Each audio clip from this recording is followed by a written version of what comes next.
Samus is under fire. She sent an emergency directive. Join the fight.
Hello, chat. Oh, where am I? There I am. Happy Friday, everybody. Hope you're all doing well. Oh, Salt's already beginning with the mweeps. Everyone's in with the mweeps. Yeah, you like that one.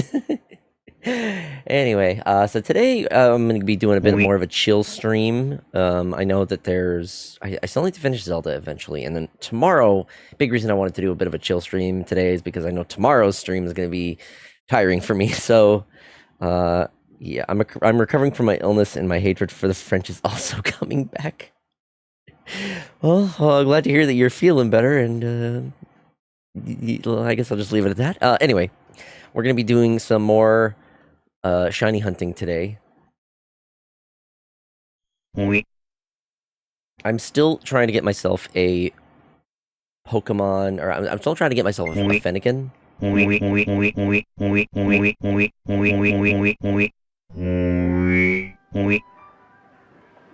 Still trying to get myself a Fennekin, a shiny Fennekin via egg. It's probably going to be easier than trying to get one via the sandwich method. I have a lot of eggs. We got 1, 2, 3, 4, 5, 6, 7, 8, 9, 10. 10 boxes here. These ones are a bit of a mix, not just Fennekin, but some other Pokemon as well. So in addition to those 10, I have another 1, 2, 3, 4, and a little bit, and an extra that are all just Fennekin. So here's hoping. I don't know if I'm going to get through all of these eggs tonight. Jim weep on my weep until I'm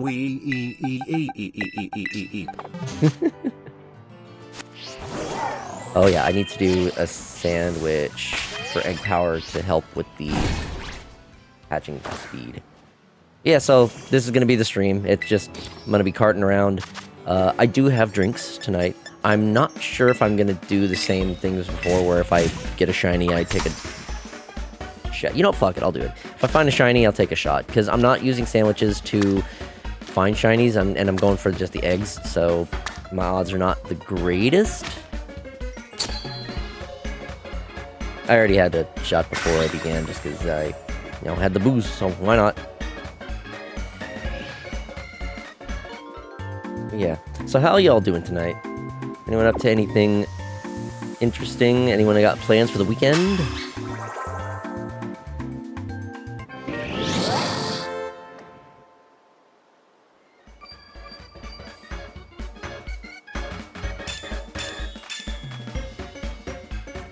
That is an awful sandwich. Whom's the fuck puts 3 slices of banana on a whole ass loaf? Well, if that's the case, I'll be damned if I'm gonna stay sober too. Oh, hell yeah, you're joining in with that. Cool, cool. I'm guessing you have the day off. Yo, Trent, welcome. We are just getting started.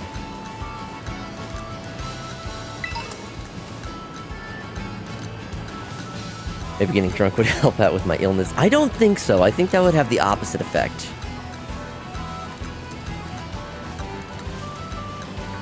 It's your Sunday. Nice, nice. Who all is excited for the Fursuit stream tomorrow? I'm excited. I'm looking forward to it. It should be fun. I'm hoping that I'm hoping my setup works out. It's gonna be really jank because I'm gonna have to do some testing on the fly in regards to the audio. So I'm not gonna be able to hear. In order for me to hear the alerts and whatnot, I need to set up basically a speaker. I need to connect the speaker to my computer and set that up a little closer behind me. I might need to adjust the volume for the mic as well, since I'm going to be away from the mic for a good portion of it. I just recently quit my job, so I'm vibing until I start work again. But my goal is to bang out some art for Femboys and Booba. Is this... You quit your job? So, wait. So you gotta... I know you were out of work for a while, and then you got a new job, and then you quit that one and trying to get a new one? Or what's the situation with that? I think I might have missed out on some information.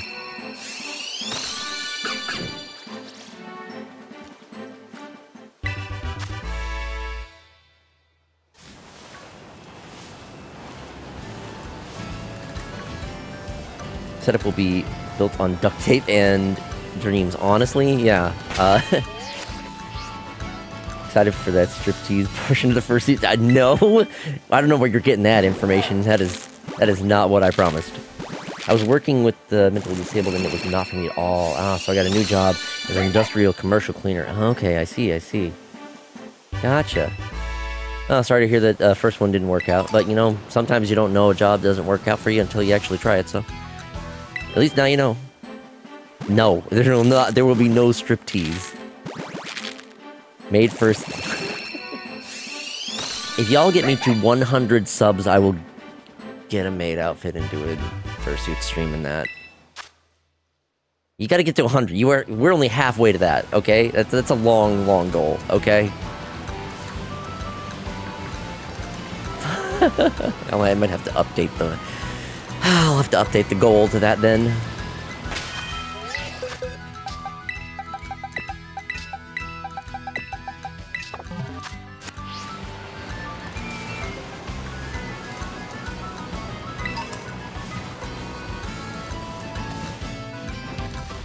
I don't even have a maid outfit, so I'd have to... I think someone said there's like cheap ones on Amazon. Well, at least I can say after I do a regular fursuit stream, doing future fursuit streams will be a little easier, but those have to be for like special occasions.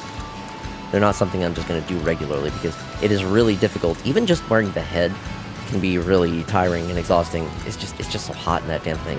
The ventilation's bad, the vision's bad. It's rough. It's a very old suit. It's held up pretty well for all these years. I'll also spice up the prize for that. If Foxy gets up to 100 subs, I will do a raffle for all of his subs of a maid outfit sculpt of Foxy. Ooh, adding to the pot. Okay.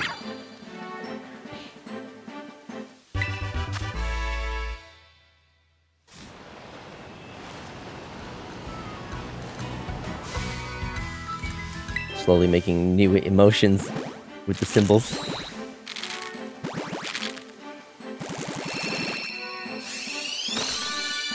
You mean like learning the emotes and whatnot? Oui.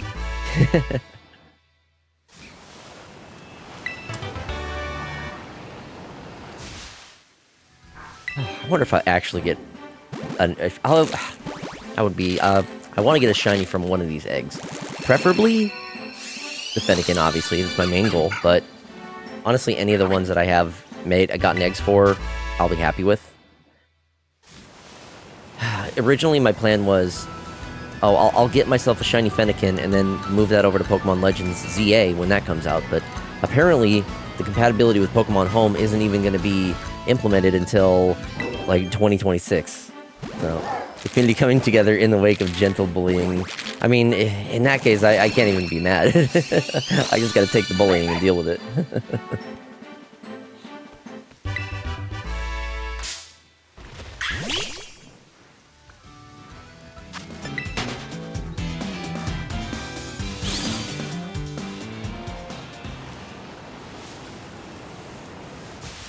I did hear, apparently, Pokemon transferred to Pokemon Legends ZA cannot be transferred back to previous generations.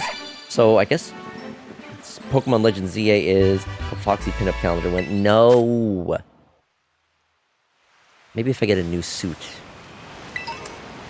That is a long, long ways away.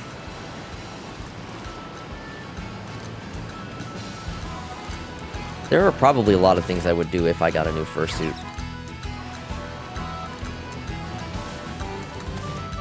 Okay, but I would literally buy one. Hello, Renroki, welcome. We're doing some shiny hunting tonight. Very chill, right? Could draw one. I mean,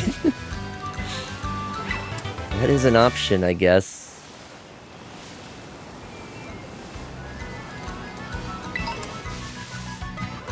Gotta be tasteful, though.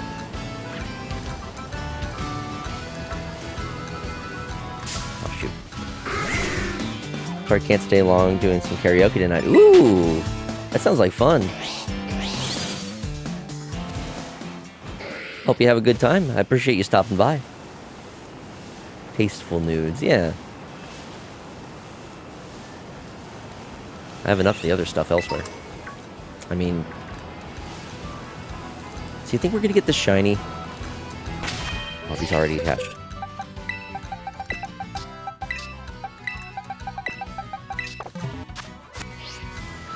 See you then, good luck, shiny hunting. Thank you. I'm really hoping that I get it. The Fennekin in particular, it's one that I've been trying to get via eggs for quite a while. So, really hoping that one shows up. I have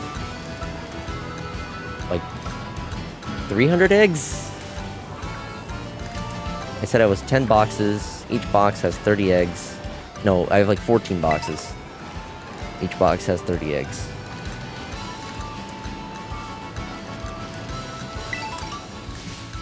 That's math.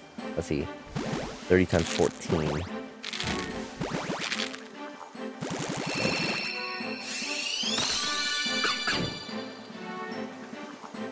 400 and... Hey, I need to commission you to create a piece of art of Foxy making... No! Oh, God, no, please. 420. Oh, wow, that was unintentional that I have a little over 420 eggs.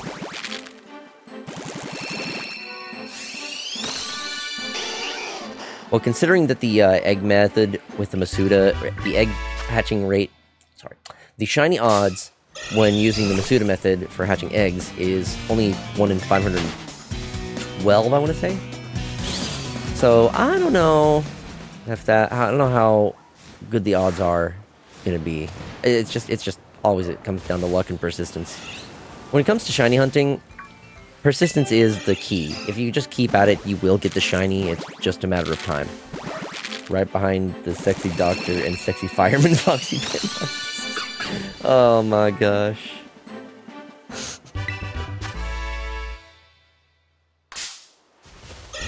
Well, I'm just trying to get some new emotes.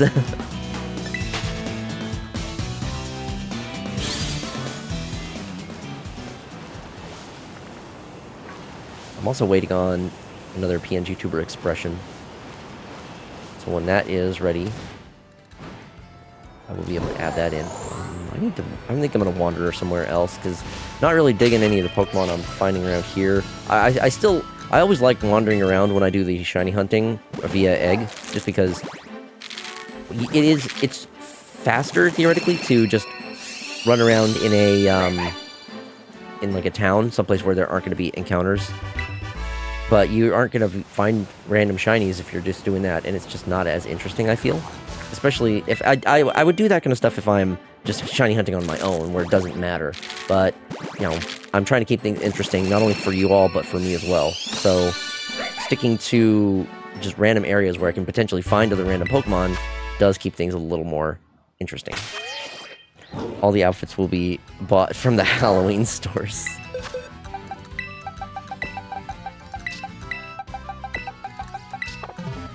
Sexy Foxy. No, God.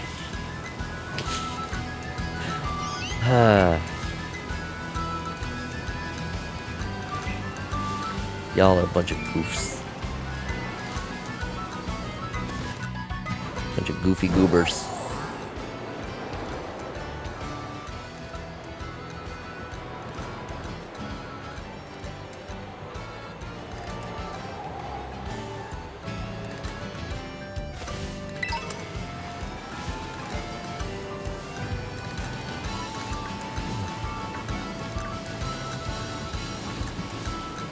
Power of being a not safe for work artist is real, and I can abuse that power.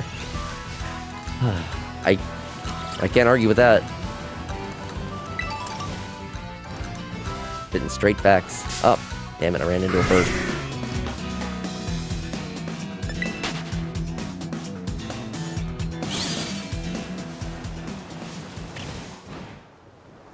Just the inflatable Among Us laying sideways. One scope to Foxy topping King Zora coming up. Stop. I ain't into the fish dude. If it's gonna be any fish, you would at least make it side on, okay? Although the Breath of the Wild King Zora, though, not bad.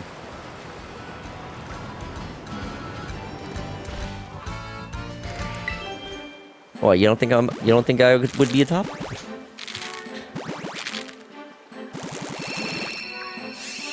No. Okay, now y'all would be mean.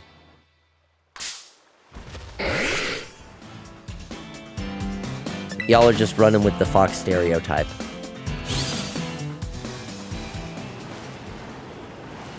Bullying, yeah.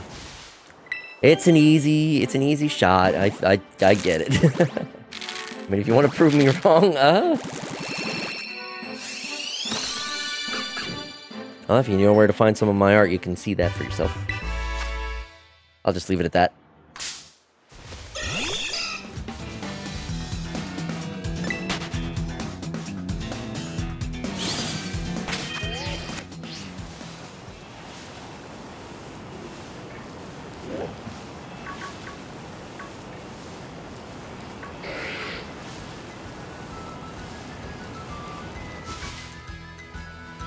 Stream is something else. Foxy casually playing Pokemon and just vibing. Chat submissive and breedable.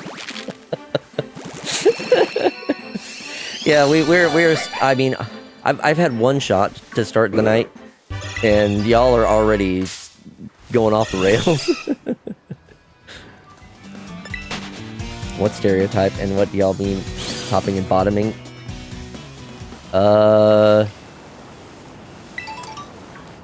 It's I mean, if you know, you know.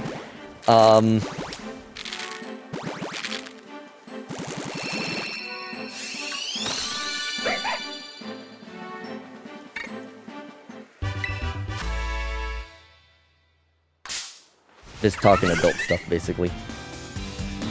One person has the high ground. Exactly, Trent. Yes, Trent knows it. Oops. Oh, come on. You found it? Oh gosh, yeah. I mean, it's like I said, it's not like I hide it, but I don't openly advertise it. Simply discussing fluid dynamics.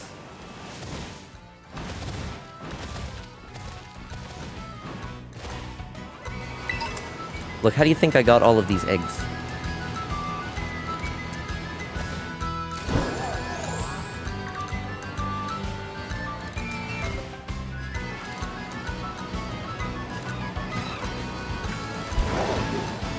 Enough said. Foxy, no. Not quite like that.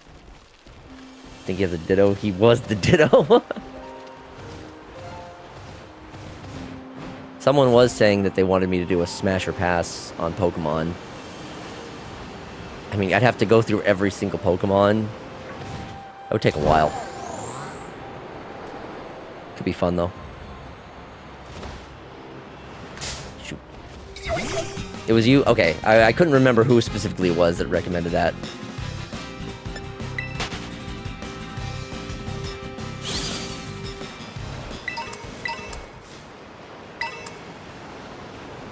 I feel like that's something that I would probably do, like, late at night instead of at one of my usual times.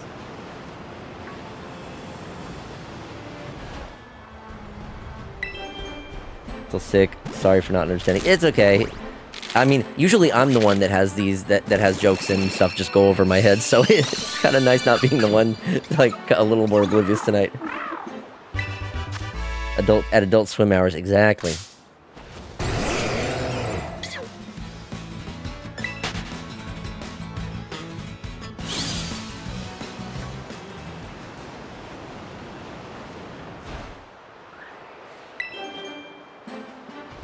Stoked for season 3 of Smiling Friends. I think I haven't even seen season 2. I'm pretty behind on it. I've been wanting to see the new season of King of the Hill, but I'm not gonna pay for fucking Hulu.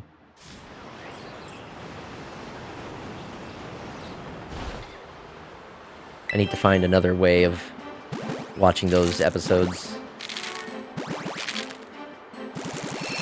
Because I love King of the Hill, one of my favorite TV shows. I've watched like the entire series like 2 or 3 times over, I think. Yo ho ho, yeah, exactly. I'm not quite as knowledgeable when it comes to doing that though, so maybe I got a friend who can help hook me up. You know a way, yeah. Season 2 was amazing. The homunculus episode was your favorite. Homunculus episode. Sounds like some of the episodes get pretty wild. I mean, Smiling Friends in itself is pretty crazy. I think I don't remember where I watched. I don't know if I watched all of season 1, but I feel like I watched a good amount of it. At least of whatever there was of season 1. How many episodes were there? My friends say when I'm sick, I'll get drunk. What? Oh my gosh. It's Donizzy is crashing the party with 7 viewers. Hello, it's Donisi? Yo, welcome. Thank you so much for the raid. Yo, can we get a shout out for It's Donisi? There, Faye's on top of it. Thank you so much. Well, welcome, raiders. I'm FoxyDude. I also go by CJ. I am a free PNG tuber variety streamer. I do a lot of Nintendo stuff, but I do also a variety of other things. Like, I used to have some PC and PS5 games. Right now, I'm shiny hunting specifically for a Fennekin, but I have some other Pokemon eggs mixed in here. So I'm just also wandering around, seeing what I could find. Tomorrow, I have a very interesting stream set up for tomorrow. I'm going to be playing some games, specifically some Nintendo Switch games with motion controls on camera in Fursuit tomorrow.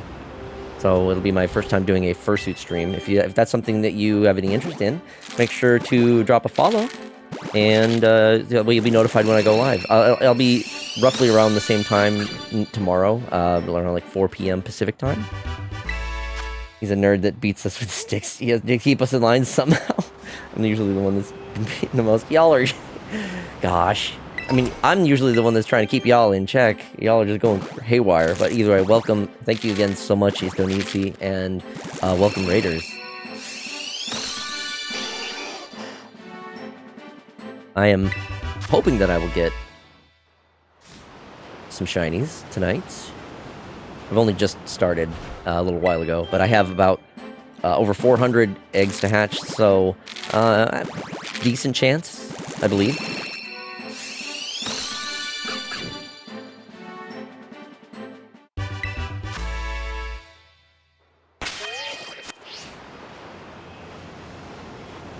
We have to behave for a little bit, at least a little bit. So here's a question for y'all. What is y'all's favorite shiny Pokemon? For those who know of like the different types of shinies, is there any one particular shiny Pokemon that you really love? It even could be just like your favorite Pokemon, but just its shiny variant, or Sylveon. Sylveon is a very, very good choice. I love the way the colors swap with Sylveon. I've hunted for many an Eevee that I have turned into Sylveon, so yes, I love that one too. Sylveon is a very, very good choice. Cyndaquil, he's just a little buddy. Yeah, Cyndaquil's a good one. His shiny isn't that much different, I recall. It's just like a slight shade, which in some cases can be a little bit tougher. Arcanine, yeah. Arcanine becomes like much more bright yellow. Arcanine is just a fantastic Pokemon to begin with, so hell yeah.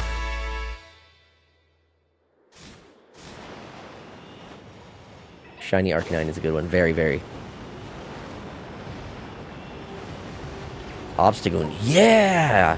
Obstagoon gets those, Obstagoon gets, like, the cotton candy flavor, or cotton candy colors. It's, like, such a drastic change from its, like, black and white. I love it when they make shinies that are very, like, purposely made. There's some that are so subtle, it feels like it's just, like, they just tweaked the color palette and didn't really put much thought into it.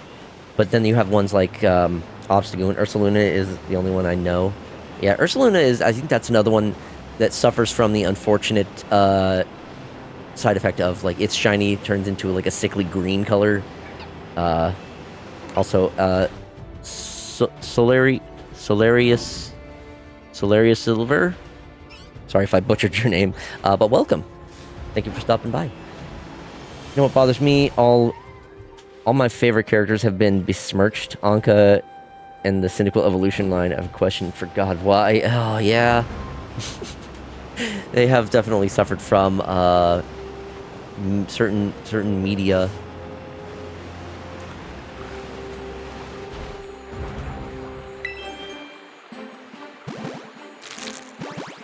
I think though, no, I was wrong. I was thinking of Ursaring. I think Ursaluna does not have the problem of being the sickly green for its evolution, or for its shiny, rather. Hisuian Typhlosion. Hot. Hope that answers your question. Yeah. Okay, so the sickly green is for Ursaring. Ursaluna. Let me double check. Because it's been a while. I'm just gonna see. Cerebi, Ursaluna. Okay, yeah, so Ursaluna actually becomes a reddish tint for its shiny. So that one's not quite the same. Where's the other one? There was another version of the Ursaluna. Yeah, so there's the Red Moon Ursaluna, or Blood Moon Ursaluna. Yeah, that one also just becomes more of a reddish, the brown becomes more of a reddish hue. Okay, so it's not quite as, that's a better shiny than Ursaring. I was thinking of Ursaring.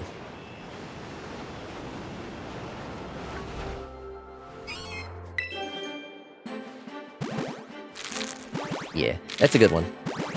I think my favorite shiny is, I mean, coincidentally also just my favorite shiny, or my favorite Pokemon, Braixen. You know, you've got like the cute magical girl aesthetic, but then instead of it being the typical yellow colors, it becomes like purple and silver. And I like the shiny for it more than I like Delphox, because the Delphox becomes a little bit more, the Delphox is like more of a muted purple, whereas Braixen is much more of a bright purple. Shiny Fennekin is silver, so it's a little, it's funny how it goes from silver to then it's like purple and silver, and then a muted purple and silver.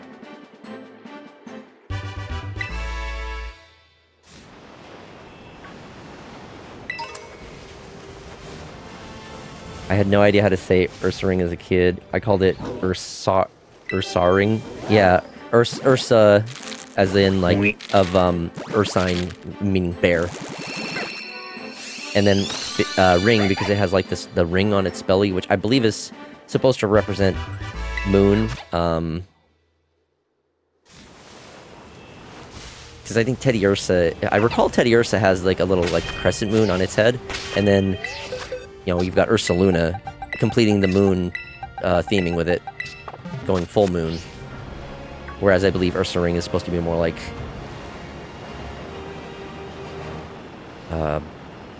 the new moon.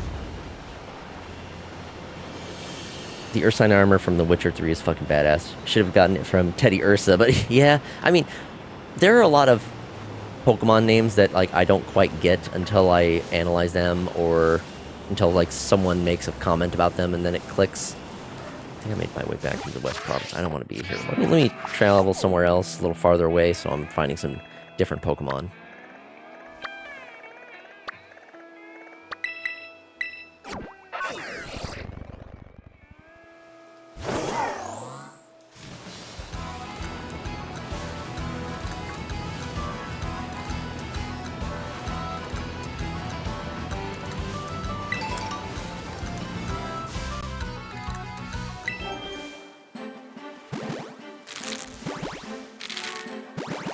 So, we haven't actually seen any new Pokemon for Pokemon Legends ZA so far.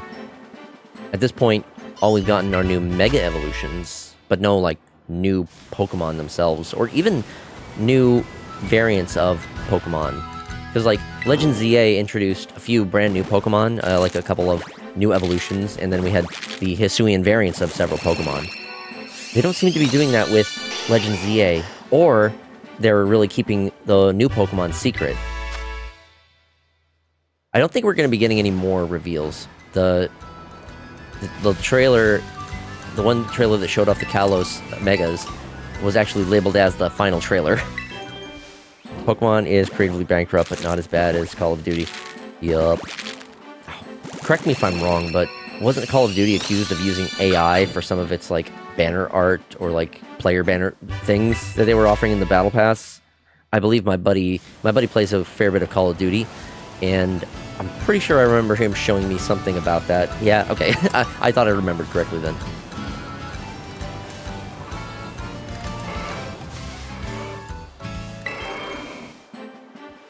AI. Yeah, exactly. I completely feel you on that sentiment.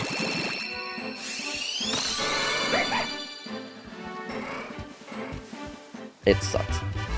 AI stealing from artists and much more. Any company that uses AI, especially generative AI, it just makes me believe that their business practices and their products are shit. Because if they're so cheap that they have to use AI instead of paying actual artists or people to create the things that they use for, like, advertising, then, you know, I'm sure I'm gonna assume that they are just as cheap when it comes to the actual product or services themselves. But I saw an ad for Black Ops 7. God, they just keep making those things. Remember when I was doing the Gamedle game where I was trying to find... Oh my god, can I get away from these bulls, please? When I was playing the Gamedle game, and anytime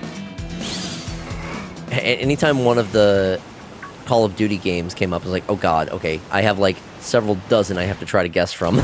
It's like, I don't play enough Call of Duty, I don't know which is which. It's just all the same to me. They all just blend together. Hello, old school. Yeah, we get the Galarian Tauros. Those things are aggressive, though. If they spot you, they will charge at you. Which brings me to a gripe that I have with this game. For whatever reason, so when you pause your game, you become, like, intangible to other Pokemon. They don't... Oh, hello, Warbird. When you pause the game, the Pokemon will not actually be able to interact with you. They'll, like, disappear temporarily. They'll, like, phase through you. They won't interact. However, whenever you're hatching an egg, the Pokemon can still, like, they can't touch you, but as soon as the animation is over, they don't become, they will immediately engage. It's annoying. I'm not sure if it's an oversight or if it is intended, but it's really frustrating, and it does make going out to hatch eggs a little frustrating.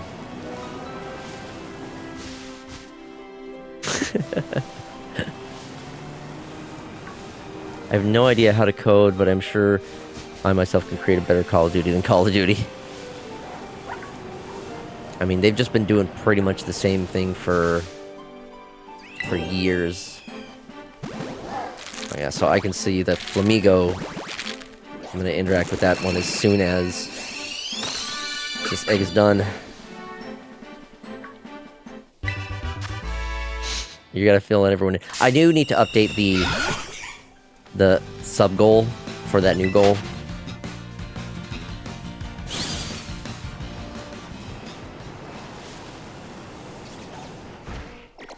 So I'll probably try to do that tomorrow before the actual stream.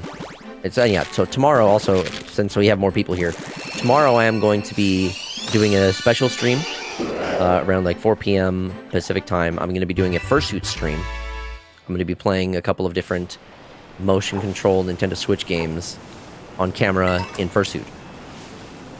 It's going to be kind of jank since I haven't really been able to like properly test it.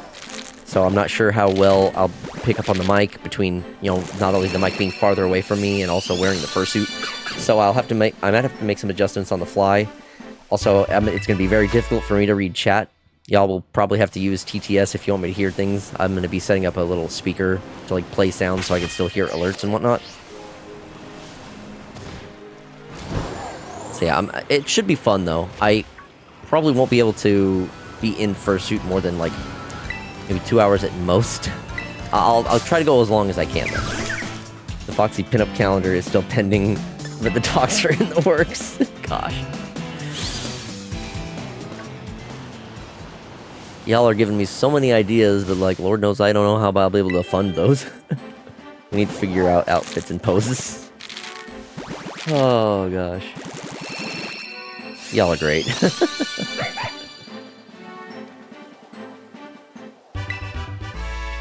I would like to find a shiny. I want another drink.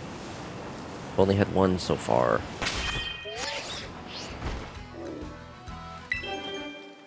I'll have some water at least in the meantime then.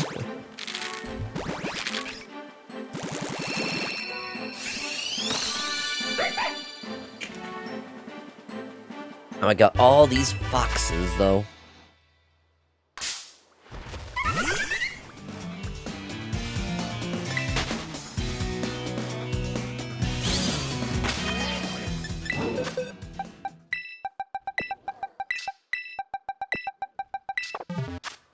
So many foxes. Why drink alcohol? It's so stingy. I mean, especially considering I'm drinking the cheapest vodka I have. Yes, it definitely burns going down, but I have soda for chaser at least. I got some cherry Coke.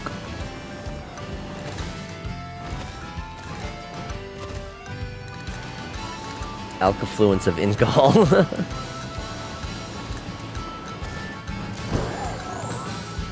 Weekends are pretty much the only time I do any drinking. I want to get fucked up, not enjoy my alcohol flavor. I mean, a big reason why I go for the cheap alcohol, the cheap vodka, because it's cheap. I wish I could afford some stuff that's like tastier. But I gotta watch my spending. I need to make a cocktail if I were to drink. Yeah, that used to be my go-to as well. Like, you have the, some of the drinks like the Mike's Hard Lemonades or the Smirnoff Ice. Those were my go-to for a good while because they have a low alcohol percentage. I mean, they taste more like sodas at that point. They're still just enough. The problem is it takes a lot for me to actually feel it when it comes to those. So I end up having to drink so much to start to feel tipsy that there's just so much in my stomach that I start to feel sick. So I kind of stopped going for those. I have to go for the ones that are a little stronger in their percentage. Like I get the Mike's Harder Lemonade. They have like the party packs of those. They're like 8% by volume. Your regular ones are like 5%, which are fine, but you know, I can't really. It takes a lot more for me to get tipsy from something like that. I'll fuck up Martini or Bloody Mary. Yeah. I got a bottle of 101 proof rum, and that shit hits like a truck if you aren't careful. God. Strong alcohol tolerance. Yeah. Yeah.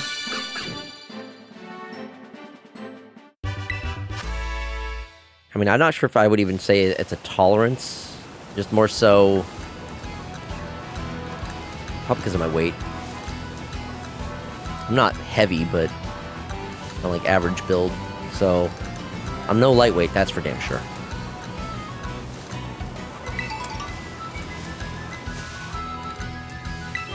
I'll learn how to make a captain's castaway.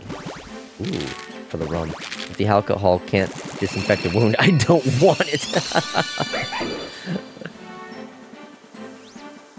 You want the stuff that can, like, peel paint off of walls and shit.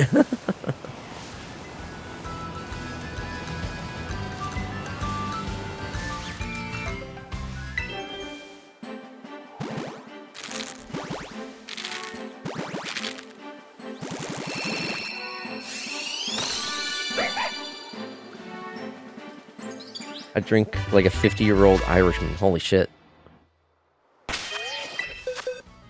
I weep for your liver.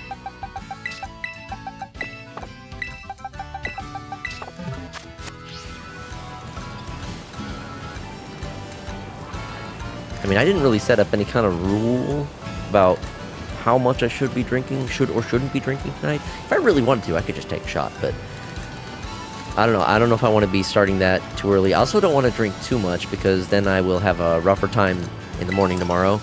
And I still got to do setup stuff for tomorrow's stream.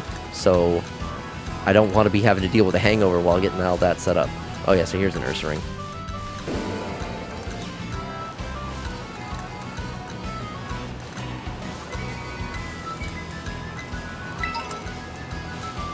I will learn how to make cocktails for friends. Hell yeah. I always do enjoy sweeter drinks in regards to alcohol. I will chug high-proof alcohol from the bottle. I also love Guinness, and I've never had a hangover on alcohol. Wow, that's impressive. I've definitely had some really rough hangovers. He weeps. I weep for your liver. There we go. Hold on. Hold on. There we go. I got that one on call now.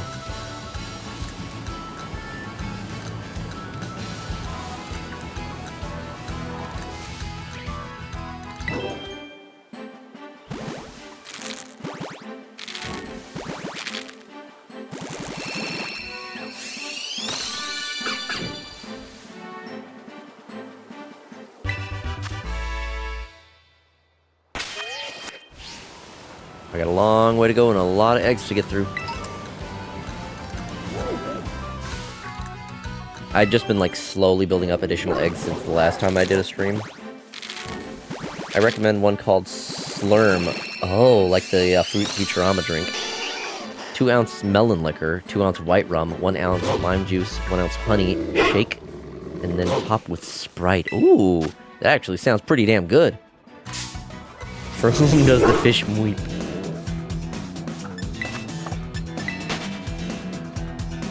There we go. Oh, we get the long one.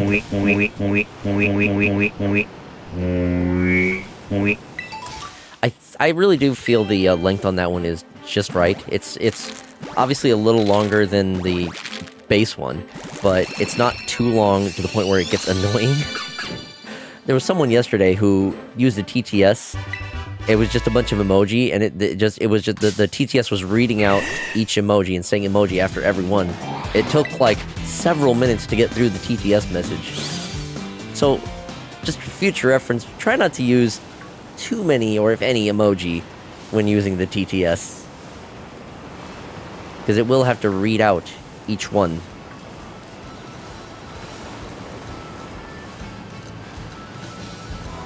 It tastes exactly like a Mountain Dew, but fresher, and you cannot taste the alcohol. Yeah, when you can't taste the alcohol, I like those, but it's dangerous. Because you can't taste the alcohol, you're not really, like, getting an idea of how much it is you're putting in you. Classic TTS marred by Brian updates. Shake my head. Needless to say, whenever I served at the party, it was funny watching the white girls get trashed on. You know that those white girls are probably the ones that also have the, they are the lightest weights when it comes to alcohol. I'll be going into town to get pizza. See you soon. Okay, Trent. We'll see you later. We'll be around. I'm probably going to be going for a while tonight. This is a chill stream, so I can go a little longer, and since it is the weekend, I can stay up a little later. I don't want to stay up too late because, like I said, big stream for me to have tomorrow. I want to get good sleep. And I still need to do some setup in the morning in addition to, like, usual stuff, getting myself cleaned up. I need to vacuum my room. The floor's dirty. And then I need to do other stream checks. Hopefully everything works. I really hope nothing breaks. Drunk stream with the fursuit. No, that is a disaster waiting to happen. That is extremely dangerous. Pregnant woman emoji, pregnant woman emoji, pregnant woman emoji, pregnant woman emoji. I love how Brian felt the need to say that different ways each time, slightly.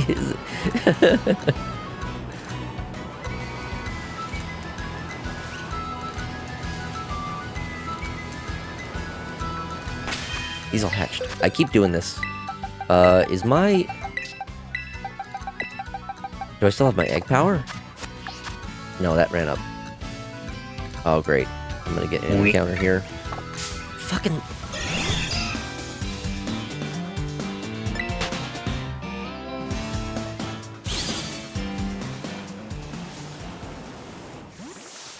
Can I set up a picnic here, or is it too... Okay. This is quite a bit of a slant for a picnic, but fuck it.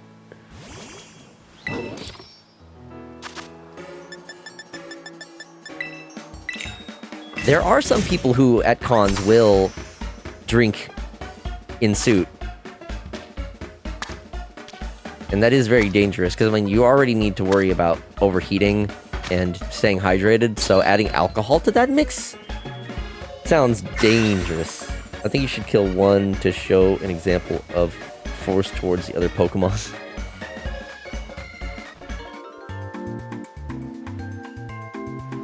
I kind of wish it did work that way, like where if you battle a Pokemon and knock it out, then other Pokemon around might feel like threatened and try to run away.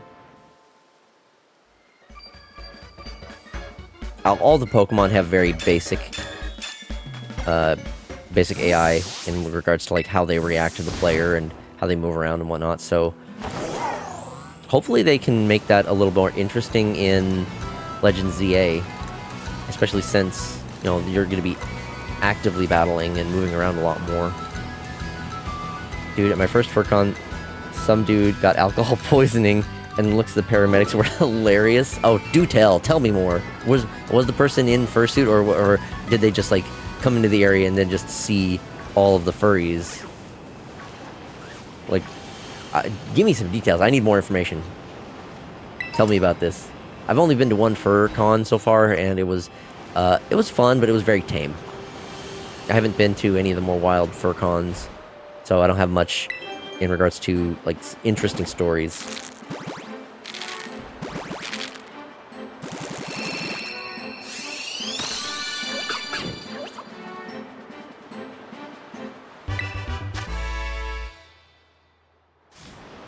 Told me to look at them and said, "Behold, your new gods."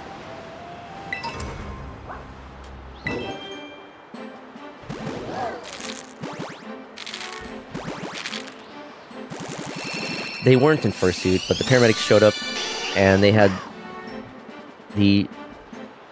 refused to make eye contact with anyone, and they had the look of, "What the fuck is wrong with these people?" Okay, so they were like it was just their reaction to the convention in general. And probably not experienced with furries.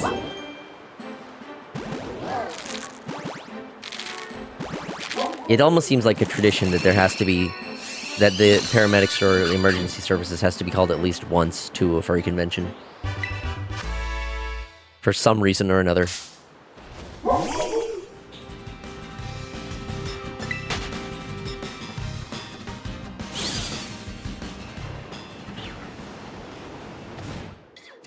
People like that, yeah. Those are the type of people to be very judgmental.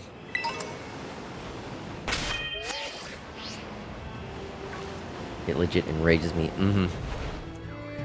I feel that. Apparently it was a con record that the paramedics were only called twice, and both were for alcohol poisoning.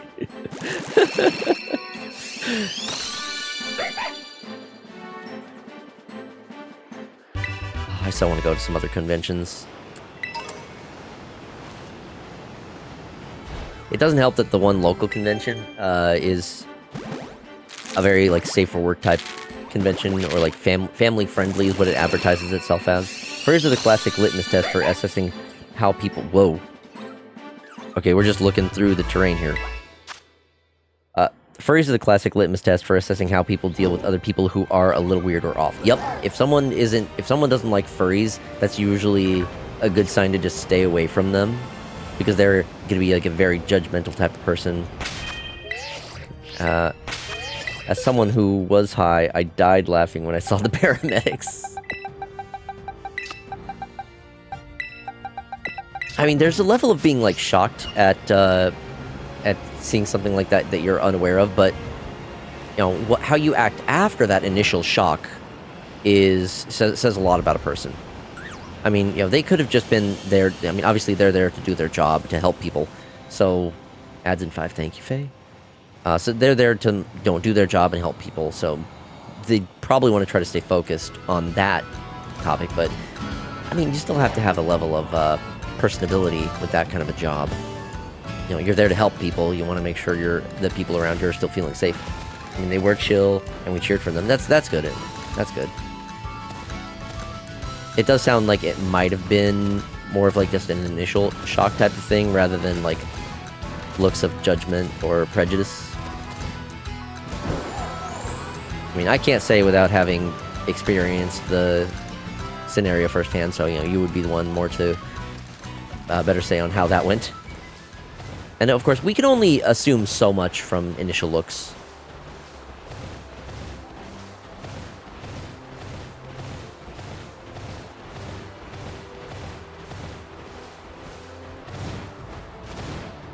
Trying to get to the top of this mountain and then just sort of work my way down. And a damn Pokemon in sight around here, though. Cool with them. Well, I mean, you're here, so I assume so. You're surrounded with a bunch of furry idiots. And I mean that in the most loving way.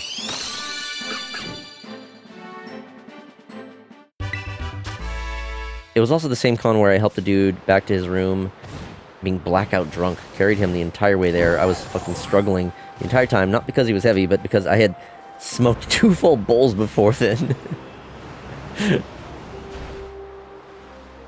Damn.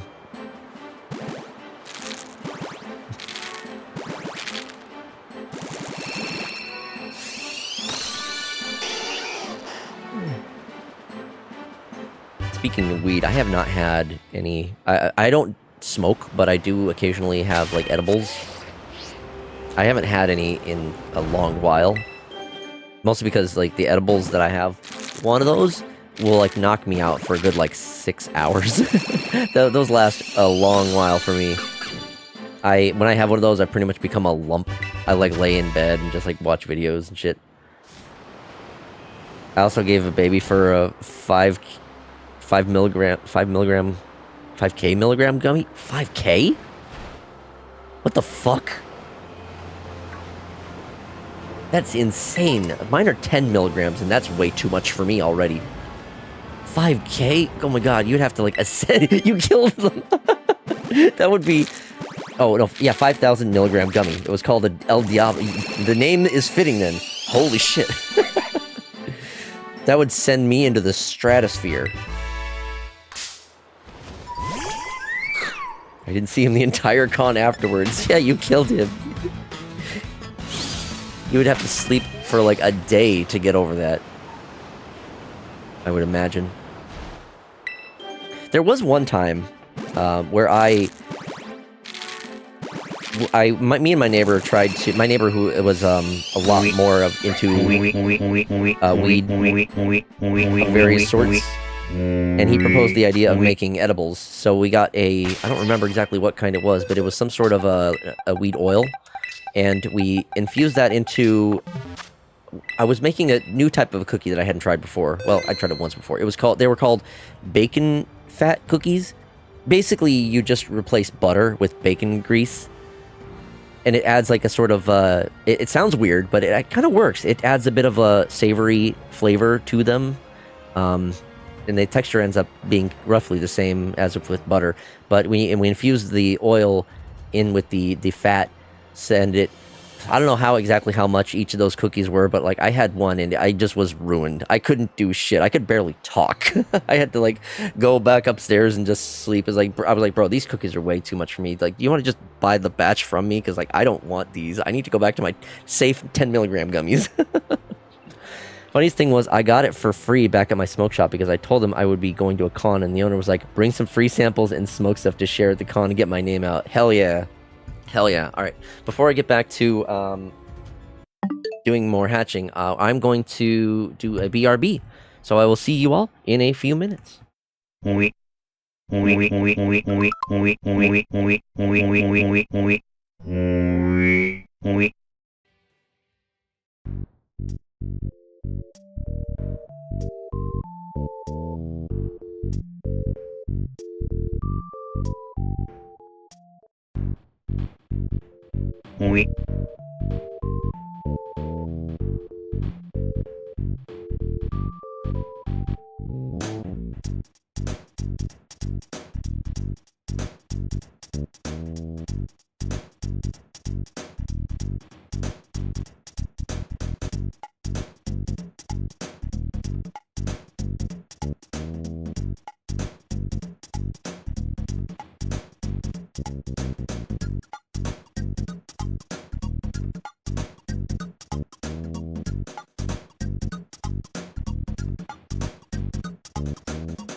Thank you all for your patience. We are back. And back to shiny hunting we go. Damn, it's bright here. Holy fuck.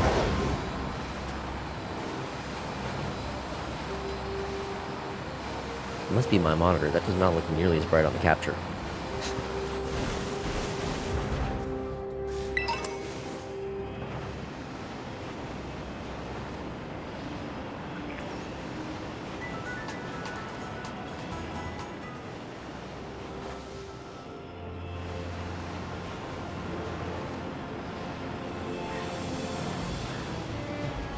Here we go. Let's get these eggs a-hatching.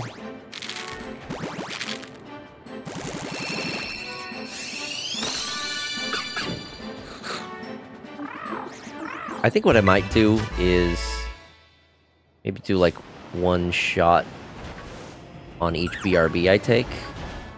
So like 1 per hour-ish. And then maybe an extra one if I find any shinies. Because, like, so far I haven't found anything. Gonna gaslight X by creating the Foxy X King Zora sculpt. And then thank him for the calm. What the fuck?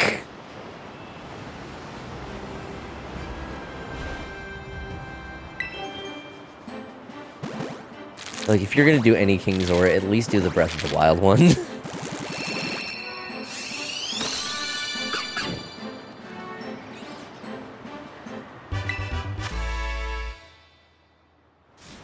Nah, Ocarina of Time, pain.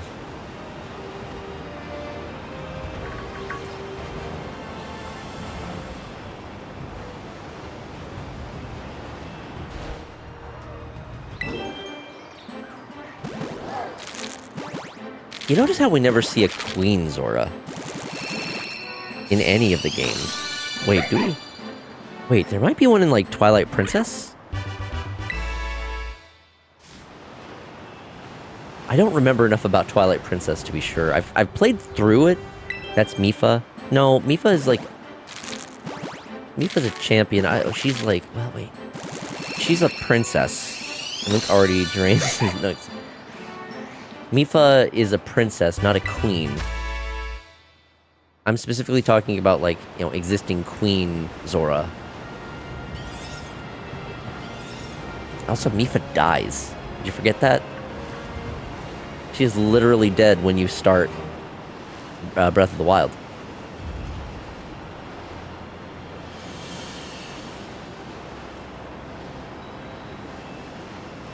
Yeah, there was some... The fish boning happened, but she's gone now.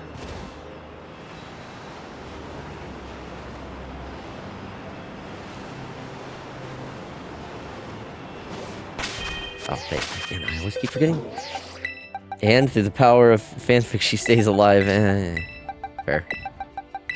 Fish bones, blah.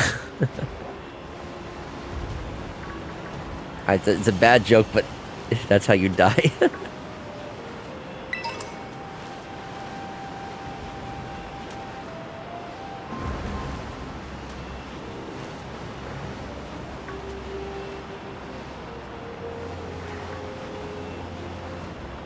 Link be like, I'm going to...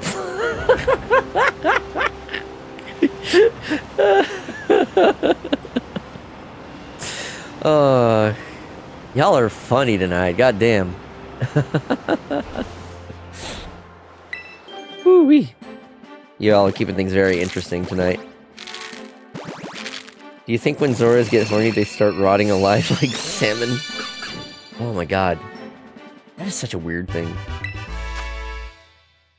Do you think Zora sex is just like how salmon reproduce? They just like one lays their eggs and then the other one's just like all over it? What the fuck is this stream? God damn. Probably not, but they might smell like a fish market. Absolutely. Okay, the chat is divided on how Zora have sex, apparently. This is the topic, this is the discussions we're having tonight. The things you hear and learn. Sorry, old school. I mean, The streams occasionally get a little weird, especially when when it comes to some of the mindless gameplay. It's more about just like us yapping and shooting the shit than it is about the games. First time Link and Mifabone was enlightening for both of them. Interspecies relationships. Oh, no worries. I've heard quite a bit. Alright, cool. I understand that these kinds of discussions can be a little bit much for some. I go with the strides. Cool. Good to hear. I would try not to let things go, like, too wild.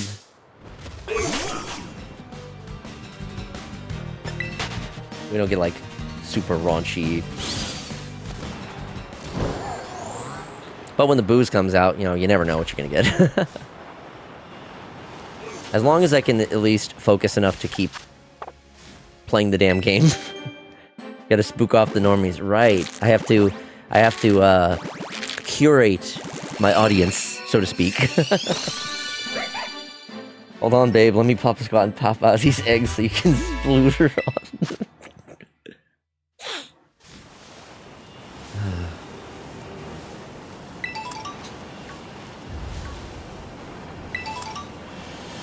The things I learned from the Magic School Bus. That was a weird episode. That's a better way of saying it, yeah. I'm about to splooter.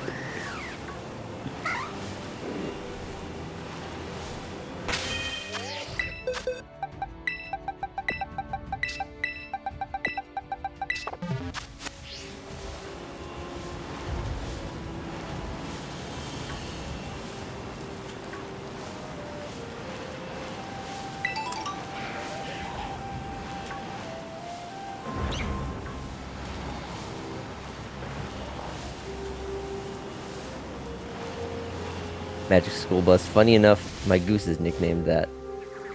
Huh. That's funny. I didn't see a lot of episodes, but it's one of those shows that, you know, you don't need to see a lot of it for it to be memorable. I mean, each episode is pretty... I feel like there are several episodes that are plenty memorable.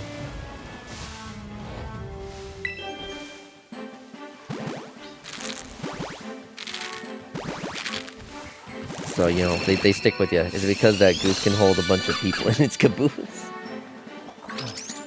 Oh, shit.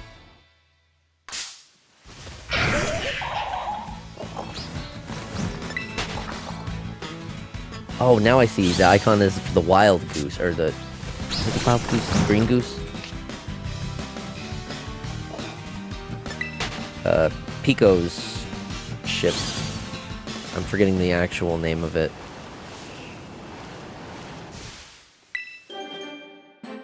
Fuck, bro, I need to watch RBB. Red versus Blue. I love Caboose as a character.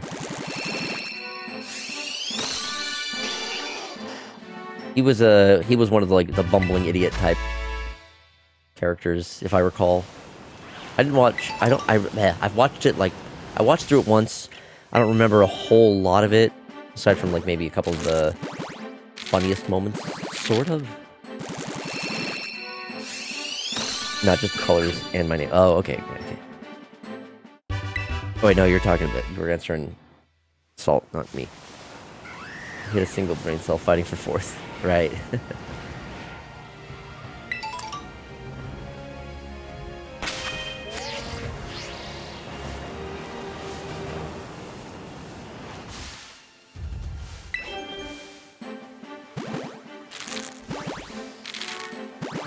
I had actually contemplated playing some F-Zero tonight, like doing some F-Zero 99 and then maybe some F-Zero GX.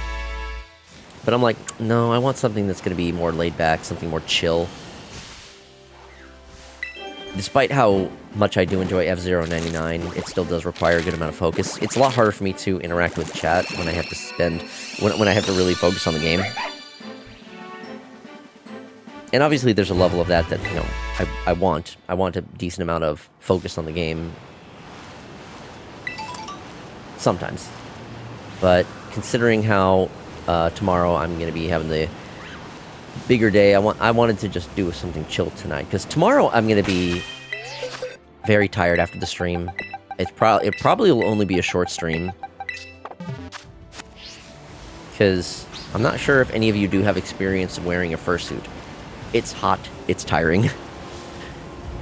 Even with me doing something as simple as playing some motion control games on Nintendo Switch, it's gonna be tough. I'm sure even just using the controller might be a struggle. The Joy-Con 2 have an advantage of being slightly bigger than the base Joy-Con, but with my big paws, it's still gonna be tough for me to hit some of the smaller buttons. It's a perfect stream for discussing pinup calendar ideas and discussing the reproductive process of Zora. That is true. That is, this is like the stream of consciousness level of discussion stuff. Just, you know, spouting out whatever comes to mind. Compared to the Gorons that reproduce via mitosis. Yeah, I mean, at least when it comes to the Zora, you have some very clear, like, male and female of those, but Goron all seem to be kind of like the same gender. So you gotta wonder, like, how do the Goron reproduce? Like, what the hell's going on with those guys? Are they just born from the rocks? Do they just come out of the mountains like orcs coming out of the ground or some shit? I've always thought that must be burning up in those. Gorons are all male, so either they reproduce via other species or mitosis. Well, we know the Gerudo are all female, and we learn a lot about their how they do things in Breath of the Wild. You know, because they're all female, they need to go out to find males in order to reproduce.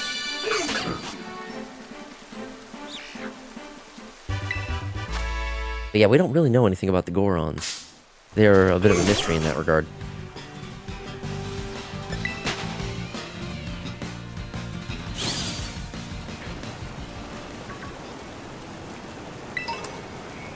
I feel bad for the child that's half Goron, half Gerudo.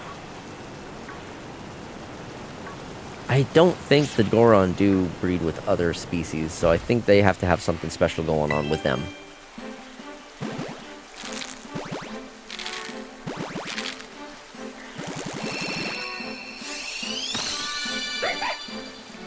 The details are unclear.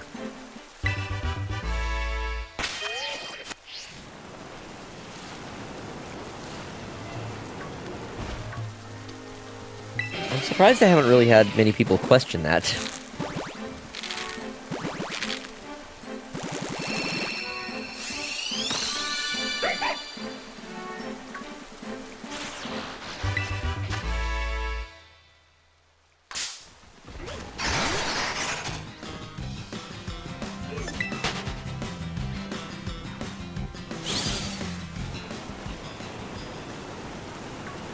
And then when it comes to the Gerudo, all of the Gerudo children are also female, except for one every 100 years.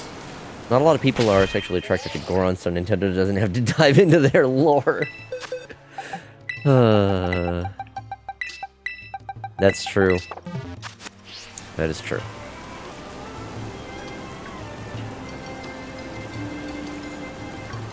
Meanwhile, you know, they're literally portraying Princess Rudo as a sort of like love interest, or at least Princess Rudo expressing her interest in Link as a love interest.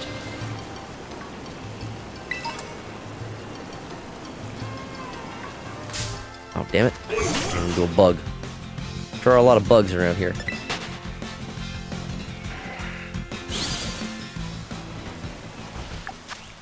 Can I get a shiny, please? All these Pokemon, and you're not telling me I'm gonna find a single shiny? I wouldn't mind a random one. There's some pretty cool Pokemon in this area that I would not mind finding shinies.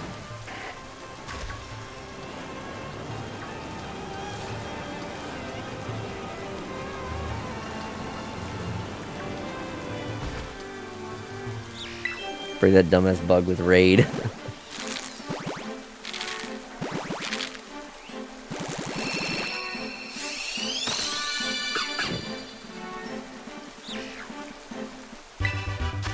So there was something interesting I kind of discovered about Pokemon typings. You know how, obviously you know that some types are more effective against other types, or weak and whatnot. You know, there's type advantages, disadvantages, etc. There are some that make some sense. Like, for example, psychic types are weak to Ghost, Dark, and Bug, because those are the three typical, like, fears. So that makes sense. But then you have something like, why is Bug strong against Dark? And that was something that doesn't really... I didn't really understand for a while. Until someone made a comment. It's like, you know, in Japan, a lot of the Sentai characters are bugs. They're like beetles and whatnot. And so I guess the idea is the bug types represent like Sentai characters, and those are strong against Dark, which I guess are just considered like bad guys in the shows. And you have that more of a case with like Lokix here. I believe Lokix is bug and fighting type. Fighting is also strong against Dark, which I think there's some like reference to like wrestling in that regard. So like fighting are like either just like typical fighters or could be like wrestlers. Then Dark type are supposed to be, I guess, like the heels of the wrestling. So they end up being weak to fighting. Because I mean, why else would Dark be weak to fighting? I mean, I guess you could also tie it into the whole Sentai thing. You know, the fighting types could represent the good guys, whereas Dark types are the bad guys. So it's more along the lines that assault isn't a crime if it's in complete darkness. What? I think we're having two different conversations right now.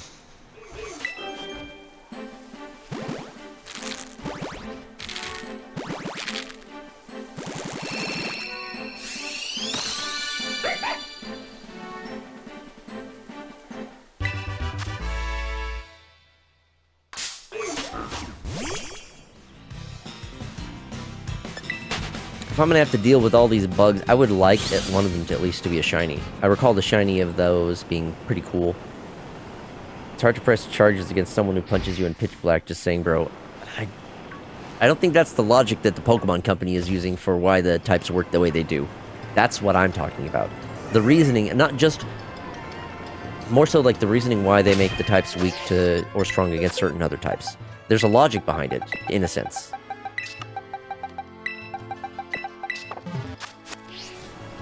I mean, obviously we know why fire is weak to water, or why water is weak to electricity, or grass. But like you have a situation where I think grass is weak to ice, which I think the way that makes sense is obviously, you know, ice would freeze plants. Plants can't really live through winter, can't stand the cold. But then there's another thing, like I think ground is weak to ice.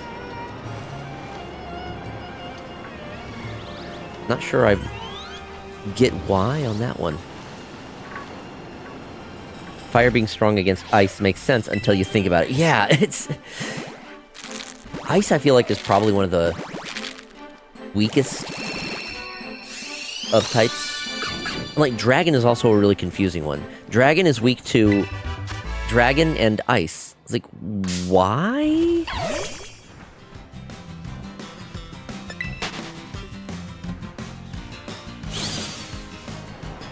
A lot of the typings involving steel make sense. I don't get why steel is weak to fighting. Like, you wouldn't think that you would be able to, like, punch or, like, karate chop through steel, so I'm not sure why they make that association. Ice type is incredibly offensive, but terra bad defensively. Better to have ice type moves over being an ice type. Which is disappointing because, you know, ice types can be pretty cool. Pun not intended. But, I mean, like, I love Glaceon. Glaceon is a really cool Pokemon in regards to its, like, just design. Because fighters have been known to bend metal. I guess?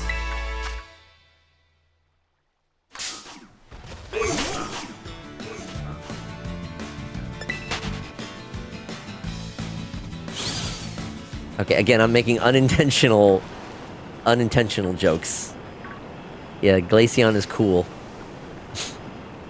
Har har. Terrestrialization did a lot to help some ice types be really powerful in early regulations. Yeah, I could see that. I will admit, terrestrialization was... I kind of just saw it as the new gimmick. I thought the, you know, weird head things they get and the turning them into, like, textures of, like, crystals was kind of lame. But, I mean, when you compared that to, like, the Gigantamax or Dynamax from the previous games, they just made them big and put, like, little cloud things over their head. Neither of the gimmicks were all of that interesting. But, in regard... They weren't that interesting design-wise. Mechanically, I'm sure terrestrialization added a lot of depth to battles, especially. As someone who hasn't really done a lot of battling, like, competitively or, like, seriously, it doesn't really affect me. I do use it occasionally for... I mean, I mostly need to use it in the raid battles and when just playing against the NPCs. So having a knowledge of it certainly helps.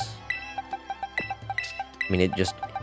Even if I'm not using it to change up a type of my Pokemon, using it to enhance the moves of one of those types of that Pokemon is nice. Like, just making my Fire-type moves on my Fire-type Pokemon even more powerful, sort of thing. The competitive scene for Pokemon is a level of autism I could never get into. No, thank you. Yeah, it is crazy. You have to be incredibly analytical and be very aware of, like, the little differences in numbers. You have to almost remember all of the stats and moves of, like, every Pokemon to get an idea of what you might have to deal with. I'm like, I don't have the time or patience for that, thank you very much. And yet here I am shiny hunting, spending hours of my time doing this. I think it's just because this is just a matter of something that, shiny hunting is not nearly as frustrating as battling other people. Because this is just a sense of my patience, a test of my patience. I keep at it, I can chill in the meantime, I will get the shiny, it's just a matter of keeping at it. Whereas when it comes to battles, I could, if I start, like, losing frequently, I'm gonna get frustrated, I'm not gonna know what to do, or I'll, like, want to give up. It's just... I wish I had the flavor of autism that could benefit me in life, like cars or computer science or physics. I got my collect tiny models and sculpting autism. Yeah, I feel you on that.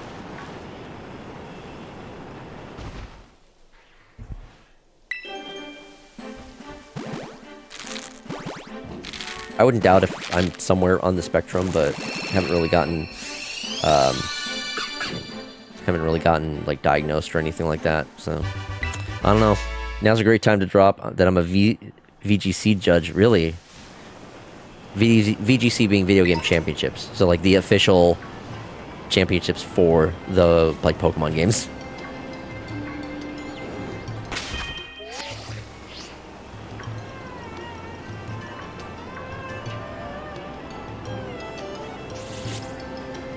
I do find it interesting that they're releasing a whole game specifically for VGC battles.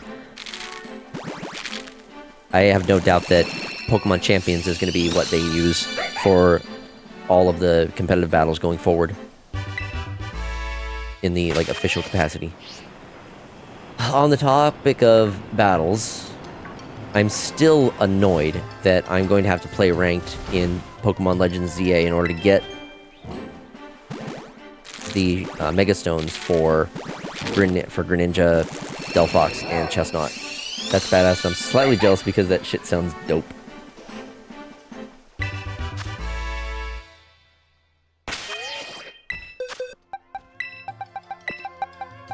Come on, where's the shiny? How am I doing on my sandwich? How much time is left on it? It's done. Time to make another sandwich.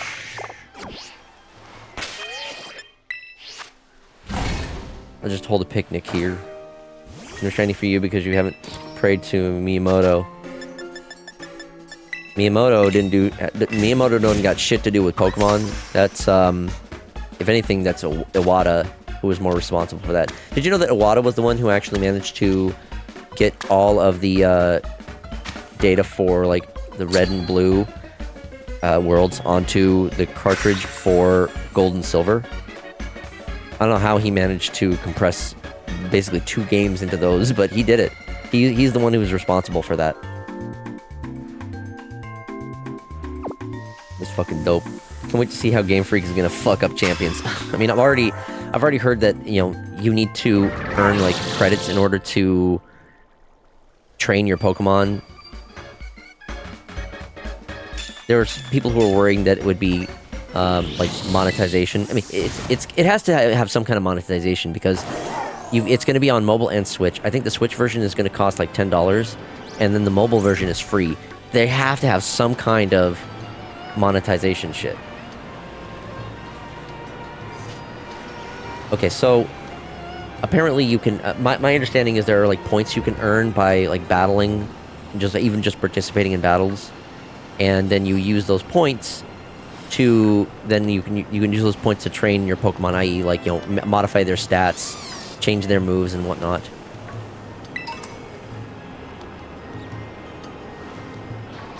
It's been a while since I looked into it, so I might be a little off on it, but there were some people who were believing that because it's a mobile title, that you would be able to buy that in-game currency, basically. But after people looked into it a little bit more, it seems like that is not the case. It is just credits you earn by playing the game, by, like, doing battles.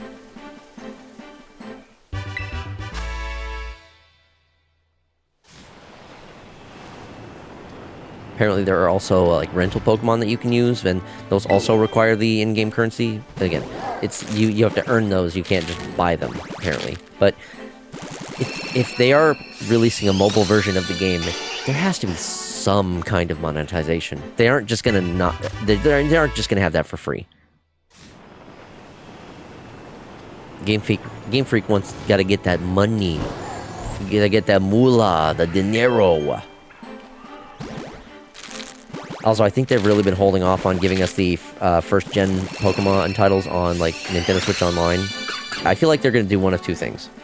Either they're waiting for next year, which is the series' 10th anniversary,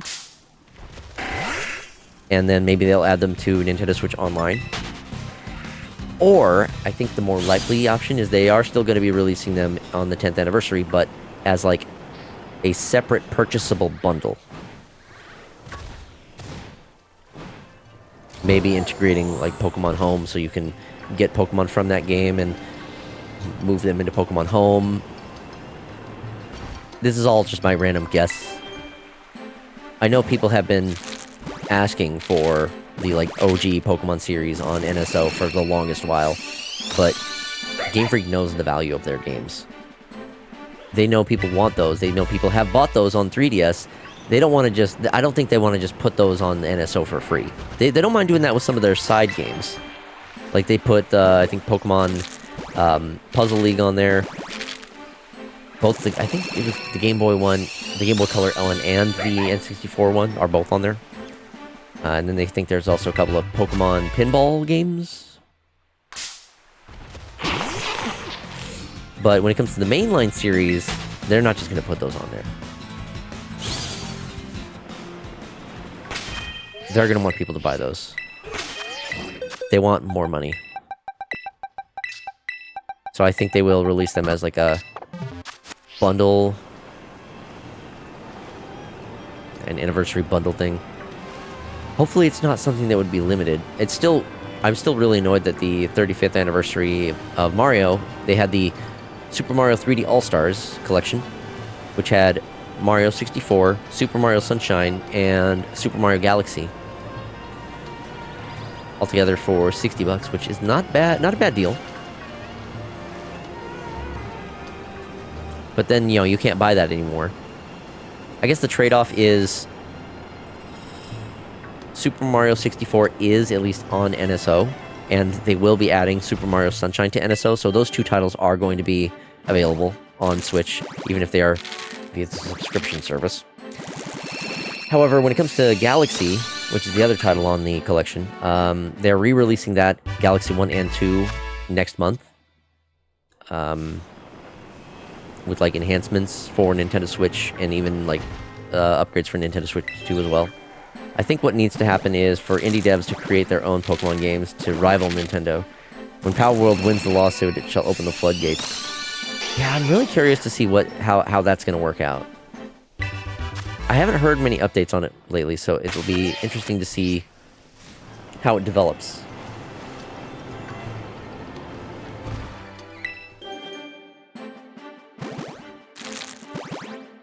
Whatever the results, it will. I think it is going to either result will affect the gaming industry one way or another.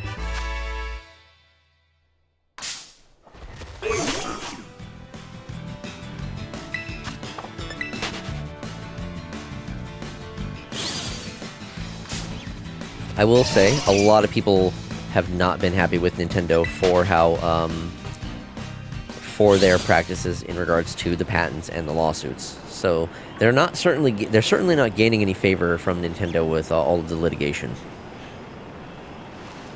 Nintendo is overreaching and pushing out BS to bog the courts down because they know they're losing.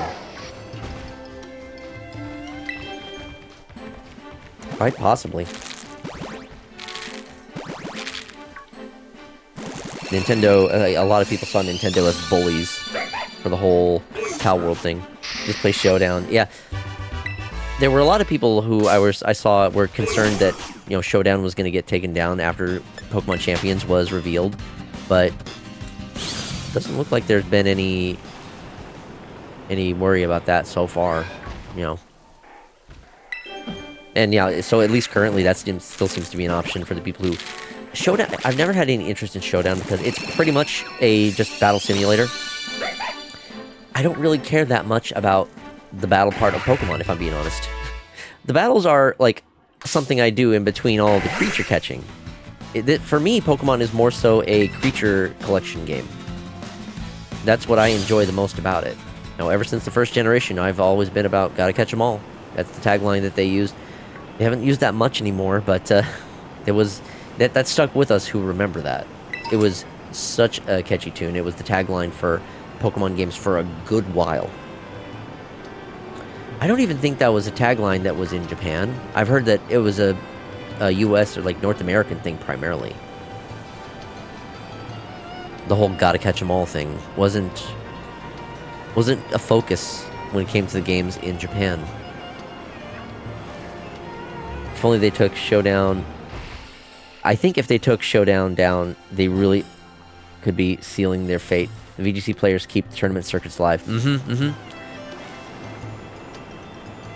I have no doubts that the people who are playing the VGC, like actual tournaments, actual like competitive online, also are using Showdown as like a way to like test out strategies and quickly experiment. Because if you're trying to like craft the Pokemon in the actual games, it takes a lot of work to make that happen.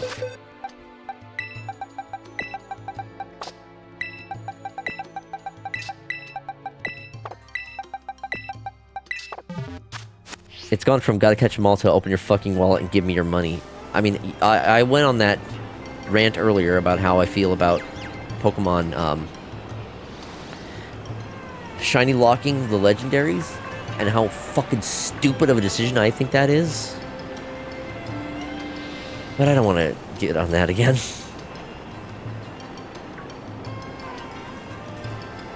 That is something that completely baffles me. Like, what gain do you have by gating the ability for people to shiny hunt their own legendaries? What benefit is it for you, the company, to wait and distribute these Pokemon via special events, either having people go to like GameStops to get stupid fucking codes, or giving them away via mystery gift and just creating FOMO? Gotta catch 'em all. The DLCs. If by some miracle the CEO of Nintendo of Japan, if by some miracle I meet the CEO of Nintendo of Japan, I'm kneecapping him. I don't know how much of that is the CEO of Nintendo and how much of it is Pokemon, because you gotta remember, they are while they do work together a lot, they are still individual companies. By some yeah, I read it already.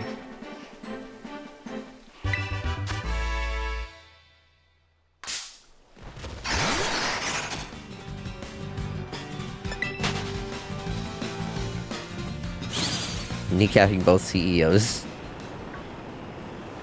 There are plenty of CEOs that deserve kneecappings. Did you hear about, like, how Mark Zuckerberg was trying to show off a new, like, AI glasses thing, and his tech demo just absolutely, completely flopped in every way?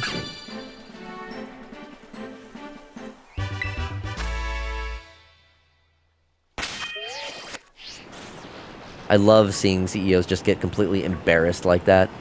He absolutely doesn't know what to do when things aren't working well for him. And it really says something when you're trying to show off this new product and none of the features that you were trying to show off are working.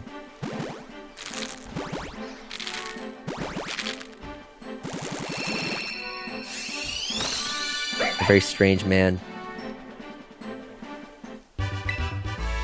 He is... I still firmly believe Mark Zuckerberg is a creature from another world pretending to be a human. He's as you said, he's a very strange man. So many of his... Dude is a lizard man in disguise, you cannot tell me. Salt and I are on very close. You know, I was gonna fully fucking agree. Yeah, I was gonna say either an alien or a lizard man. I may have mentioned this before, but on the topic of CEOs and the like, when you get to a certain level of wealth, you kind of stop being a person because you don't understand how to empathize and understand the everyday person. Like, CEOs and billionaires are in a completely different world from the average person. They can't relate to other people. They don't really have an understanding of the world because they have everything they need. They don't have to really fight for anything or struggle at all. The dude is not human. No. Look at other CEOs. None of them act like him. Dude's a reptilian. No. I'm saying Mark Zuckerberg is a special case in the way he behaves. But I still believe that other CEOs... I mean, you look at people like fucking Bobby Kotick and... I mean, the CEOs of, like, you know, EA and those places, they... I mean, especially, like, fucking Elon Musk. When you become a billionaire, you lose your soul. You have traded in your soul for money, and you no longer know how to be a person. You can't relate to other people because you don't understand them. You're no longer a person. Anytime, fun fact, Bobby Kotick cannot get a date because people keep photoshopping him as the devil. Yes! I remember hearing about that. It's so hilarious. I love it. I believe that CEOs deserve to be mocked.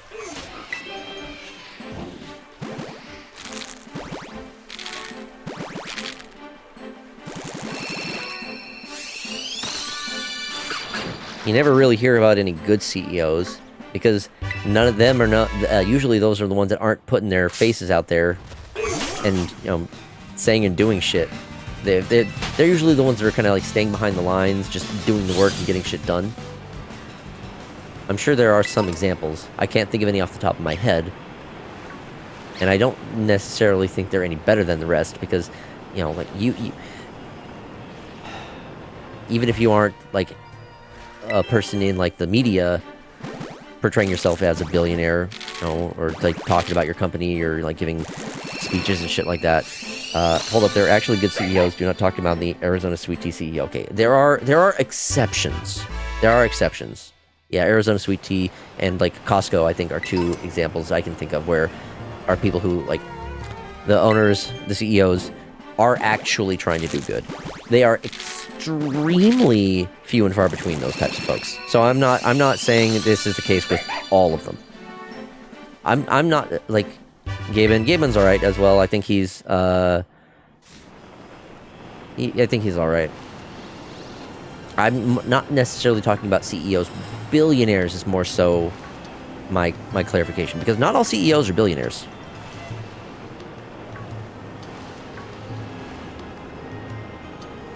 there are some multimillionaires that might start to toe that line that might also be CEOs. But I'm not quite making blanket statements like that.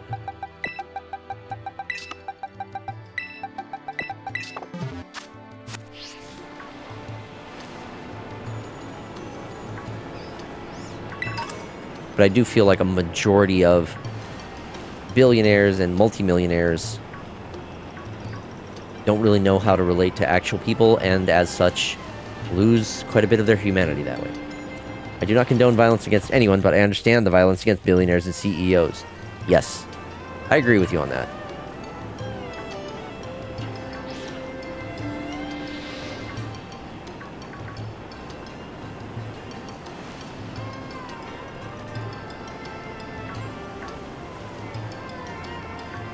Sometimes people just get so fed up, they have to do something about it, and, you know, words only get you so far.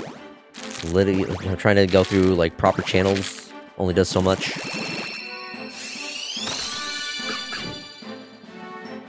I can understand the people who do take things to the extreme. Certainly don't condone it, but I do understand getting to that breaking point and potentially snapping and making decisions that might regret.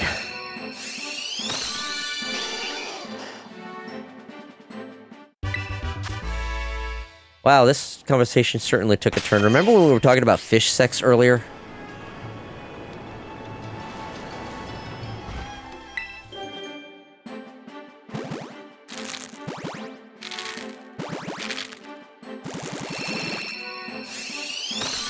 It's getting to the time where there will be more violence against politicians and corporations. I mean, we are seeing that already starting to happen. The prices of everything are going up. I mean, I've seen it a lot in, like, gaming. Nintendo prices on, like, games DLC are going up. Amiibo prices are crazy. Xbox just announced that they're up at the cost of their systems again. You've got one of their systems that is now up to $800. You gotta have some serious talks intermingled with dumb topics. True. Like, we gotta have a balance here. You know, we're not all serious, but we're not all goofy. We gotta have a mix. I mean, I'm literally playing a game made for children. So, and we're talking about politics and shit like that.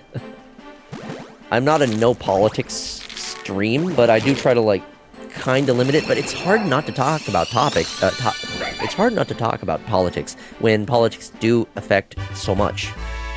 You can thank our current president for that was the dumbest. I was exactly about to get to that. It's like, literally, the tariffs are one of the reasons why we are seeing so many price hikes. And, like, remember back in the day when you get near the end of a console generation and the cost of that console would actually, like, go down, you would see price reductions. And we're seeing the opposite of that. We have almost all of the current systems that are going up in price after they've been on the market for many, many years. It's insane. We have never seen this happen before. These are unprecedented times. Here's my take on politics. All gays should own guns, weed legalized across the states, and universal health care. Yeah, sure. I'm down for all those. Admittedly, I'm not a big fan of guns in general. I don't think we need them. I understand why some people do believe we should have them, and I respect the right for that. But I personally just do not like guns in general. There are plenty of other regions that are doing just fine without guns at all. And I don't think we need them. That's just my take. But I respect those who do want their Second Amendment right.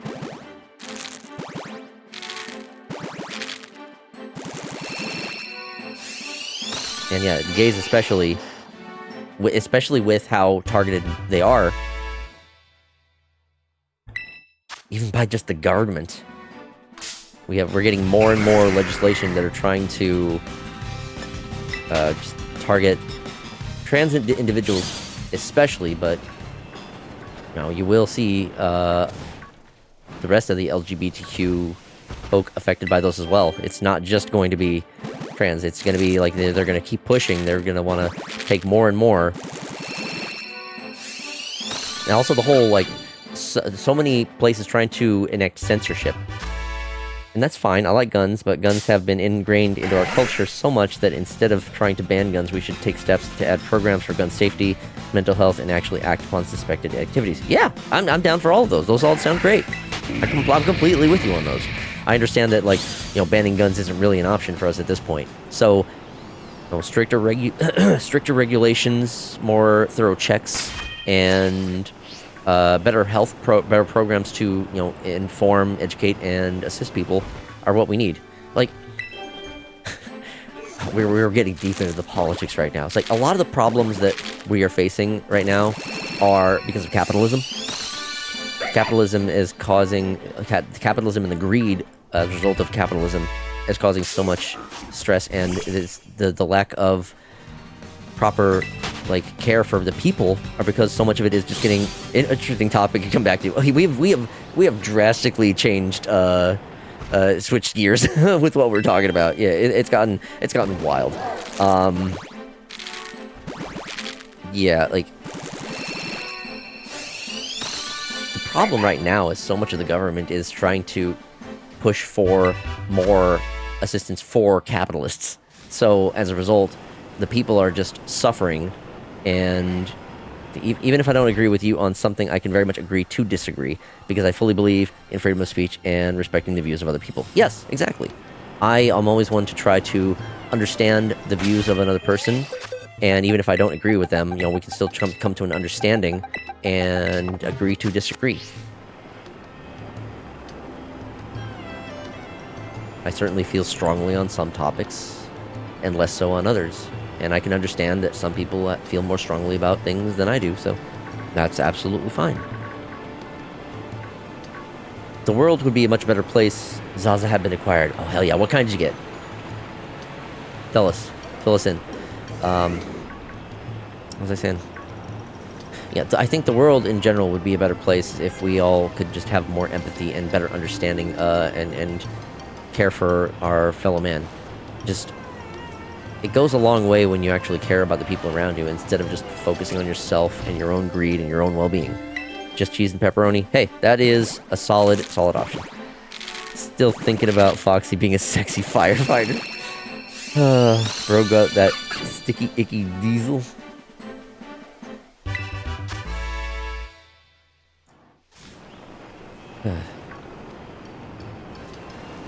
Just the Za, not the Zaza. That's right, Zaza's something else. I forgot about that.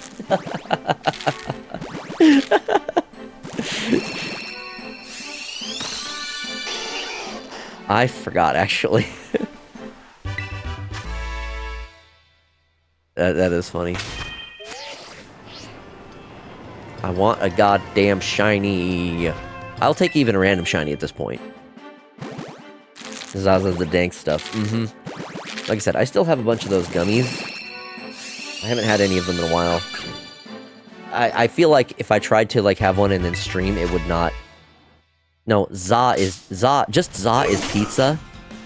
Zaza is what, a slang term that has been cropping up lately to refer to marijuana. Yeah, that's weed. Zaza's weed.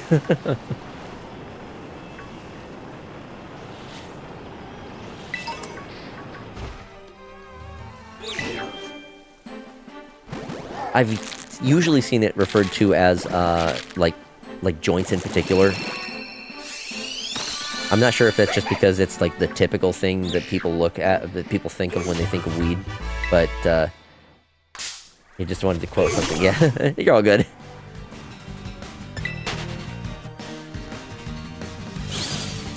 I was watching Joel's latest Voices of the Void video, and I really, really want the next update.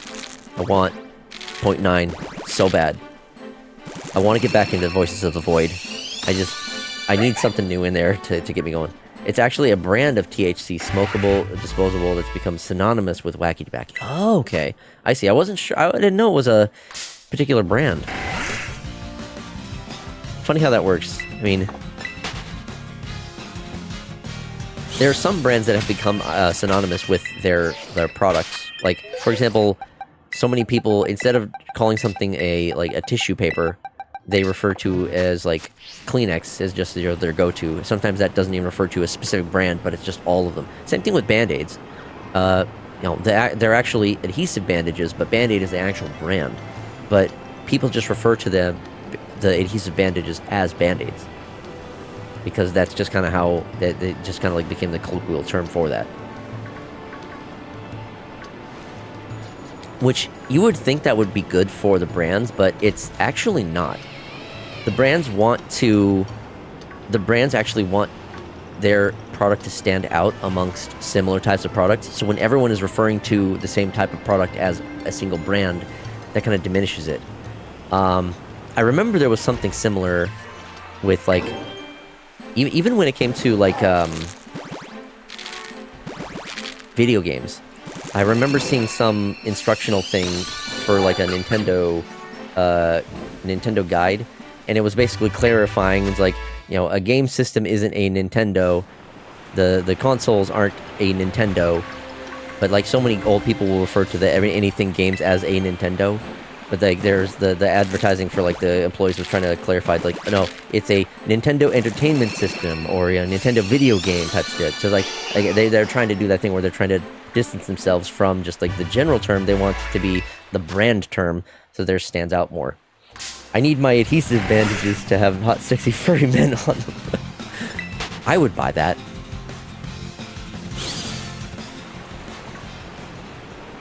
I also need to schedule my vaccine soon. I gotta figure out about that. If I might try to get that done maybe next Friday.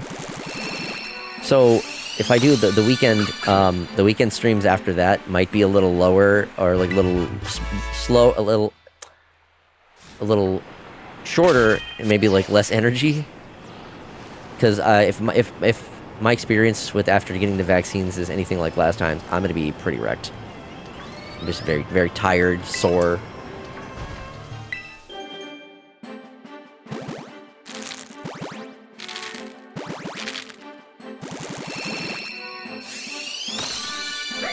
On the topic of hot furry men, one of the, I think there was I'm not sure if it was someone that I rated, or it was like, I was watching someone overnight. I was leaving the stream on. Oh, Arcanine respawning. That one ain't shiny, is it? No. Imagine being vaccinated costs due to cocktail of illnesses. Yeah, I want to make sure that I'm up to date on those. Mostly just my flu and COVID shot. I've had COVID before, twice. It sucks. I don't want to. I'm glad that I was vaccinated when I did get it, though, because otherwise it would have been really, really rough for me, I'm sure. I think I still have some lingering, like, long-term effects from it. So that's been not fun. Sleeping has been rough now and then. Get your vaccines, folks. There's another way to get tired and sore. Yeah, especially ones that don't get involved getting shot in the arm.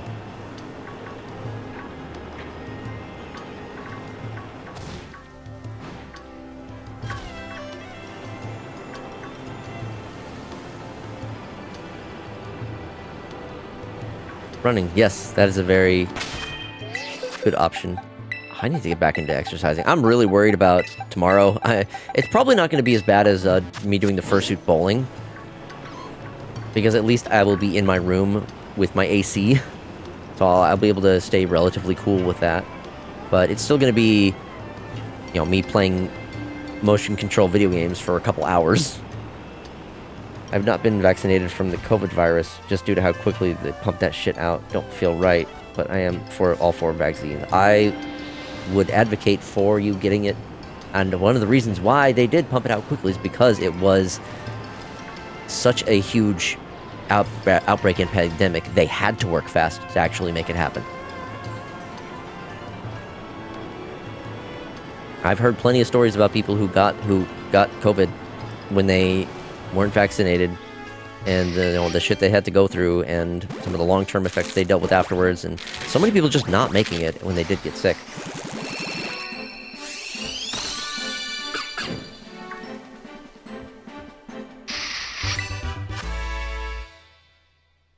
So that is something that I do advocate for.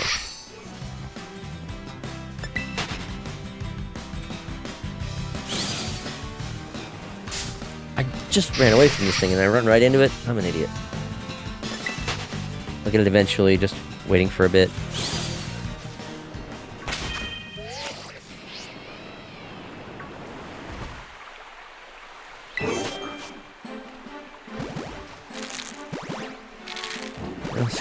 Sooner rather than later is the best when it comes to that kind of stuff, but you know, I'm sure you have your reasons. I know once I get to Washington, I fully plan on getting it. It might be a good idea to get it before that, even.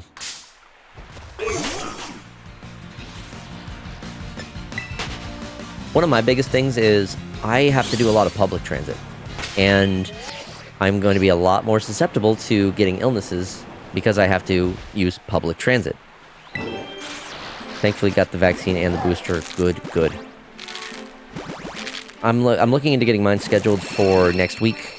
I just need to find a good pharmacy I can go to. The closest one that my closest pharmacy doesn't have a available booking for the day that I want to go do that, so I might have to just go somewhere else a little bit farther away. And as I was saying, I don't have a car. I have to take public transit to get around. So naturally, I want to make sure that I am vaccinated, and I always wear masks when I go out because being around that many people, I need to take whatever precautions I can. I won't get sick. That shit sucks. I've already had to deal with COVID once. Don't want to do it again. It's time for ads. All right, let's do a BRB. And I'm gonna finish up this set of eggs. We'll keep doing this when we get back. See you in a few minutes.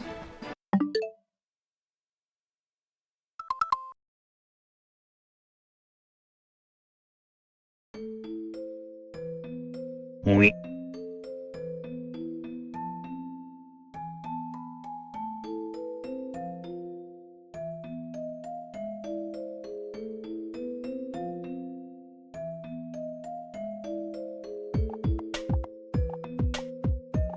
Oui.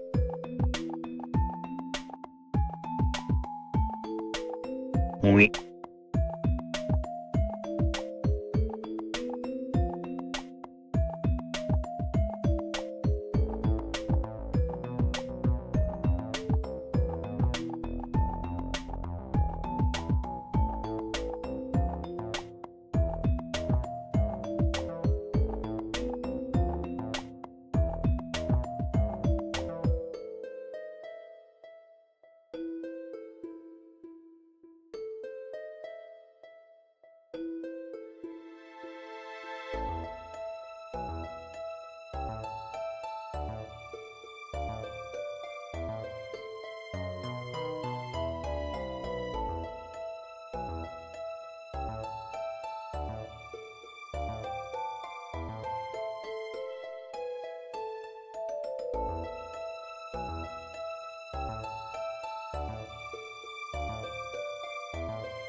Oui.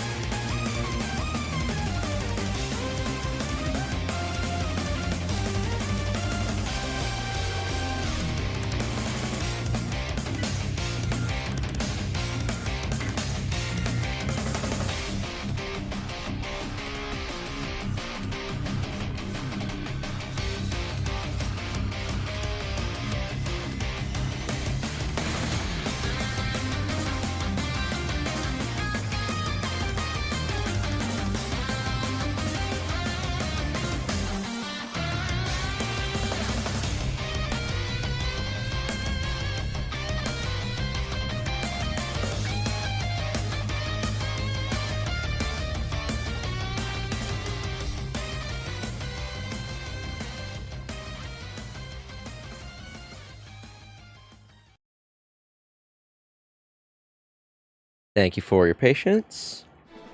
We are back. Hello, Mega Man Stitch. Welcome. We are back to our shiny hunting. One more egg. Have not had any luck tonight yet so far. But I still got a lot of eggs to get through, so there's still a chance. I mean, I can always potentially stumble upon a random shiny in the wild, aside from just the eggs that I'm going for. Foxy is distressingly sober. I mean, I've actually taken a shot on each break so far. I took one before I started, and then I've had one in each other break. But it's at a point right now where I'm spreading them out so much that not really feeling it that much.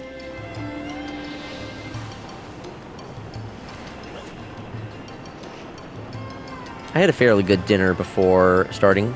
I made myself a couple of chicken quesadillas. Those were pretty nice. Foxy found a mushroom soda that tastes like root beer. What? Oh, you found a mushroom soda. It tastes like root beer. Interesting taste. I mean, I don't mind mushroom. A mushroom soda? I don't know how to feel about that. Oh. I gotta do another sandwich. Oui.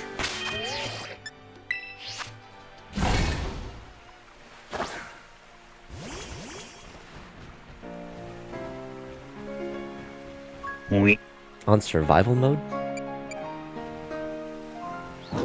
Oh wait, just mastered TMNT Shredder's Revenge on the highest level of Splinter, and my final score was 1,569. Defeated enemies 69, dude. Nice. Hell yeah. The TMNT games, I haven't played much of those, but I've certainly heard plenty about them, and they seem pretty... The Shredder's Revenge, is that a newer one? I think it is a newer one. It specifically says Ancient Mushroom Elixir. That sounds ominous.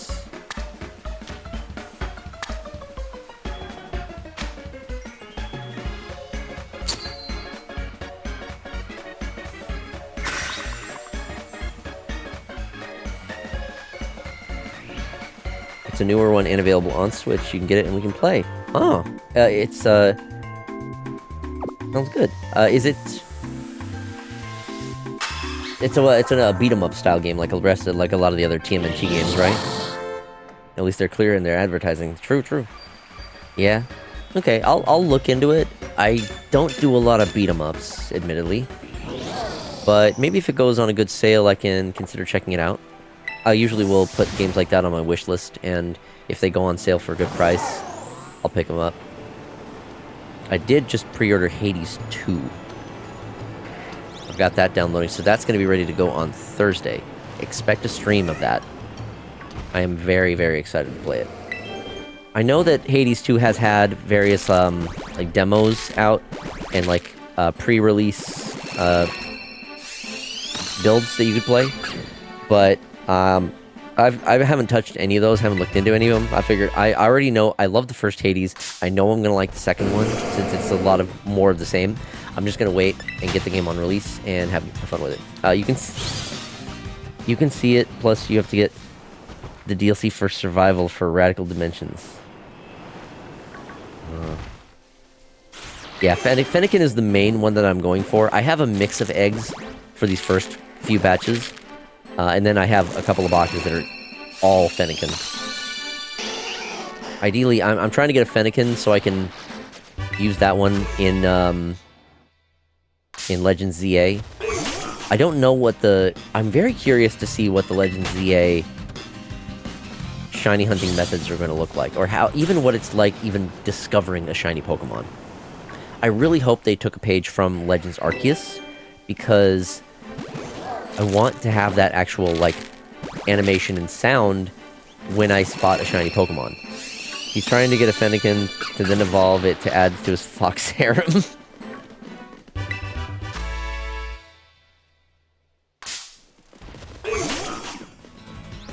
Surround me in foxes, and I will be a happy one.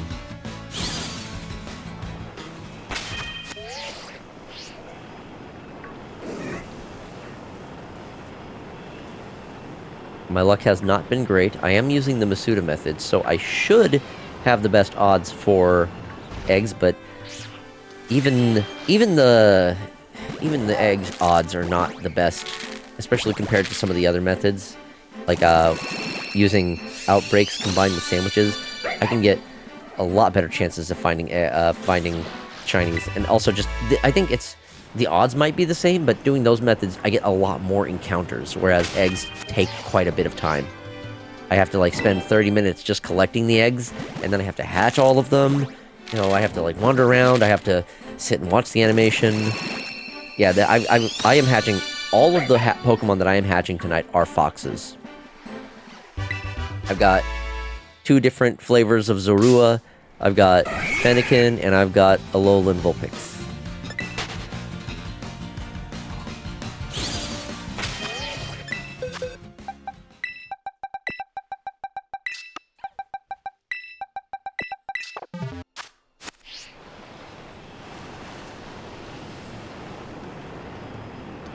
I wonder if there are any interesting outbreaks going on right now. I don't think there are any special event ones. Gumi? No, Sliggoo. Gallade. Cloth. Indeedee. No, that's not Indeedee. Flittle.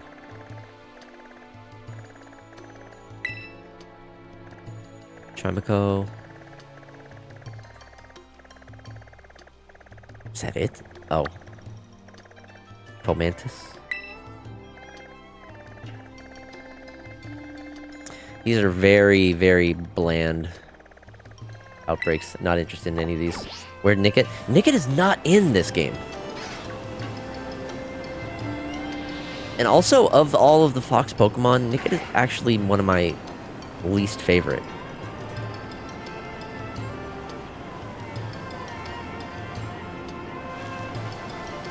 No Nickit. Yeah, no Nickit in this one. Let's see.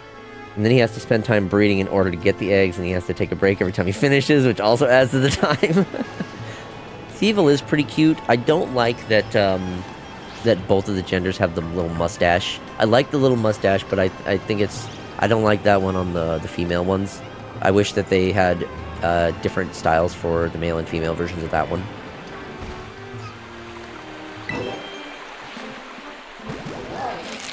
I like the fact that we did get more Fox-type Pokemon, but on my tier list of Fox-type Pokemon, they are unfortunately at the bottom.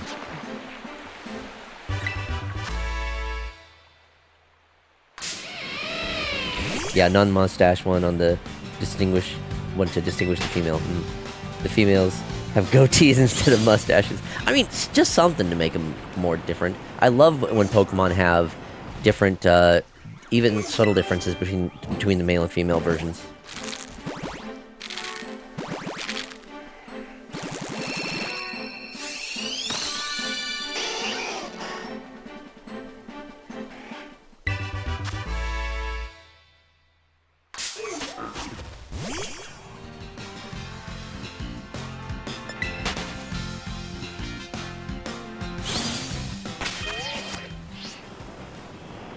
Ugh.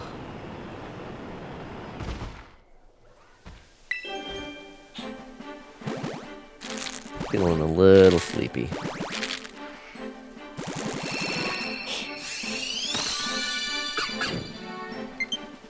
Oh, speaking of Hades 2.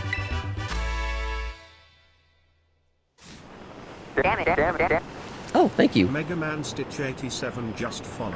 I'm surprised you weren't following before. You've been in the stream a couple times as well.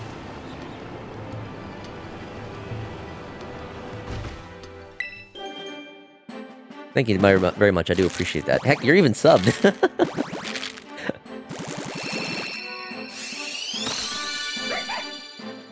Wait.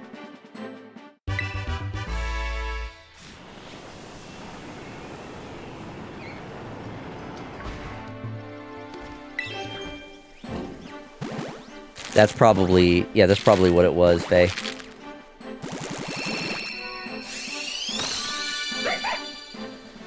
Wait.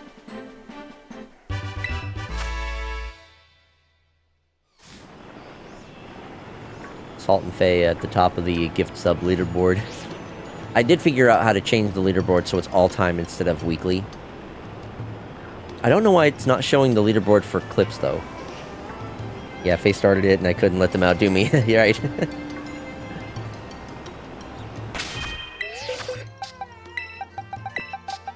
It was a bit of a competition between you two. Faye sneaking up, yeah.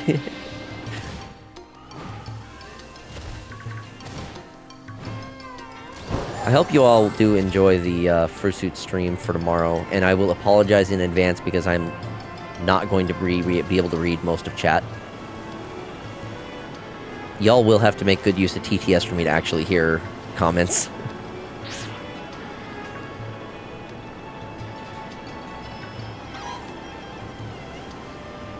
Competwinction.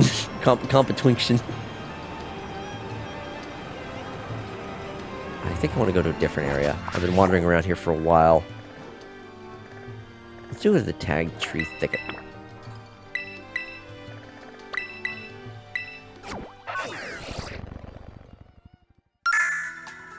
Does it work with any amount? Yeah, it should. Yeah, so like the TTS is for bits of any amount, and then otherwise, there's... Sounds good, Foxy Twink. We will make sure to include you into the planning. Thank you. Yeah, so, the channel points are another option as well. Thank you for the 1-bit Faye. Appreciate it.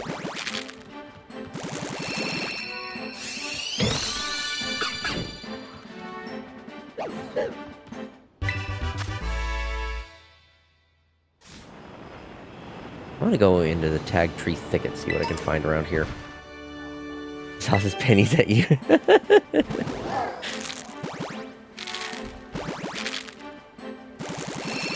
Please do not throw loose change at the strippers. I mean, the fursuiters. You know, Nightbot won't shut up about it. You'd think I would read that. I mean, I only have it play every so often. I need some luck to get this goddamn shiny. Any shiny, actually.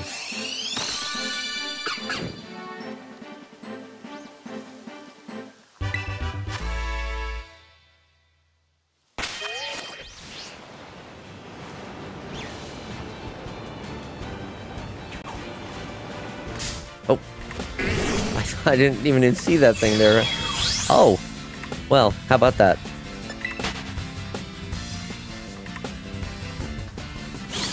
Okay, those ones just run off.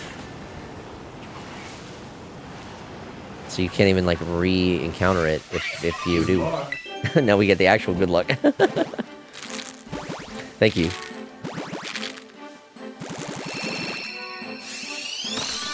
Don't get too cocky, Star Fox. Also, I just realized I do have the good luck one in there. The good luck one is actually Star Fox SNES, not 64. But I think it's fine having it in there. It's still a Star Fox sound clip, so I think it's acceptable.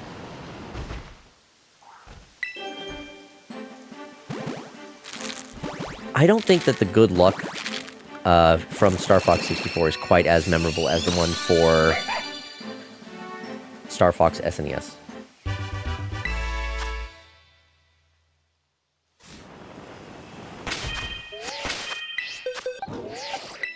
Streamer lying. I mean, unintentionally, I guess. It's one of those things that, like, I didn't really think of until it happened. Like, oh, I mean, I guess I should have separated those out. I mean, it's fine. They're all Star Fox sound clips, so I figured it makes sense. I don't think anyone's gonna complain that they roll for a Star Fox 64 sound clip and they get a Star Fox sound clip, a very memorable one at that. Still. Pimpin' with Pokefox, Beauties, Delphox, and Zoroark.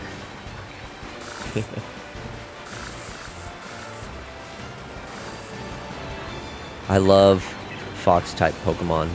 They are by far some of my favorites. Obviously, the Vulpix and Ninetales being my first favorites since, you know, I was...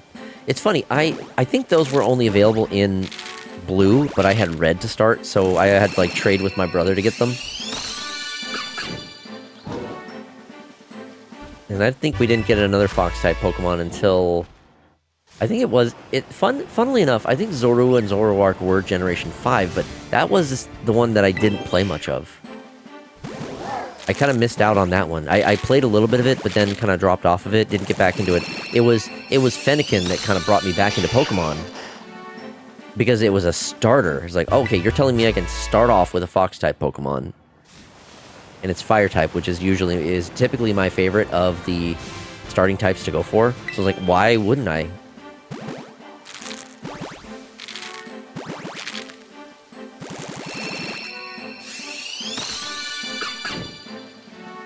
I really want to see what a shiny version of Mega Delphox looks like, which is partly why I am trying to go for this here and now.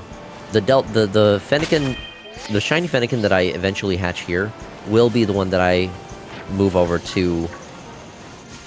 That ain't shiny, is it? I don't think so. No. The shiny for that one is, I think, way more black and white. Nice for getting you back into Pokemon X and Y, got me too. Yeah, that was the series that got me back into it. I remember back in the early days of the game, the rival picked Pokemon that you would counter. Yeah, I remember that. They've changed. Pokemon has changed so much back since then.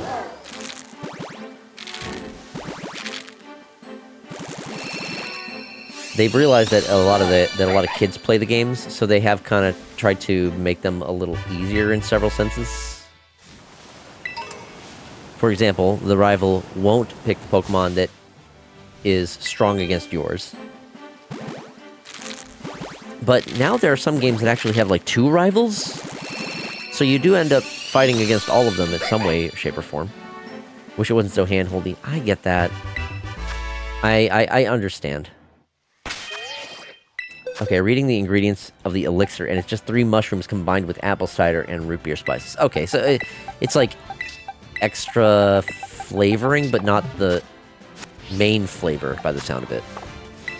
I need some water. Brake's getting a little tired, or sore.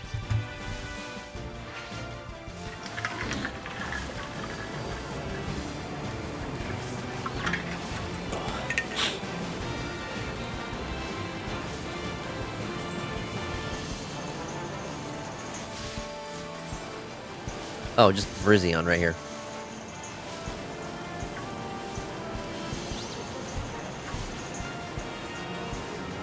I don't even have an interest in getting those static encounters. You can't shiny hunt them. Why should I care? I don't need them for dex or anything, so... I don't know, maybe if I encounter a situation where I need a particular legendary Pokemon for, I don't know, maybe a raid or something, maybe I'll grab one of those, but...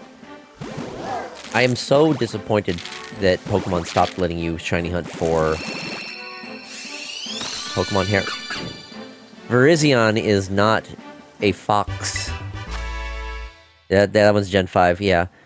Gen 5 Gen 5 was the last generation that actually let you shiny hunt the legendaries. You couldn't shiny hunt any of them in X and Y. I don't even remember if you could shiny hunt the starters. I think you could, actually. They didn't stop letting you shiny hunt the starters until...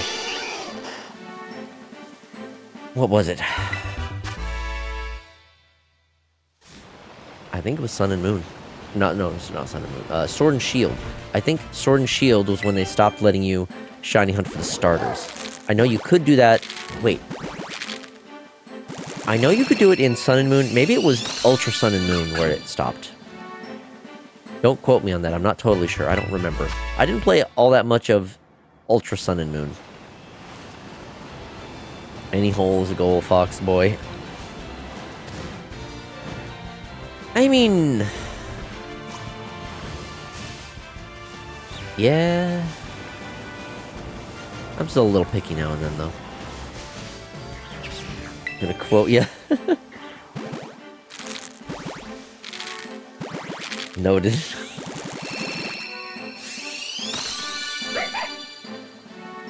I'm waiting for the compilation of out-of-context quotes. Either of me reading weird out-of-pocket chat messages, or just me actually saying weird shit. The real harem was the chat you found along the way. Oh, God. You all certainly make these streams special and something else, that's for sure. I can guarantee that 50% of them would come from... Yeah, honestly, you are a fair contributor to that. That is quite accurate.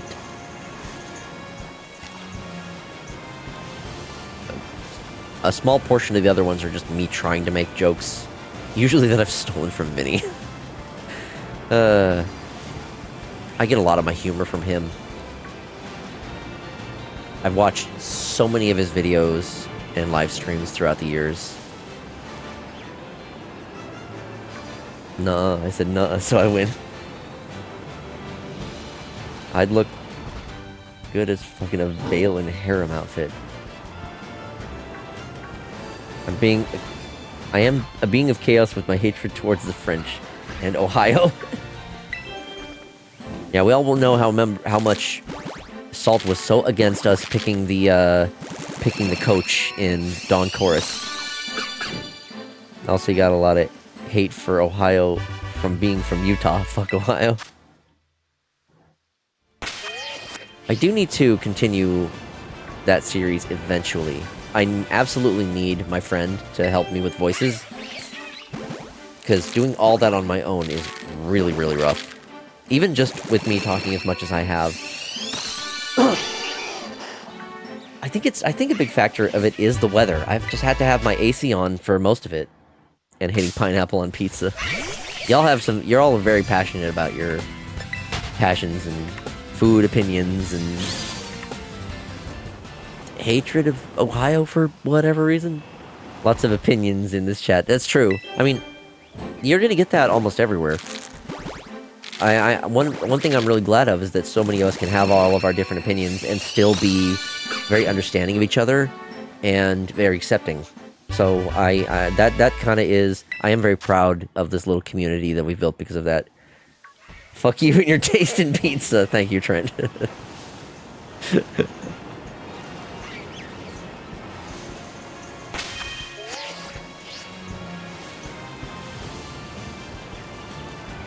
I prefer someone have an opinion than be on the fence about everything.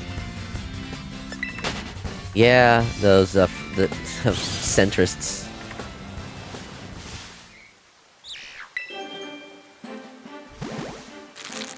Chunks do not belong on a goddamn pizza. I still want to try very thinly sliced pineapple on pizza. I've only had the chunks, which I don't mind. But I do believe that the, like, very thinly sliced pineapple could be the, like, revelation moment for me. It's like, okay, this is how pineapple on pizza really should be. But I can't really say that yet until I actually try it. But all the places that I know only do the chunks. How are mushrooms or chicken not chunk-like on pizza? Chicken absolutely is chunks. A lot of the places that do chicken almost always do it via chunks. Mushrooms are a little bit more... You can slice mushrooms a little more thin, so you don't get necessarily them quite as chunky. I like mushrooms and I like chicken on pizza. Those are both... Pineapple? Or no, sorry, pineapple. Pepperoni and mushrooms is a really good combination. Too many mushrooms.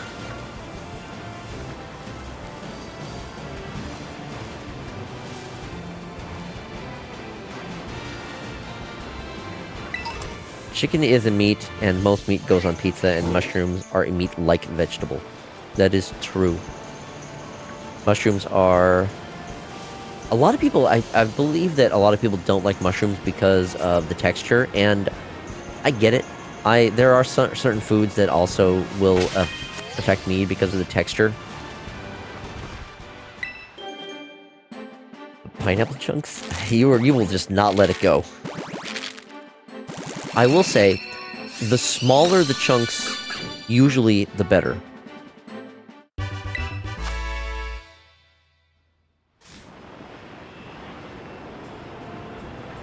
But I really would like to try the thin slices someday. I think there is... Have you ever had, like, a pineapple slice on a burger? I'll show you a meat-like vegetable. I will fight you in a Waffle House parking lot over this pizza.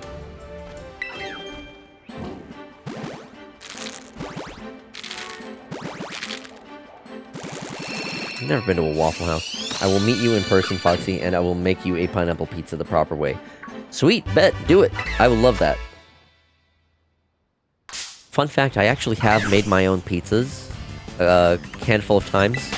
It is so much work. But it is pretty nice. I'm talking like made the dough from scratch, made my own pizza sauce. Like the whole 9 yards.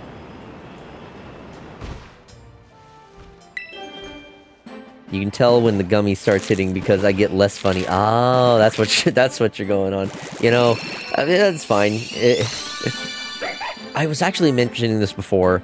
I had thought about maybe like having a gummy before starting stream, but I don't think that would be a good idea because pretty much as soon as it starts to hit, I get way too like anxious.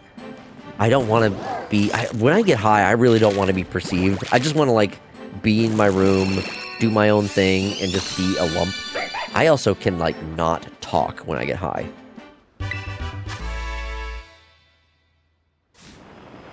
I grew up in the South eating from Waffle House. I'd be fighting on home field advantage.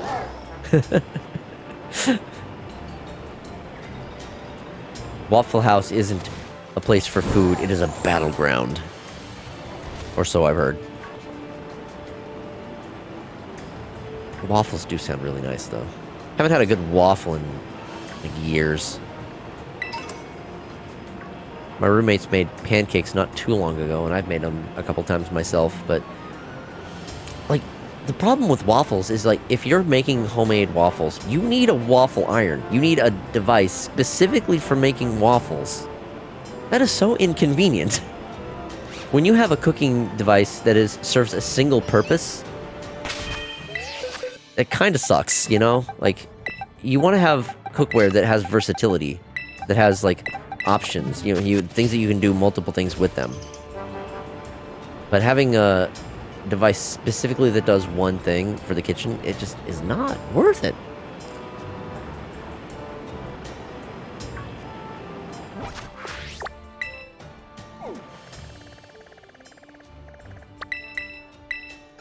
I've been not really paying attention to chat. Let me see what y'all are saying.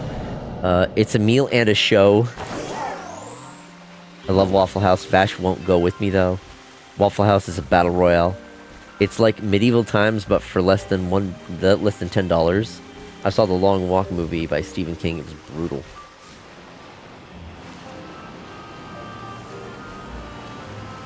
Royale. Yeah, I think I said that. Or I knew that was what you meant, at least. Typos happen to the best of us.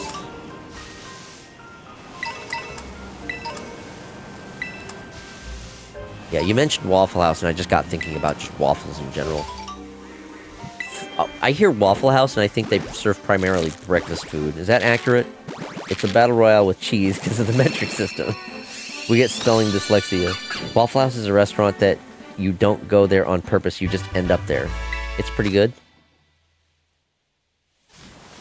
As someone who loves breakfast food, would I have a good selection? I've heard waffles and chicken is a combo that some places use, or some places have. I could see myself liking that. They do, but they've got some really fucking good melts. Ooh.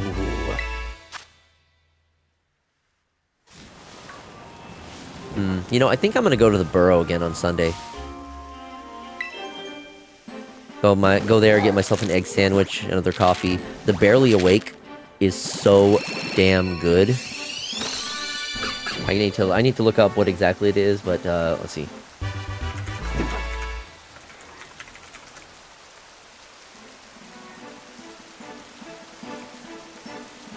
So one of the drinks they have is called...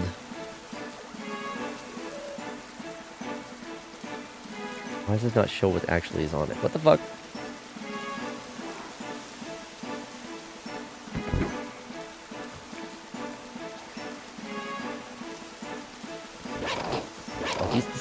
This sucks. The Barely Awake as homemade maple vanilla syrup, cinnamon powder, cinnamon syrup and powdered cinnamon on top. Yeah, Barely Awake. Yeah, all of the drinks are like furry puns. It's great. Need a Barra Cafe in my life. Oh yeah, the Barely Awake is the one that I go for. When I went there last weekend with my roommate, she got a drink called the Northern Lights. Let me look up what that one was.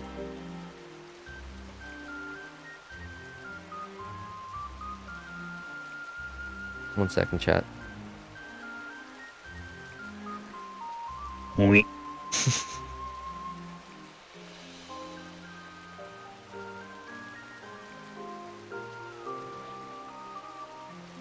Oh yeah, so the Northern Lights is a matcha latte with ube cold foam, and the way that it's colored, it's got like the matcha green on the bottom, and it has like a purple foam on the top. So it really does like have the colors of like the Northern Lights. It's really nice.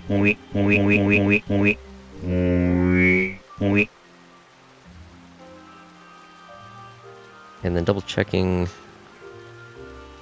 the one that I have, yeah. So Barely Awake is, yeah, homemade maple vanilla cinnamon syrup with powdered cinnamon on top.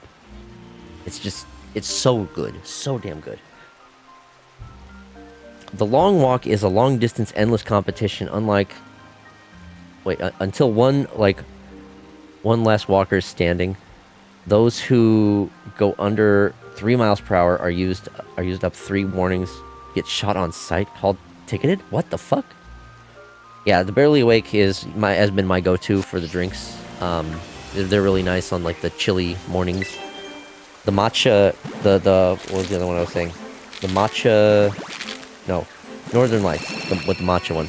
I tried a sip of that from my roommate when she got it, and it's nice. I think you probably have to like matcha, but I think the coloration and like presentation of the drink is really good. I also... last time I went there, the first time I went there, I also got a soda to go. It's a soda they make there called the Foxycon soda. I could not tell you what the actual flavors are in that thing. But it was good. It had like tart flavors. It was very unique, and it was worth getting. I don't know if I would get it again. I would love to be able to figure out, like, nail down what the actual flavors are in that thing. But it was nice. Did you see both Bad Guys movies? Yes, I did, and I loved them both. I think the first one is better, but, you know... I mean, the second one, we get more of all of the characters, and I'm super happy with that. More Diane, especially. Oh, Diane. Need to see the second one. It's good. It's good. I don't think it's as good as the first, but if you like the first, you'll still like the second. I like the new characters.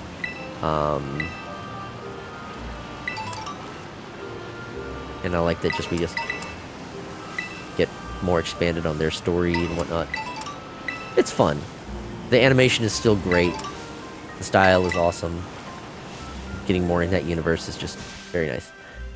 I also need to make some saucy art of them. Ooh. Diane especially. Diane is obviously my favorite. Not like I'm biased towards foxes or anything. Don't know where anyone would get that idea. The animation is eye candy. It is so good. You've got like mixes of like smooth animation with the like. Sometimes they purposely use like lower frame rate stuff, sudden movements to really emphasize like quick movements, and just DreamWorks has been so on point with their animations. I don't know how many of you have seen Puss in Boots: The Last Wish, but oh my god, that movie is phenomenal. The story, the pacing, the characters, the art, the animation, it is amazing. I don't want to say too much about it. Like, the humor is great. I think I actually saw that one several times in theaters. Villain is super hot. One of the villains is super hot. There's like 3 separate sets of villains. I guess there is one main villain and the rest are just like more side villains, but still. Yeah, I saw Puss in Boots: Last Wish 2. It's good. Shrek 5 is pushed back. Yeah, I don't think I've seen like Shrek 3 or 4, so I know I've seen 1 and 2. It has been a long while since I've seen either, but I don't remember anything about 3 or 4.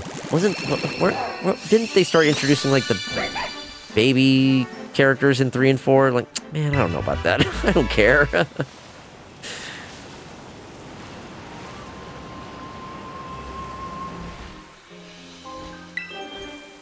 Dude, imagine a life-size Saucy Diane put in a charity auction at a con. Oh my god. I go broke trying to get that.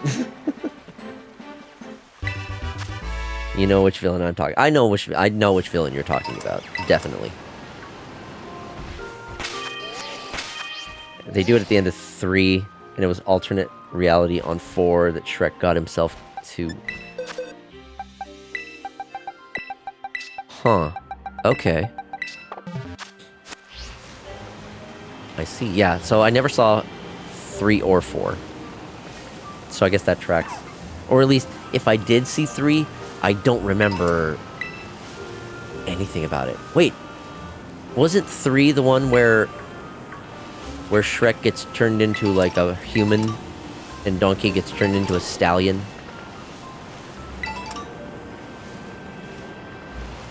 Or was that 2? That's the end of 2? Okay. I don't think I've seen 3 then. I will create life-size... More power to you, man. Godspeed.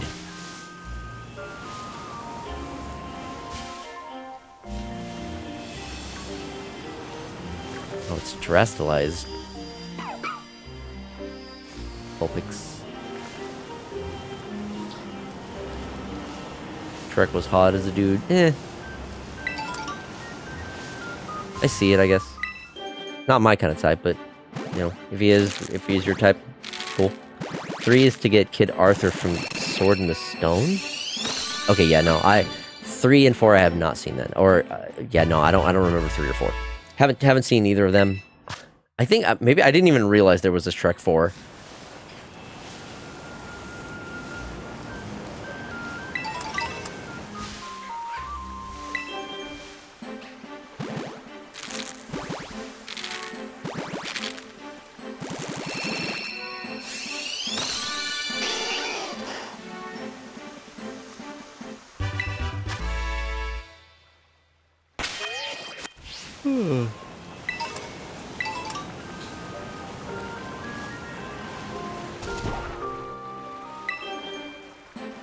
Where is the shiny? Please. Been almost 3 hours. Give me the damn shiny. Lady Evie, hello, welcome. Hope you're doing well tonight. There was a centipede on the wall. Had to take that out. Oh, God. Anything you missed? No. There hasn't really been much going on. I'm still wandering around, trying to find any random shinies, and still hatching the ones that I got. No luck so far. You're good? Good to hear. Good to hear. Well, welcome. I'm just shiny hunting, as you can see. I have a variety of fox types I'm trying to get. Lady EV16 just followed. Thank you so much for the follow. I get scorpions as I'm at that edge of Nevada that's near or on Amazon or Arizona. Oh, God. I am lucky that I have never encountered scorpions. I don't think I would. No. I already don't like spiders. Scorpions? Ugh. No. No, I don't want to deal with that. No, thank you. It's bad enough having to worry about something that can bite, something that can like sting. Scorpions are chill little dudes. Fuck spiders. I don't know. Maybe I've always just assumed that that's how they, at least that's how they're portrayed as. Like, I mean, they look scary. We get big tarantulas too. Oh no, you can keep them. You can keep them. No, thank you. I'm just not, I do not like arachnids. I wouldn't say I'm arachnophobic, but I do not like arachnids. I usually cuff spiders, take them outside. That is good to do. That is good. Just, I don't want them in my house. Just relocate them. Evict them from my household if they get a little too close.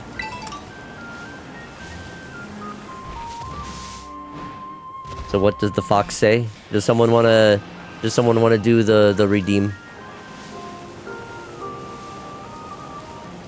We have a redeem for that.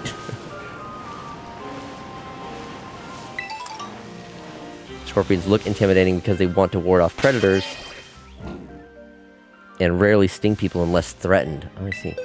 Spiders do not care about biting you. There's black wasp type of bug called a tarantula hawk, and it stings, lays eggs on its butt. That's a natural predator. I think I've heard of that one. That's some intense shit there. I can live with them as long as they pay rent and keeping the other bugs out. That is a good way of going about it, like synergy type of thing. Oui.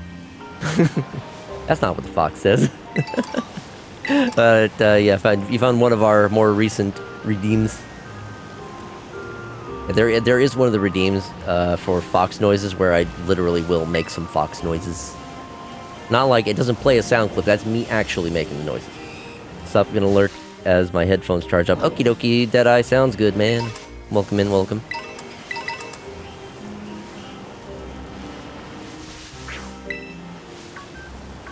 Oops. Oui.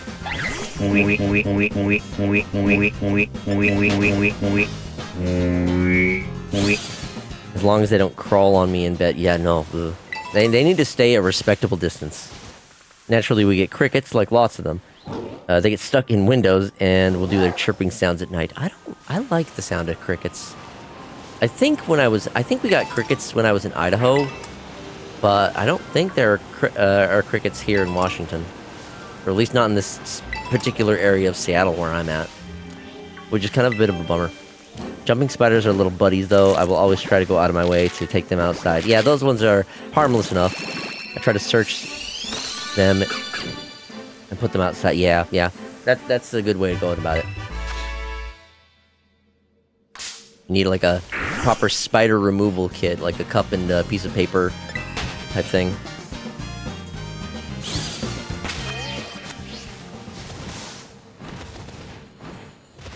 I keep my room pretty well sealed up, so I haven't really had to deal with any bugs in my room for a while, which is nice. I don't want to have to kill bugs.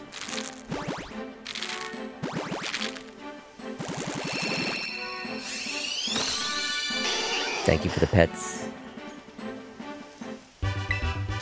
Oui. Also, we do get roaches too. Oh no. One was stuck in my bathroom sink, living in the sinkhole at the back bowl base of it. And I got it out with pliers, taking it out by one of its legs and captured it to throw it out. Oh, man. Oh.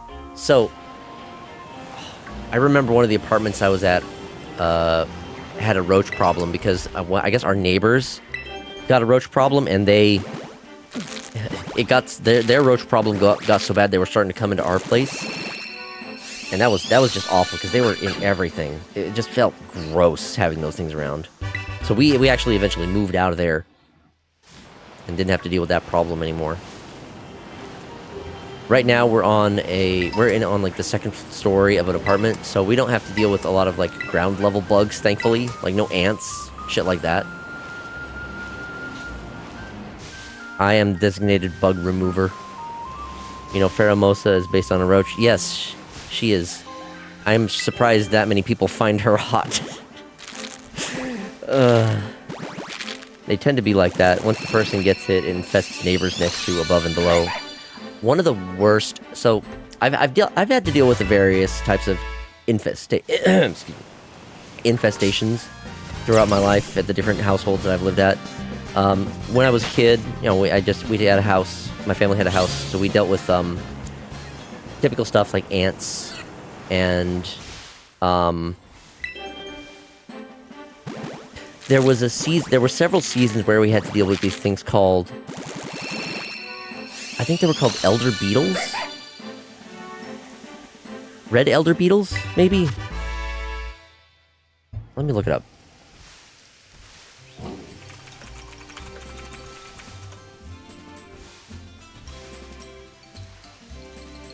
Oh, box elder bug. Excuse me, box elder bug, yeah.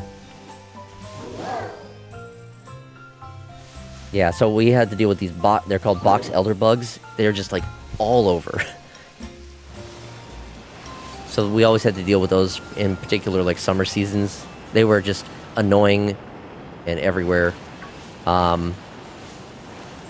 When I moved to Washington to be with my partner, at the time, we dog sat for her mom's dog for a bit, and then the dog had fleas, so we had to deflea our house. That was annoying, but not too terribly bad. However, one of the worst bug things that I've had to deal with was when I was living in a small little studio apartment with a friend for a while in downtown Seattle.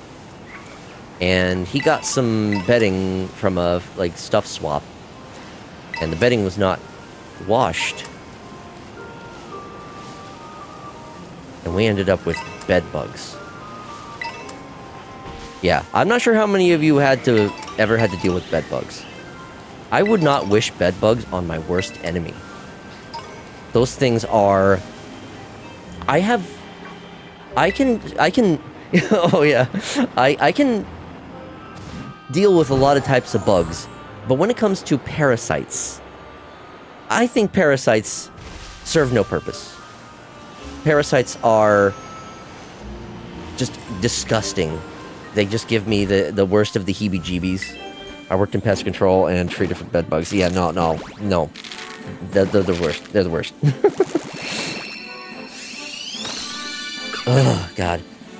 I just gave myself the shakes just thinking about it because, God, I feel like I have at least a level of PTSD after dealing with bed bugs I had to live with those things for like years. It might not have been like years, but it felt like a long time. It sucked. We eventually got them treated and taken care of, but I've always been kind of paranoid about them since. They serve no purpose. Bed bugs should kill themselves. Right. Oh, you've dealt with bed bugs before? Yeah, you know the pain. The problem is, not only are they just they spread so fast, they multiply so quickly, they get in every little crevice, every little nook and cranny, and they're so hard to get rid of and stay gone. It was awful. It was just the worst. Fun fact, the blood spots on walls are from females vomiting blood from being stabbed in the abdomen by the male. Yeah, because that's apparently like how they reproduce. They are disgusting. Ugh.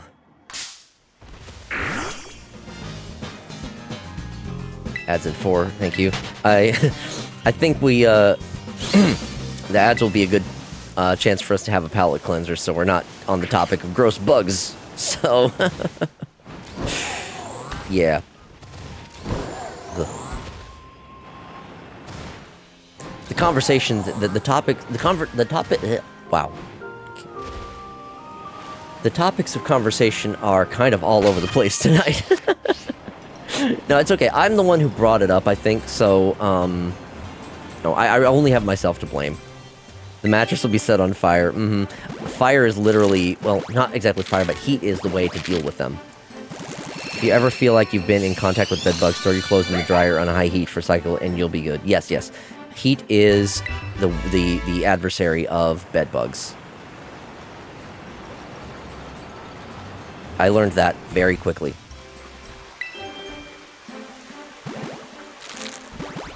Unless it's Bugs Bunny. Shiny in 4, I'm calling it. I hope so. Also, hello, Glitchyverse, welcome.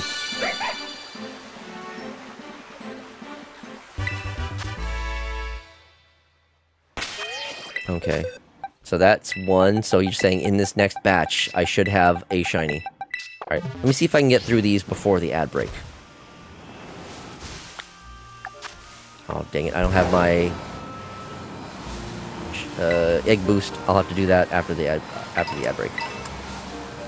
They can also lie dormant for upwards of a year. Yeah, they are, disgustingly hardy creatures. If they weren't literal parasites, I would be impressed with how well they can survive. Anyway, Foxy, sexy maid pinup. You know what, at this point, fuck it. I'd welcome it. I need to update the goal for it, but if you all get me to 100 subs, I will get a maid outfit and wear it in fursuit on stream. You gotta get me to 100 subs. You got a long way to go, okay?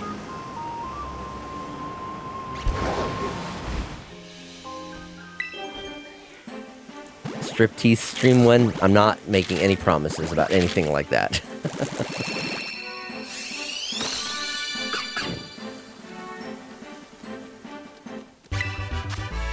The maid outfit is already going to be pushing it. I'm only reluctantly agreeing to that as well. I'm not thrilled with the idea, but y'all are so damn insistent. I'm dirt poor right now, so I can't not contribute, unfortunately. It's all good. I don't expect anyone to contribute. I'm mostly saying it as a joke. I expect nothing. I just appreciate y'all hanging out here. That your viewership is more than enough. We just need someone to gift 50 subs and we'll get it. Oh, yeah, only 50 subs. That's just no biggie, you know?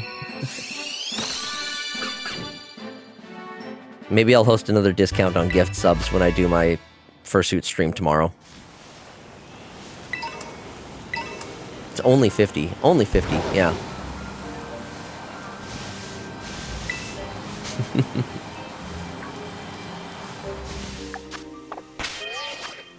Well, that was the 3. I should be able to hatch these last 2 before the ad break.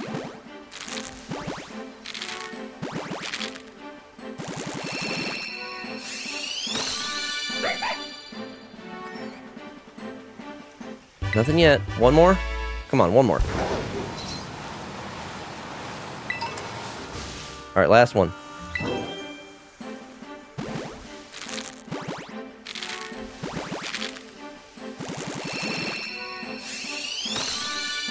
Nope, no shiny. Alright, well, it's time for the ad break. We're gonna do a BRB. This will be a good opportunity to grab a drink, grab a snack, maybe stand up, stretch a little bit. I'm also going to take a moment and in 4 batches. Oh, okay, of course, now you clarify that. Looks like Glitch lied. Time for them to get banned. Alright, it's all good. We're gonna do the BRB, and I will see you all in a few minutes.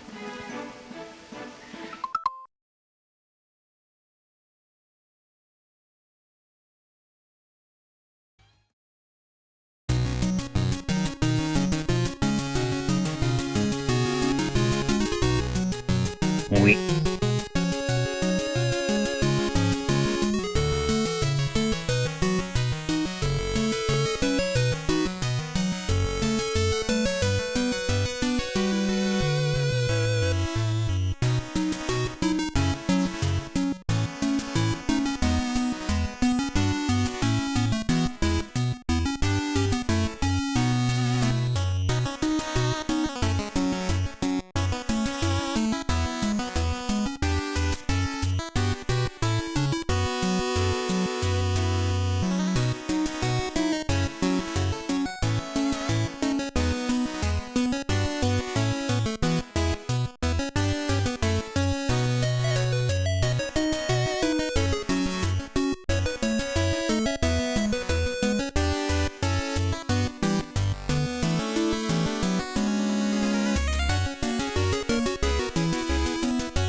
And we're back. Thank you all for your patience. It's been a hot minute since we've listened to Hot Dad. Well, yeah, because I haven't played any game that involves. Well, you know. To be fair, the times I've usually played Hot Dad was when I'm cleaning up my base in Voices of the Void, and since I haven't played Voices of the Void in a while or done anything that's quite to that level of cleaning, that's why. I mean, I haven't really listened to much of his other songs. His It's Time to Clean song is really the only one that it's the only one that I've heard that I really like. To be fair, I haven't listened to a lot of his other songs. He's good.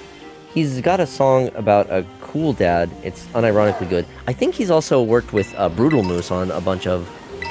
Brutal Moose usually will do songs for his ad reads about, what is it? HelloFresh. So he's actually been... Brutal Moose has been working with Hot Dad to make songs for his ad reads, which has been pretty amusing. Also, I forgot to mention this earlier, Glitchiverse. I think I recognize some of your artwork. You've worked with Toru, haven't you?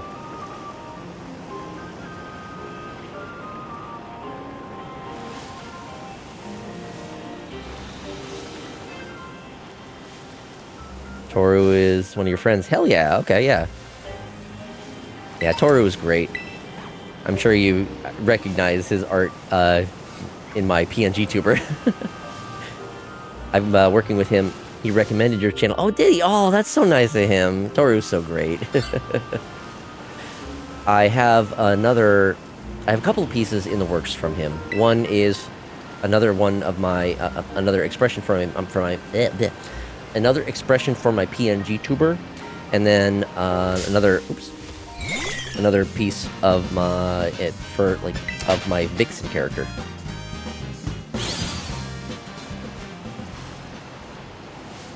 I'm looking forward to those.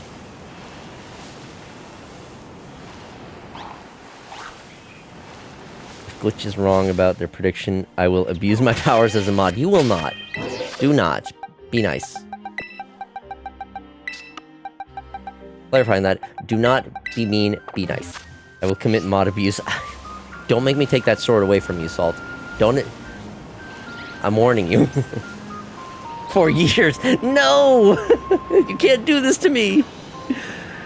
I've been hunting this one for so long already. I want to try to get it before Legends ZA comes out. Oh, I need to do another picnic to speed this up a little bit. To be fair, I am also still going through the boxes that have a combination of Pokemon. I haven't yet gotten to the boxes that are all Fennekin. It's gonna take you 4 years, then you're good.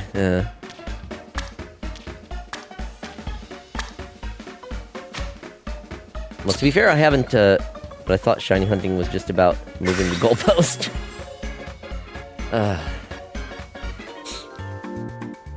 Shiny hunting is about perseverance.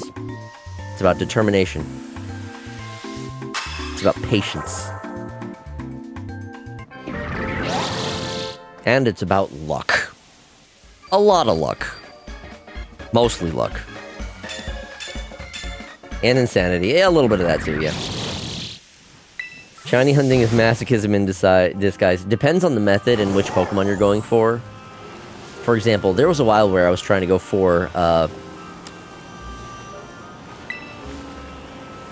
in the DLC for Pokemon Sword and Shield, there was a little mode called Dynamax Adventure, where you got, like, rental Pokemon, and you go through this little, like, branching paths to fight different Pokemon along the way. You can swap out your Pokemon with the ones you catch, and at the end of the dungeon, or I guess at the end of the run, is a legendary Pokemon of some kind. And in that mode, the odds of the... Well, okay, it wasn't always a legendary Pokemon at the end, but most of the time it was. Well, no, I think it was. Anyway, the odds of getting any Pokemon in... Any of the Pokemon... at the end of the run, any of the Pokemon you caught along the way, you could keep one of them. And the odds of getting a shiny Pokemon among any of those was always 1 in 100, which is pretty damn good odds.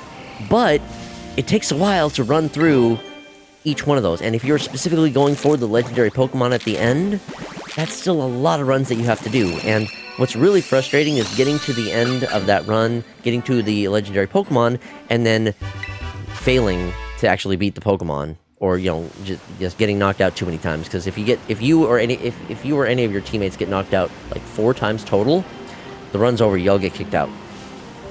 So either you have to rely on if you're playing with the AI, you have to just kind of hope that they pick well, or you have to try to like get yourself using the AI teammates or using like randos online. I feel are about kind of like the same odds, because you know the AI can be stupid, and the players you can get can also be stupid.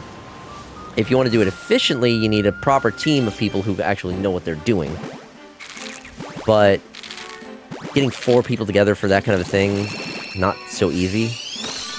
So I kind of just resigned myself. I'm not getting the shiny Solgaleo.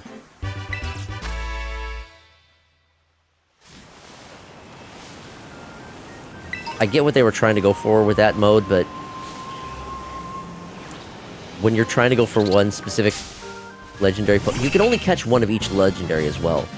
So, you know, you need to, if you're trying to go for a shiny one, you have to make sure you're hunting for that shiny. Don't catch a regular one, or otherwise you just can't get it. You need to, like, restart your whole game. DLC and everything. Imagine having friends to play video games with consistently. I would know what that feels like. Most of the time I'm playing video games, it's solo. Once in a while, I can get some people together for, like, Helldivers 2. But, other than that, most of the time, I'm just doing solo stuff. Same thing with, like, with Pokemon, I do these solo. Oh, right. This set's already... Time for the next set.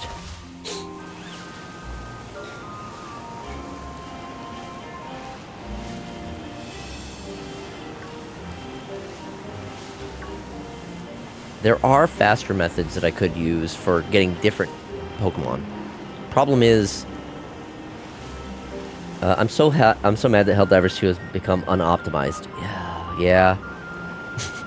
I remember trying to play it last time, even on console. It was rough. This happens anytime they put out an update. Shit breaks.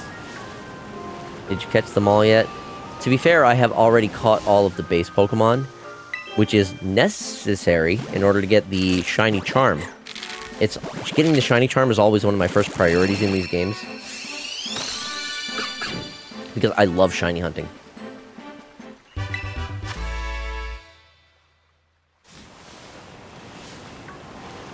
I have yet to get a single shiny this stream, though. It has been dry as hell.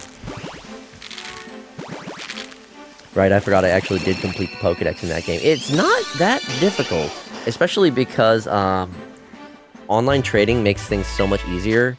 And it was still, even with how rough the game plays, there was still plenty of people that were playing it, so it wasn't that difficult to get one.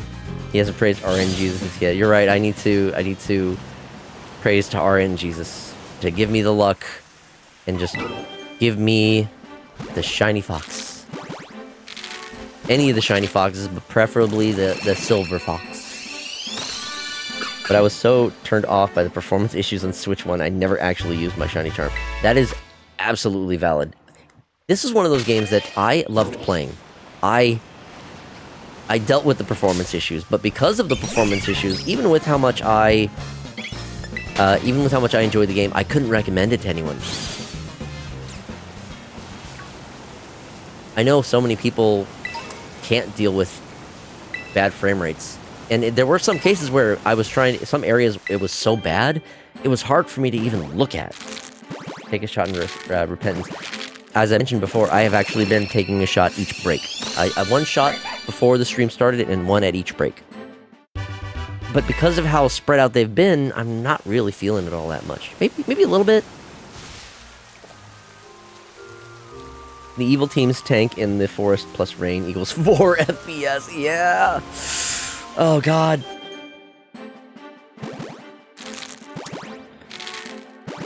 Or the Casaroya Lake. Oh my god, it's just awful in that area. The Tag Tree Thicket was also another place that just was horrendous frame rates. Hated that boss.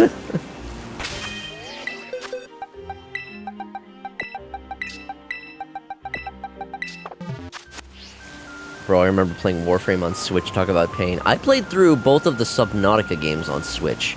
For those of you who don't know, the Nintendo Switch was my only gaming platform for a good while. So there were a lot of situations where I would have to just deal with the poor performance of the Nintendo Switch version, or I wouldn't be able to play the game. I have a Switch 2, but I haven't been using it since Mario Kart.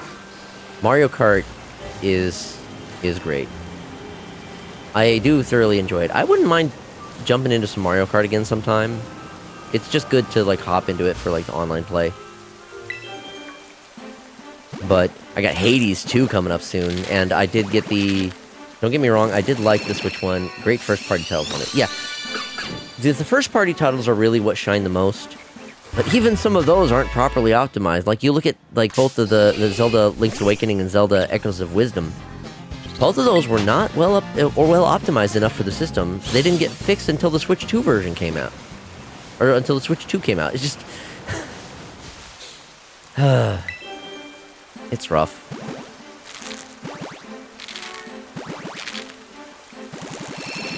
I'm more of a PC gamer, so first-party games aren't on PC. Those first-party games aren't on PC, so I play them. That's absolutely valid. I think... honestly, I got a Switch So I have a PS5, a PC, and a Switch 2. Switch 1 was my main platform for the longest while. PC is superior console. Heavily depends on how good your PC is. The PC I have is adequate. Like, I've been trying to play Water Park Simulator, and even that game kind of struggles. Especially as I expand the park more and have more guests in the park.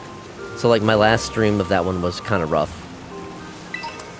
I spent too much on that new PC. Can you add hanky-panky mods to almost all games you want? No, didn't think so. I do... One of the reasons why I did want to get more into PC gaming was because of certain games allowing mods. For example, the mods that I have for Balatro, the Card Sauce mod, and the Pokemon mod. So I am glad that I have the Switch versions... Not Switch versions, sorry. I'm glad I have the PC versions of those so I can play those mods at least. But I am still limited with what I can do on this PC. Especially because trying to stream and play games on it at the same time does mean I'm not going to be able to play anything that's like high-end. This isn't a new PC. Card Sauce, yeah, so a card, it adds a bunch of cards based on the Vinesauce crew, specifically Joel and Vinny. Dude, playing heavily modded Stardew is a game changer. I haven't played modded Stardew. I've played a shit ton of Stardew on both Switch and fellow Vinesauce. I love Vinesauce, both Vinny and Joel. Joel is the reason why I got into Voices of the Void, and I think it was because Vinny had played Water Park Simulator is why I wanted to give that game a shot as well. Yeah, a lot of my humor comes from both of them as well. Been watching Vinny, Joel, and Mike for a while. I don't watch as much of Mike, but I can appreciate him. There are some cards that are based on Mike in the Card Sauce pack. It's such a funny one. I have VODs of all of my... I have VODs of the Card Sauce mod, me playing those, up on my Twitch channel. Or not Twitch, on my YouTube channel. FYI to those unaware, I post all of my VODs over on my YouTube channel, youtube.com/@FoxyDude. Occasionally you'll see Nightbot post the link to that. And the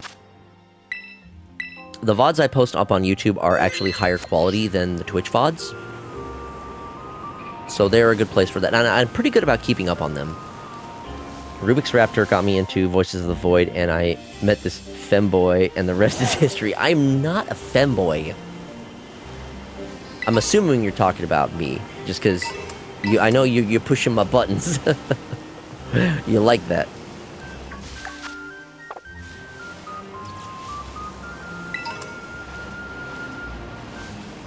There, I dropped you a sub on YouTube. Thank you, I do appreciate that.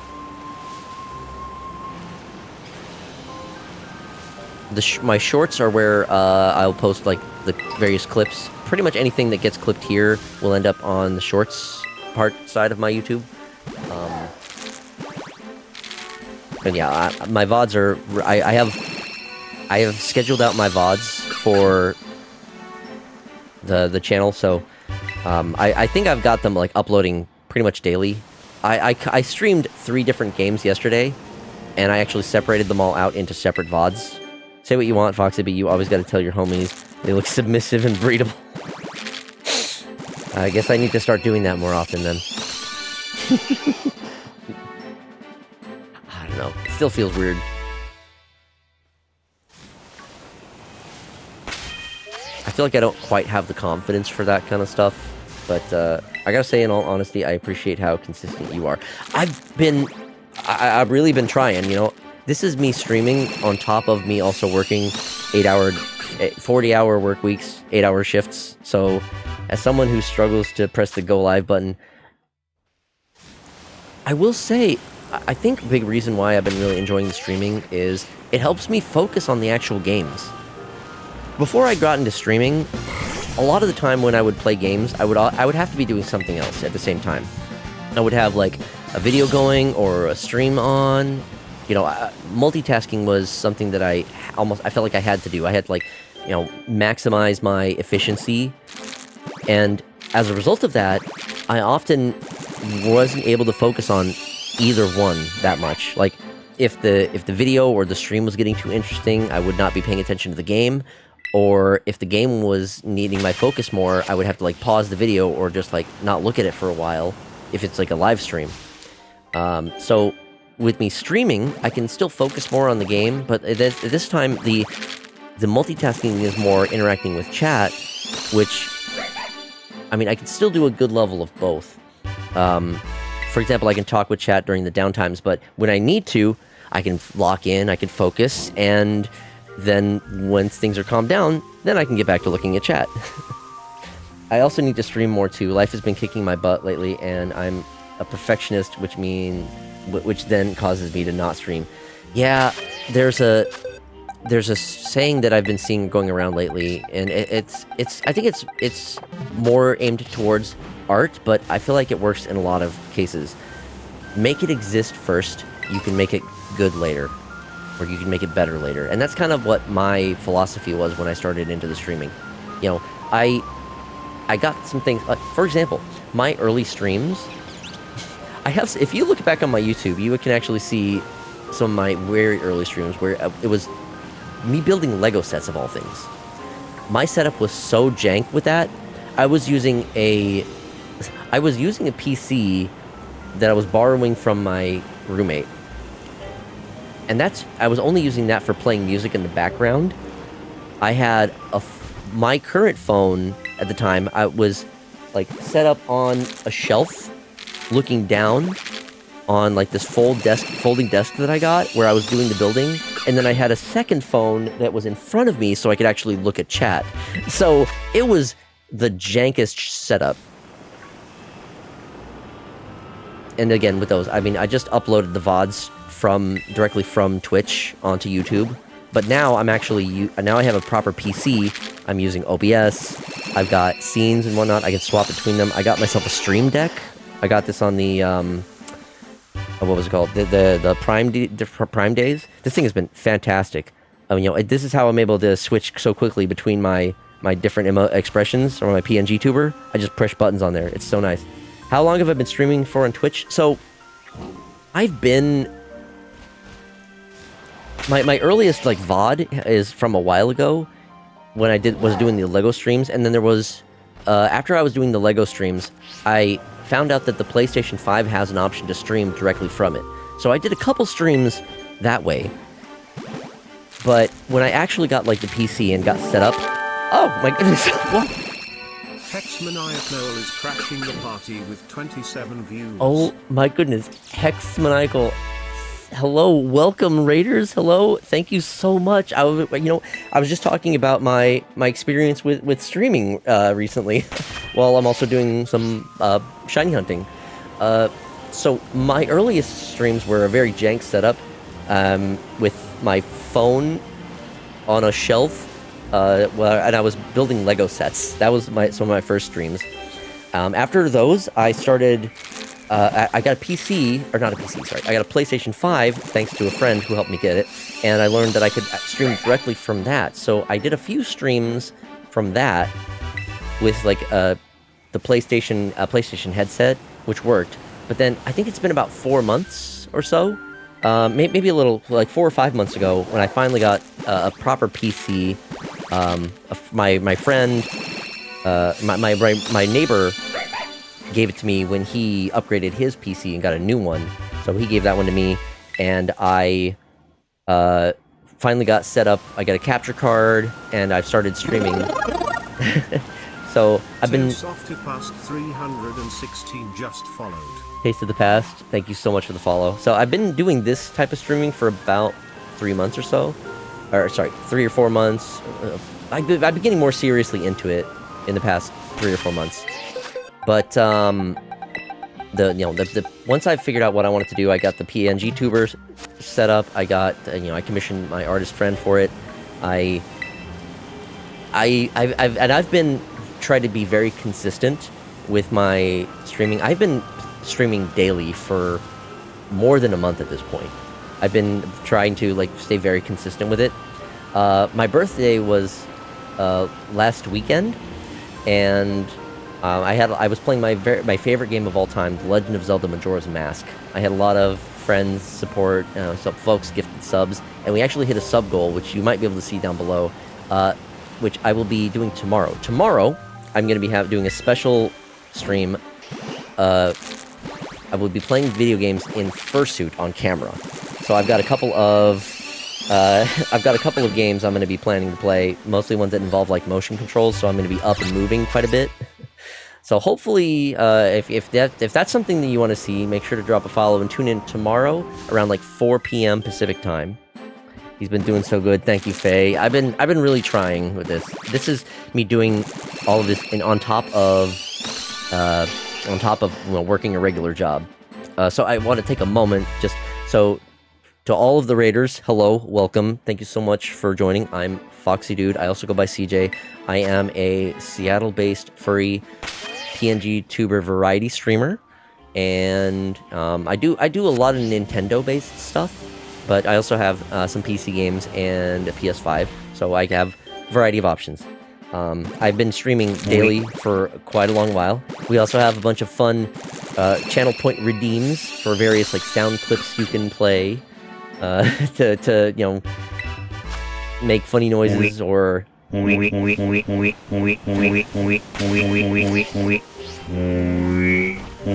you, Faye. Good examples of those. Yeah. We're trying to get him to do a fursuit maid stream. Reluctantly, I need to still update the goal, but I have agreed that down that one, huh? I just realized now you're hatching foxes. Yes, they're all foxes. My goal, I really want to get a Fennekin, because I want to be able to have a shiny Fennekin that I can move over to Pokemon Legends ZA when that comes out, even though I know I'm not actually going to be able to move it over until Pokemon Home is implemented with it, which is going to be a while after, but I still want to, try and have that ready.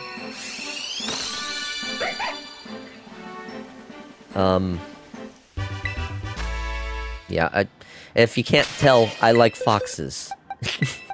A lot. I'm sure that's a shocker.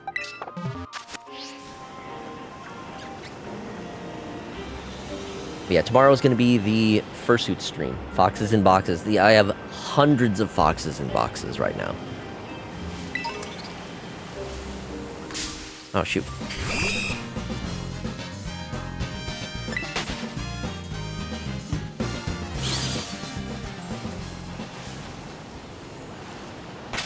This has been a very, very dry stream. I have not had much luck in regards to shinies. I've been, in addition to hatching the Pokemon, I like wandering around, like maybe getting lucky and finding a random shiny, but it just has not happened this stream. The odds, the fate is not on my side. Man, I miss Pokemon Ranch. Can you imagine all these foxes out on that farm? Pokemon Ranch? What one was that for? I don't remember that.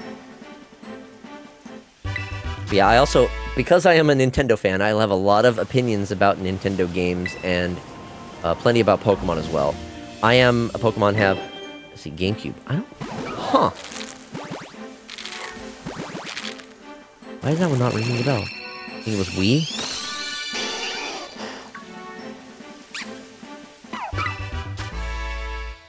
Was it Wii? Pokemon Ranch. Hold on. I'm gonna look it up. I'm curious. Pokemon Box was GameCube. Let's see. Pokemon Ranch. My Pokemon Ranch.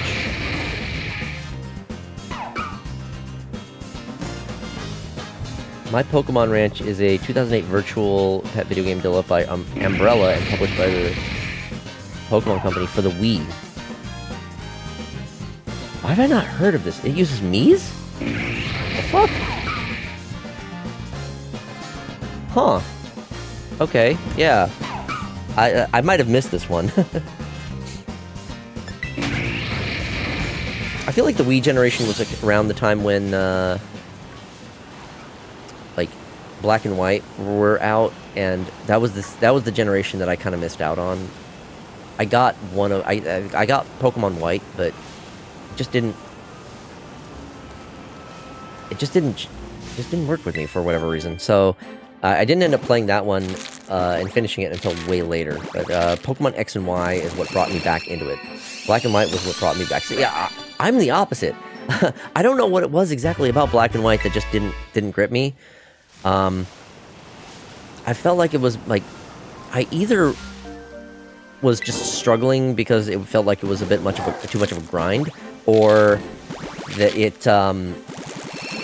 I know that Black and White was sort of a soft refresh of the series, or a soft reboot, where you didn't encounter any Pokemon from previous games early on. Like you didn't get familiar Pokemon until you got to like post game stuff, which I respect that. I get that, you know, making it so you are experiencing all new Pokemon. We haven't gotten that in like a long while. I think that's been the only case of that. Every other Pokemon game has at least has a good portion of returning Pokemon. But I don't know, something about it just didn't click with me. But X and Y, when they announced that one of the starter Pokemon was going to be a Fennec, Fire-type Fox Pokemon, like, okay, I'm sold. You have my money. Played the remakes later. They didn't remake those. They haven't remade Black and White. Are you talking about... Oh, you're talking about Gen 3 and 4. Right, okay. Yeah. So I've been a fan since Gen 1, but I'm not as some people would say, a Gen 1-er. Yeah, okay, I got that a little afterwards. It took me... I'm a little slow. There is a recurring joke that either jokes go over my head, or sometimes it takes me a while before like a joke clicks with me. So I'm a bit of a slowpoke in that regard. I'm actually planning on getting an emote that properly represents that. So look forward to that coming in sometime in the future. Yeah, the Gen 3 and 4 remakes. I know that the Gen 3 remakes, or Omega Ruby and Alpha Sapphire, those were great. Those were fantastic remakes. The Gen 4 remakes? Brilliant... it was, Shining Diamond or Brilliant Sapphire? Brilliant Sapphire... Brilliant Diamond and Shining Pearl, right. Maybe the drinks are getting more to me than I realize. Brilliant Diamond and Shining Pearl. Despite how much I did enjoy Diamond and Pearl back on the DS, I don't know, something about the DS remake, the Switch remakes of those I played through them, but that was kind of it. I thought they were okay. I felt like they were almost too, what's the word? They remade them almost too on the point, on point. I can't think of words. Proper shit.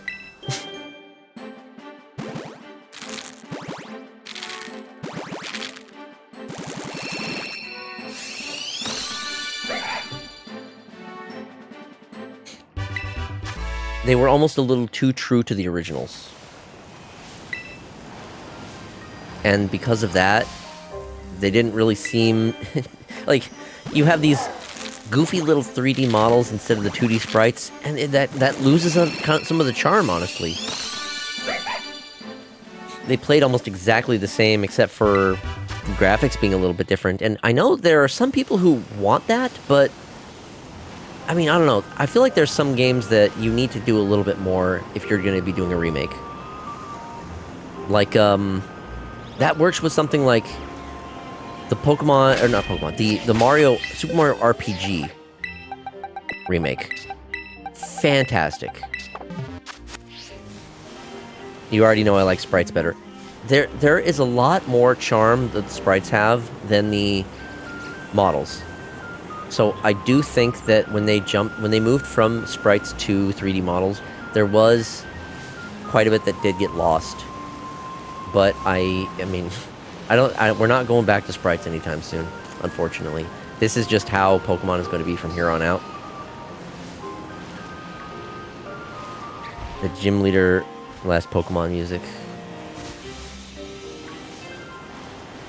In which generation? I will say, there are certain things that I do like about the current Pokemon generation. Specifically in Sword and Shield, the gym battle music is fantastic, especially when you do get down to the last Pokemon, and the crowd starts cheering and singing along. Oh my god. That's so good. And then for this game, the rival battle music and the final rival battle music... Oh my lord. It just I love it when they have the battle music has like an early stage version of it and then a later stage version of it that's like enhanced, you know, it made more extreme. And the Ramona battle music in particular, it hits so well for me. Gen 5. It was kind of like that, but in Gen 5, it's the Pokemon theme. Okay, gotcha. Might need to revisit that. I wonder if or when we're going to be getting... I feel like it's only a matter of time until they do remakes of Gen 5. I don't have much of a nostalgia for Gen 5, so I don't have much of a say in it, but it'll be interesting to see when it does happen. I was also talking about how this next year is going to be the... Oh god. It's the 30th anniversary of Pokemon. And I know people have been asking for the original classics on like Nintendo Switch Online. I don't know if that's going to happen. I don't think that Game Freak would want to release them like that, just put them on NSO for free. If they do release them, they probably will be standalone, separate, purchasable titles, which I wouldn't be exactly the happiest with, but I would understand.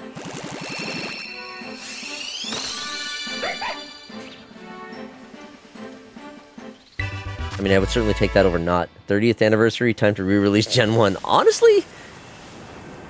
Correct me if I'm wrong, but I think it was the 20th anniversary when they decided to put the OG versions on the Virtual Console for Nintendo 3DS, so, you know what, fuck it. Every 10 years, bring back the OG generations. Why not? Milk that cash cow for all it's worth. How much more nostalgia can we get out of the the people in their 30s and 40s who are still playing these games? Present company included. Oh, shit. Ran over a bug.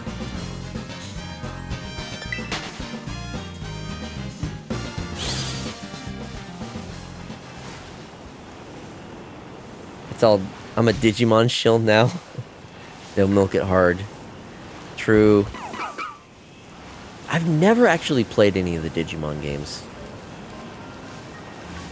I remember my partner at the time talked a lot about Digimon World, the PlayStation 1 game, I think it was.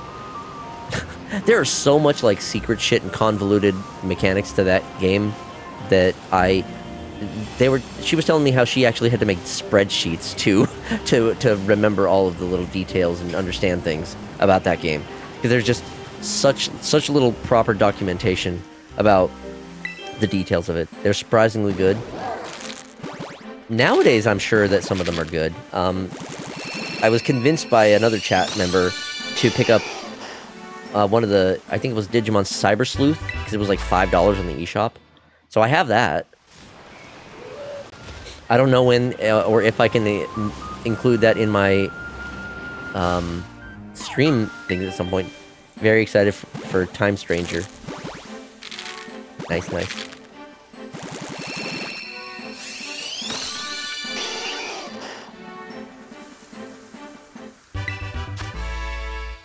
Yeah, I don't really have much experience with the Digimon games.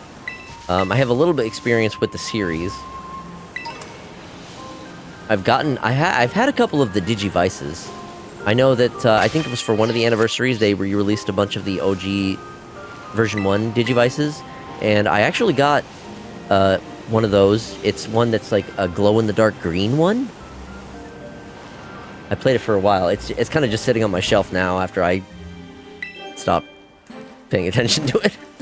Yeah, Cyber Sleuth is nice. The new game comes out at the start of October. That's Time Stranger. Okay, demo was great. Nice, nice, nice. I can't make any promises because I already have a lot on my plate.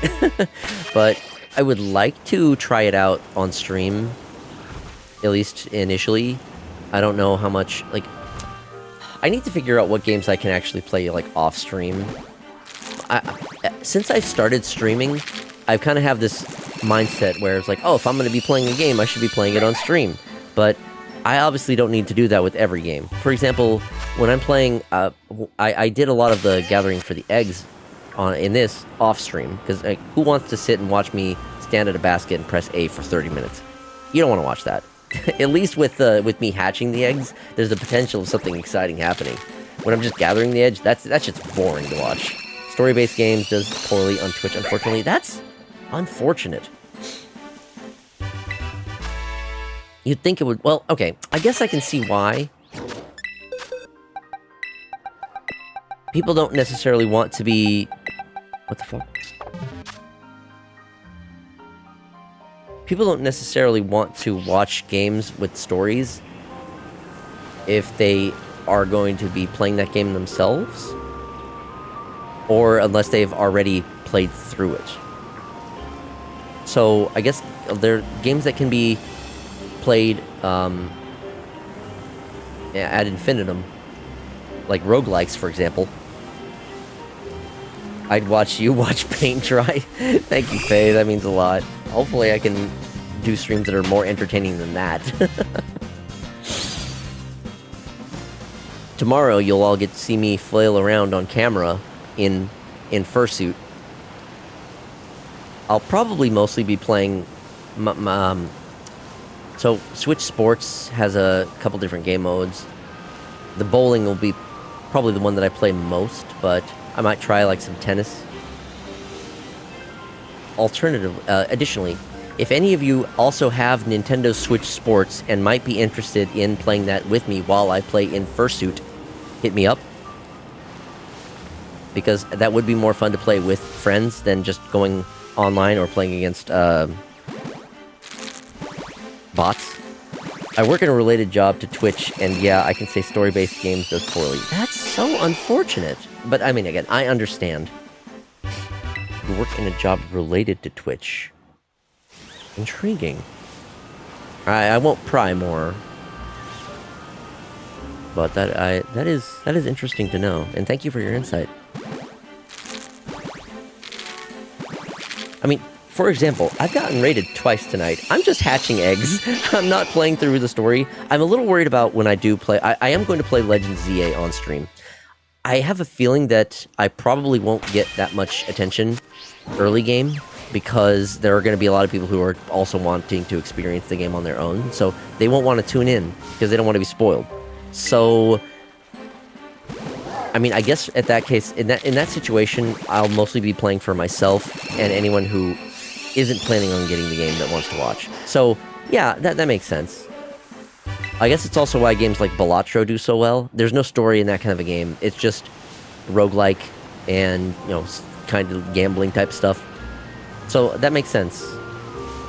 Racing games are probably pretty good in that. Well, and its hype, yeah. I was playing Nubby's Number Factory the other night, and that one was fun. I don't remember what my numbers were for viewership, but I played like 3 different games that night. I played Nubby's Number Factory, I played Luck Be a Landlord, and then I played Dungeons and Degenerate Gamblers. Folks seemed to kind of fall off once I got to Dungeons and Degenerate Gamblers, which I was confused. Like, you know, all of these games seem to be roguelike types. Big numbers go burr, so Balatro, Ratcoin. Ratcoin was a good one. I'm looking forward to the full release on that one. Yeah. I think most of my runs in, well, I think I had 2 successful runs in Nubby out of like maybe 5 or so. That was a fun one. I can't play Nubby for a long time, though. I feel like I get a couple runs in and I'm good.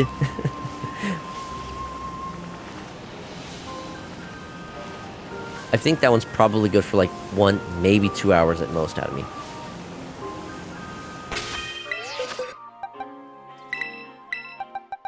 How are we doing? Is this the last?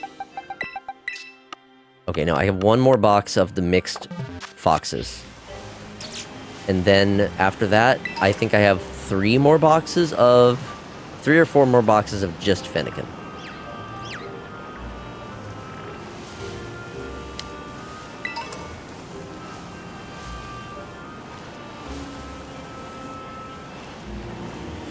Some of my early introduction to Twitch was actually watching shiny hunters, and they are partly the reason why I also wanted to get into shiny hunting myself. There's these long periods of nothing going on, but then the excitement of actually finding the shiny when you've been hunting for so long, you know, there's a big dopamine hit when that happens. You could say shiny hunting is kind of like gambling, in a sense. You're just waiting for that hit, waiting for the luck to work in your favor, waiting for the Pokemon with a different color palette to show up.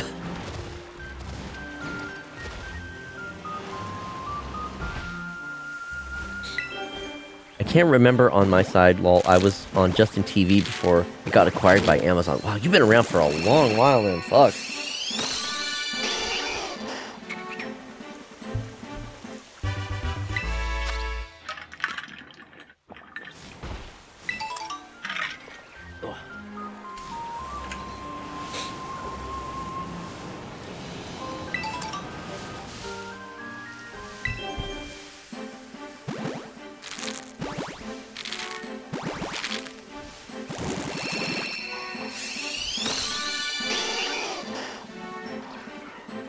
Yeah, I've really only gotten into the streaming thing more seriously just in the past couple months.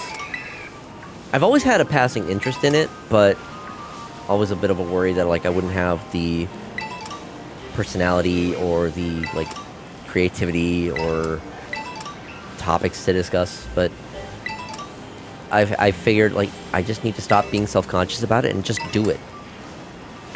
And I guess I'm not sure how much of it started when I actually got, like, the PNG tuber and actually had some better, like, visual things, because I know there are people who do their streams where it's just the gameplay, but that's mostly people you get, like, you know, Vinny and Joel, people who have been, or, you know, Germa, people who have already been doing streaming for many, many years. They've already built up their viewers, so, you know, viewers know what to expect. Hell, Vinny will only do face cam stuff on, like, very special occasions. I've seen my fair share of smaller community, and I can safely say you will do pretty good if you keep it up. I'm good. I'm glad to hear that. Yeah, I figure consistency is a very important part of it, which is partly why I have been trying to do it daily. And I've been enjoying it. So, I mean, as long as I'm enjoying it, I'm going to keep doing it. It kind of works well. Like, I'm really enjoying building up this little community we have. Like, I have my Discord, and, you know, that's another way for folks to keep in touch. And the people who stop in and chat are always nice.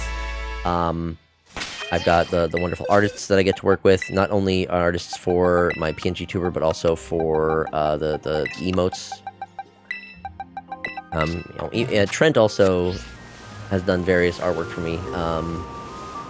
For example, for my birthday, he did a piece of gift art based on The Legend of Zelda Majora's Mask, and I was using that for one of my thumbnails for the VOD, as well as my starting soon screen when I played that game.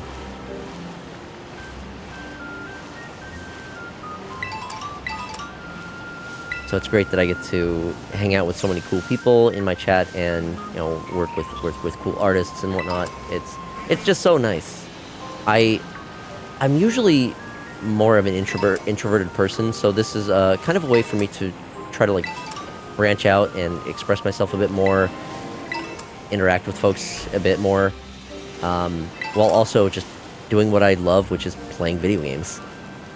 I've always been a video game fan since I was a kid, and, you know, the fact that I can share my experiences, share my thoughts and opinions with folks, it's a great experience. So I can't thank you all enough for coming along with me on this journey. It's a lot of fun, and I'm gonna keep going, and I'm gonna keep doing it. As long as I got you folks to, you know, show up, I'm gonna keep going. UBO2 Ferramosa just followed. UBO2 Ferramosa, welcome! Thank you so much for the follow. Hope you're all having a good time tonight. Oh, shush, I'm surprised you used the art for the stream. How could I not? You did such a good job with it, man! Like, for gift art, I was blown away. I love how well you emulated the style of the original artwork, too. It's just... It was fantastic. How could I not use it? I still have a couple more Majora's Mask streams to do, and when I eventually get around to playing some randomizers for it, I will continue to use that artwork for that, as long as you will allow me. It is, you know, you made the art, so, you know, you get the final say in that after all. Always gotta respect the artist's wishes.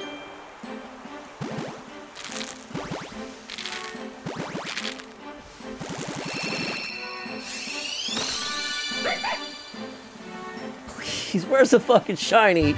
Ah, God. I've been at this for so long. Give me one shiny. Give me a random one, for God's sake. I'll take anything at this point. Please.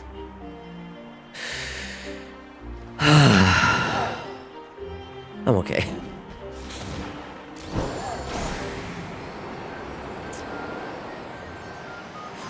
4 shinies.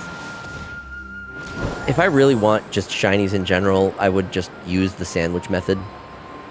But because I am going for a specific shiny, it's just not working out for me.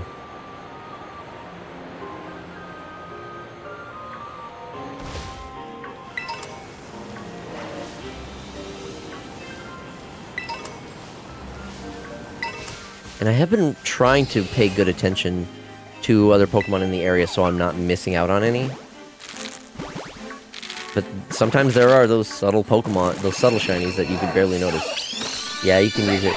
Still surprised in things. Yeah. Thank you, doggy.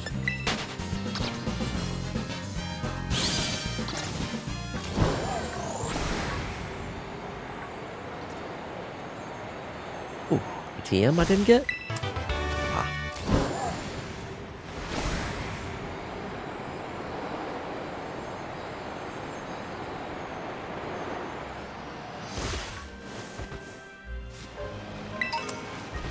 Oh, right.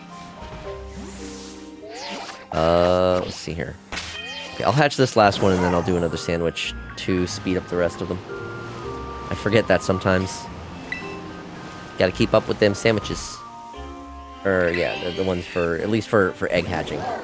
I didn't realize until not too long ago that the egg power also increases the odds, not the odds, but increases the speed which the eggs hatch. So, I've been used to just not using that for the longest time.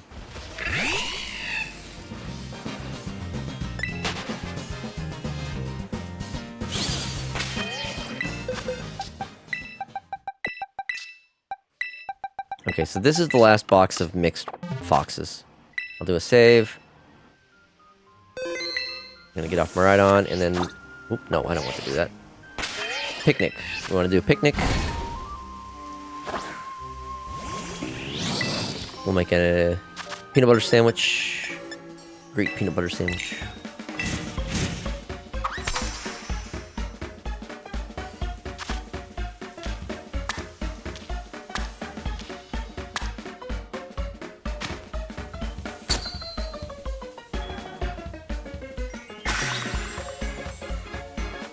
The sandwich mechanic is so damn goofy. And then you have this ridiculous animation on top of it. Like, I know what they were trying to go for, but it just looks so lazy.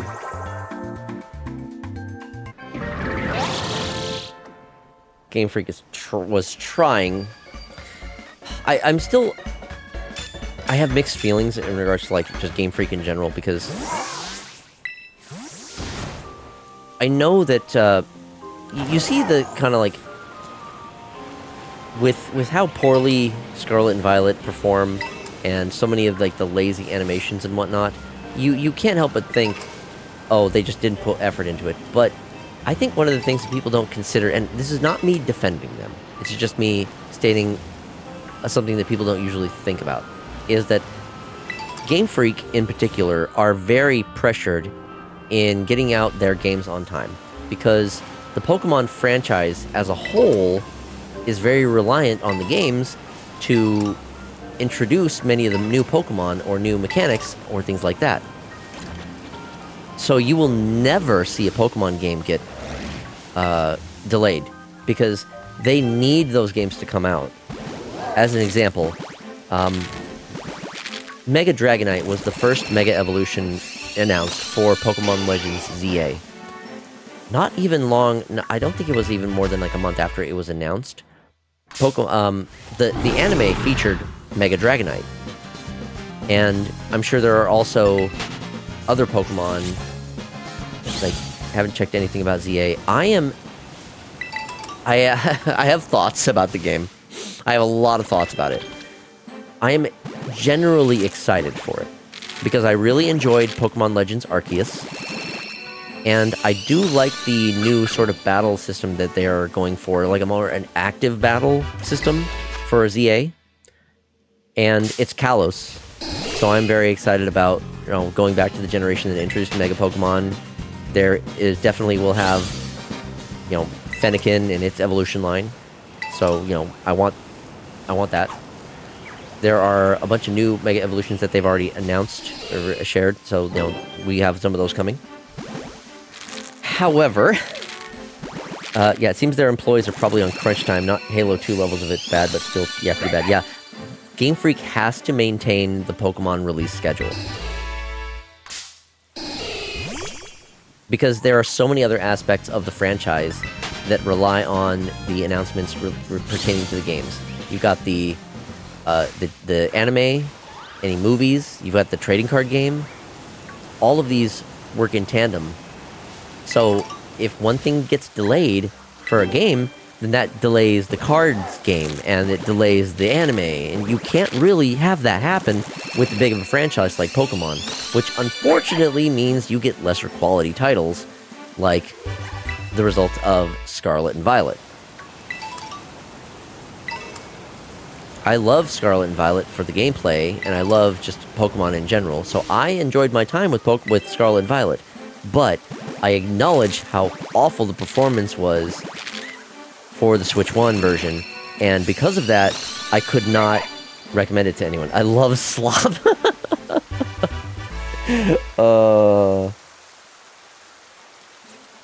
Oh, Shiabun emotes? Oh, awesome. I didn't know that they... Oh, right, it's by Buff Pup. Okay, wait, Buff Pup did the art of that. Okay. I love seeing, like, familiar people's emotes. And then I'm like, oh, that person streams. Cool. I do wonder how often, how much my emotes get around. Like, if people are using them in other chats and whatnot. Hopefully, once I have a wider variety of emotes, some more unique ones. I need more ads in one. Okay, thank you. You have the stats and the analytics. You're right. I need to actually look into that. Love myself some gray sludge. Yeah. But yeah, I enjoy these games for the creature collecting, and I like shiny hunting. And I've been with the series since the early days, so... but yeah, it's hard for me to recommend them because of the performance issues. But anyway, it's time for our next ad break, so we're going to do that now. I'll see you all in a few minutes.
Thank you all for your patience. We are back.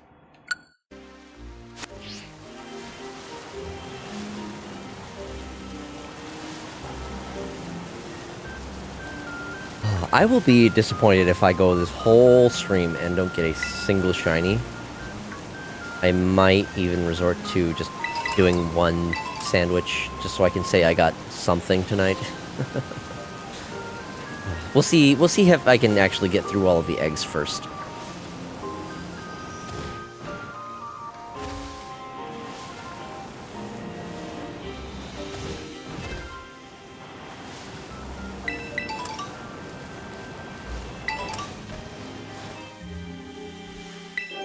I still have about 4 more boxes after I get through this current one.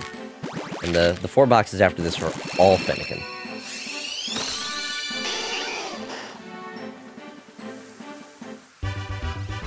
But for the moment, I still am maintaining. Who's your favorite shiny? I think I have it between two. I think the first one would be shiny Braixen, because I love the purple of it. The other one is probably shiny Alolan Ninetales. Of course, they're both foxes. Once again, the purple coloration is so nice. Despite green being my favorite color in general, Pokemon that have shiny versions that are purple always seem to be just really fucking good. Whereas a lot of shiny Pokemon that have green versions kind of are more like a sickly green. It just doesn't really work that well. I'm surprised my favorite Pokemon aren't bunnies. Oh, well, I mean, there aren't a whole lot of bunny Pokemon. There's like 3 that I can think of off the top of my head.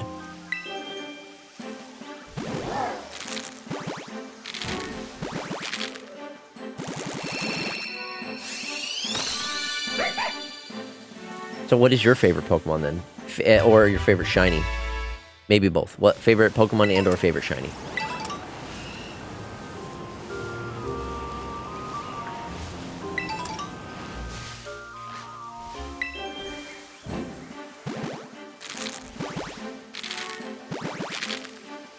I do have a cool shiny Zoroark I've been carrying since the Jenny got introduced. Ooh, Zoroark is so good. Again, one of those... The purple, the Zoroark with the purple, it just works so well. I don't know what it is about shinies that are purple. They're just good. They're just good.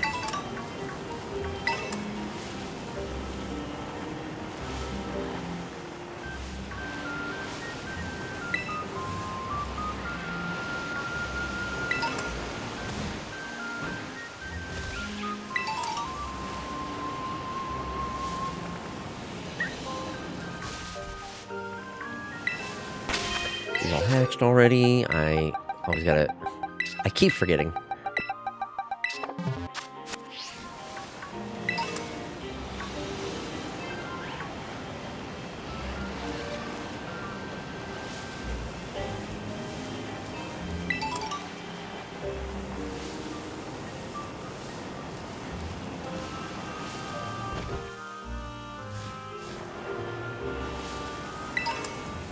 Oh, never mind. One of my favorite is a bunny. I forgot Scorbunny. Scorbunny is so good.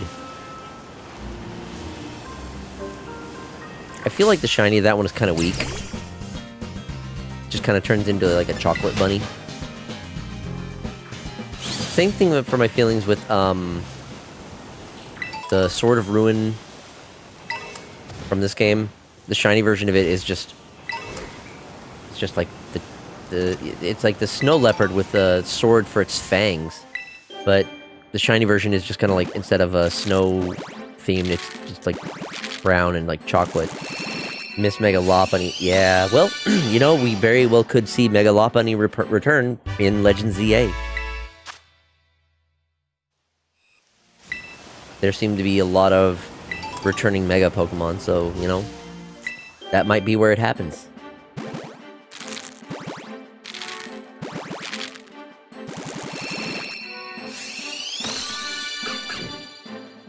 What do y'all think of the new Mega Evolutions for Raichu? I'm not a big fan of the fact that the game is just within the city, as far as I know. That, yes, that is what I've also heard. The promotional materials that I've seen state that the entire gameplay takes place within the city, and that is another concern I also have seen in discussions about, like, is there going to be enough variety in the environments if it's all within the city? So, I don't know. I feel like that they would have to have some decent variation to make it interesting and worthwhile if they are going to restrict us entirely to the city. I can say this much. If you are on the fence about getting the game, Pokemon was always about nature and exploration. Right! So, it feels kind of weird to restrict all of that in one single city. I mean, it seems to be a rather large city, but still... I don't know. It's gonna be tough to tell.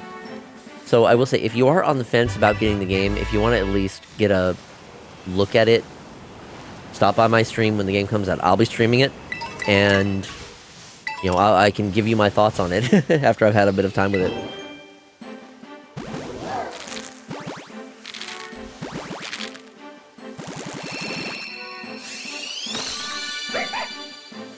Just afraid they'll be samey.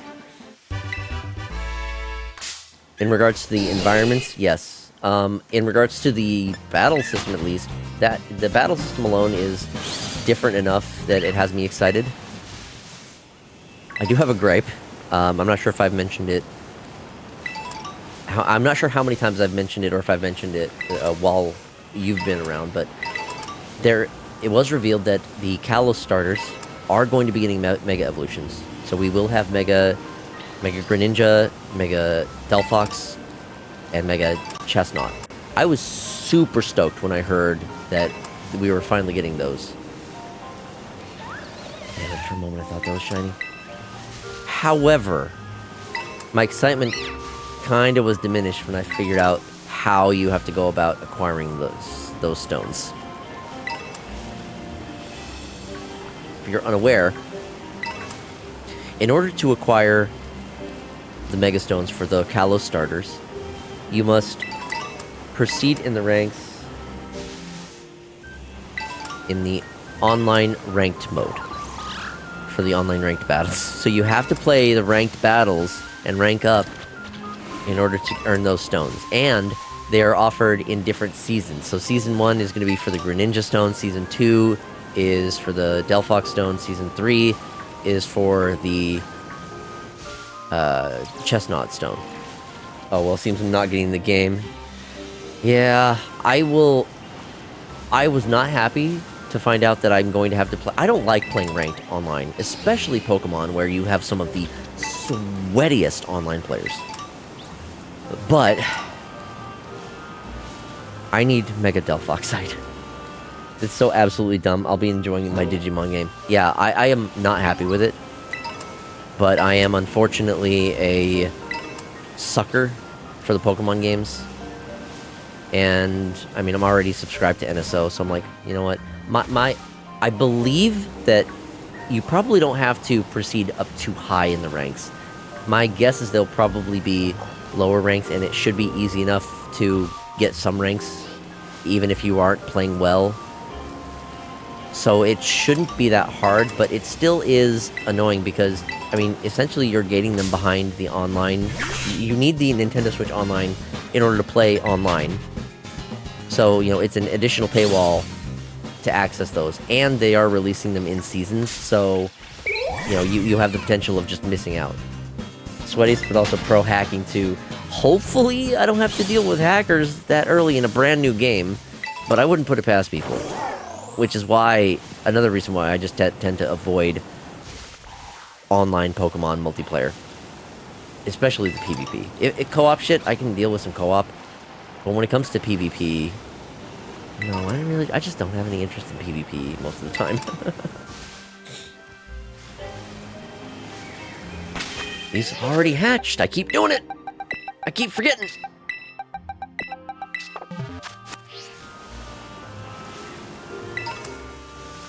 Oh, God. Can I get a pity shiny, maybe? Something? Anything.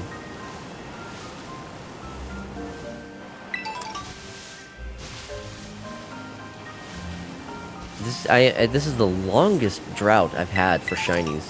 Not just for eggs, but for just, like, randomly wandering, too. I feel like my luck is pretty good when it comes to just finding the random ones. Unless there have been some shinies and I've just missed them. Which, I mean, is possible. Sometimes they are subtle, so it's hard to tell. I'm not a big competitive guy for gaming. Not a shiny, but I got a carrot. Ooh, carrots are nice. The Mimikyus are a little hard to tell if they're shiny or not. I don't think that one is, though. I like carrots, but they gotta be, like, good and cooked for me to enjoy them. I don't like raw carrots.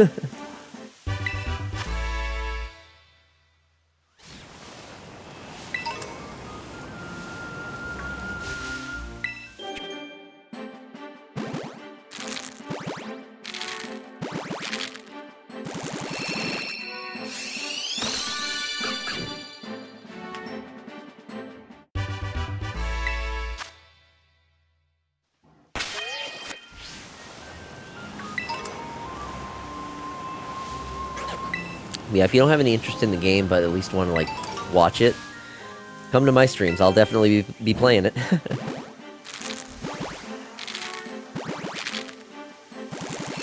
I will absolutely be going live the day it launches and playing the hell out of it.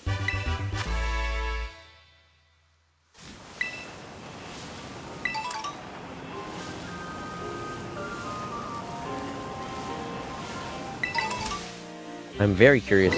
I'll be dropping by if I'm not busy, sure. Awesome, I really would appreciate that. I am very curious to see how shiny hunting is going to work in the game. I want to know. I want to know if there is like a visual and audio cue when a shiny Pokemon appears, like there is in Legends Arceus. And I want to know if there are any other techniques you can use to increase your odds of finding shiny Pokemon, because this game certainly has a wide variety and options of them. So I want to know. I need to know. Gotta buy the shiny DLC. You know what's the saddest part? I probably will end up getting the DLC. I'll also be getting the Nintendo Switch 2 version, so that whole experience is gonna cost me 100 bones.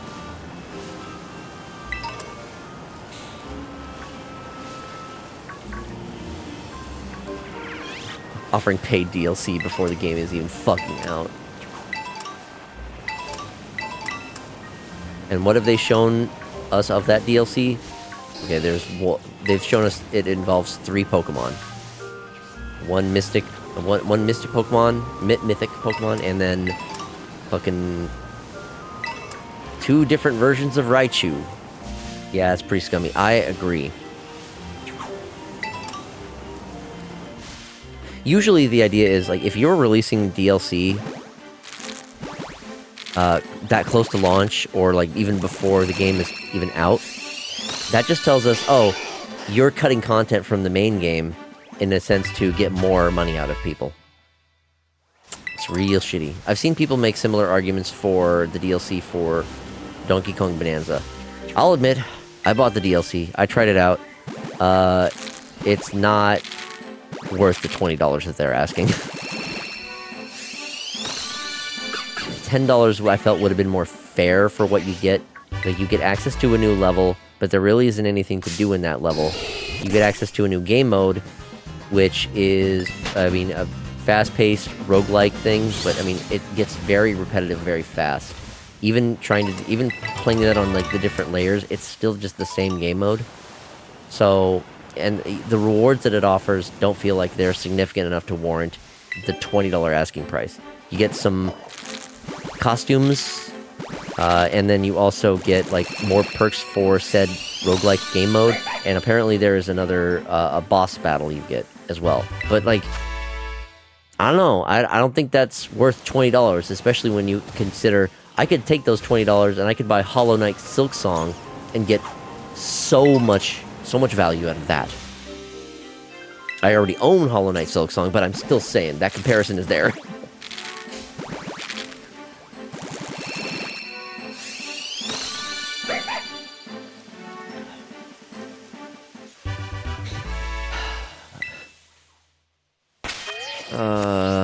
Chat, where's the shiny?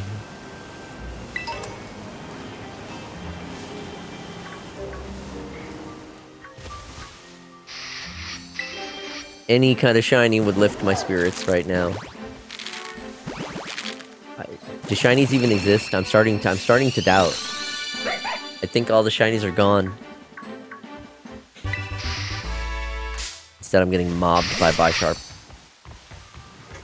That's a fair argument. Thank you, Tales of the Past. Yeah, when you consider making the comparison of like, oh, I could spend $20 on this DLC for this game, which adds this, this, and this, or get a whole separate experience for the same cost. Like, I mean, it's kind of a no-brainer.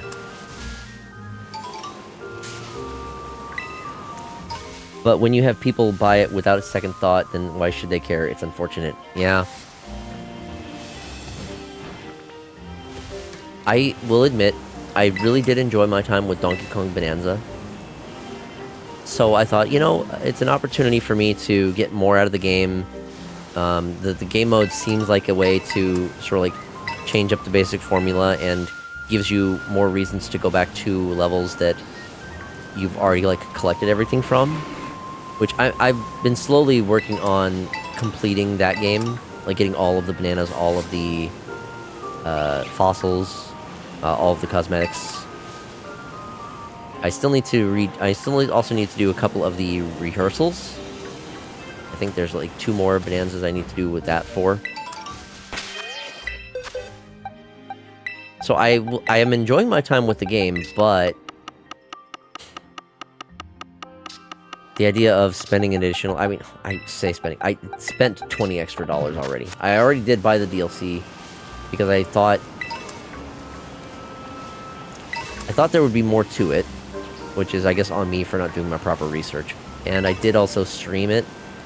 I can sometimes justify purchasing content if it is something that I do plan on streaming, especially if it's for like a game or series that I already like. So it's like, okay, you know, I can at least...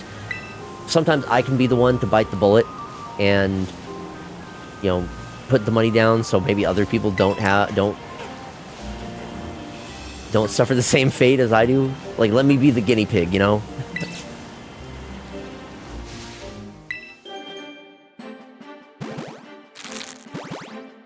You know, maybe you could say I'm a bit of a part of the problem in that regard. I'm not saying I buy these things without second thought. I did put some thought into it before I decided to buy it. The fact that I could stream it, I think, was a big factor, and I have already enjoyed the game thoroughly and still want to... I still want to continue playing Donkey Kong Bonanza and finishing and collecting it, but I don't think I will probably stream much more of it outside of maybe the rehearsals, because the rehearsals could be interesting enough to stream, but all of the rest of me just like going through the layers, just finishing up the collectibles, I don't think that's going to be interesting enough to warrant streaming. It might be, I say as I'm just wandering around shiny hunting. That's like podcast levels of things. Also, hello Cody, welcome. Hope you're doing well. I have found 0 shinies today between all of the eggs I've hatched and wandering around, maybe hoping to find random wild ones. No, haven't found shit. It has been very, very dry on the shiny front tonight. It is already 10 o'clock for me as well. Normally I'm going to bed by this hour, but I don't have work tomorrow, thankfully. However, I do have plans for a special stream tomorrow, and I do need to do some setup and testing beforehand, just to make sure everything is working properly. For those who have not heard, tomorrow, because we hit my sub goal of 30 subs, y'all crushed that, by the way. I am going to do a fursuit stream tomorrow. I'm going to have a camera set up. I'm going to be in my fursuit, and I'm going to be playing various motion control games on Nintendo Switch. I have at least 2 set up and ready to go. I might look through my library and see what else. Maybe I've just gotten old, but a lot of games feel like they've lost what made them fun at heart. Yeah. I think a big factor of that is the AAA games especially. AAA games are focusing so much more on just selling product, making money, that, you know, they lose a lot of the heart and soul. But then you look at something like Silksong. I haven't played it yet, but that team, of that small little team, worked for years to polish that game and make what they felt was the best experience they could. And the game has been selling like crazy. It has been having overwhelmingly positive reviews. The last few days I've been grinding speedruns on the Frigate Escape in Metroid Prime. Just got a PB a few minutes ago. Awesome, hell yeah. Metroid Prime is a great game. I am so excited for Metroid Prime 4. People were kind of like wary about the whole motorbike thing. Some people were worried, it's like, oh my gosh, is Metroid becoming open world? No, I don't think it is. I think there are probably maybe open sections, or like, you know, you use the bike to go between like large areas, going from section to section. I don't think it's going to be as big a thing as people are making it out to be. And I think, you know, Samus on a motorbike, it just kind of fits her badass personality. So, sure, why not? If Cloud can ride a motorbike and it'd be cool, why can't Samus? Fuck it.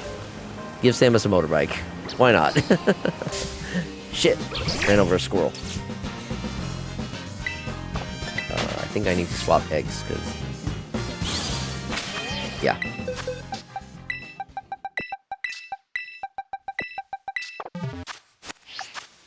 How much time? 3 minutes. 3 minutes. Oh boy.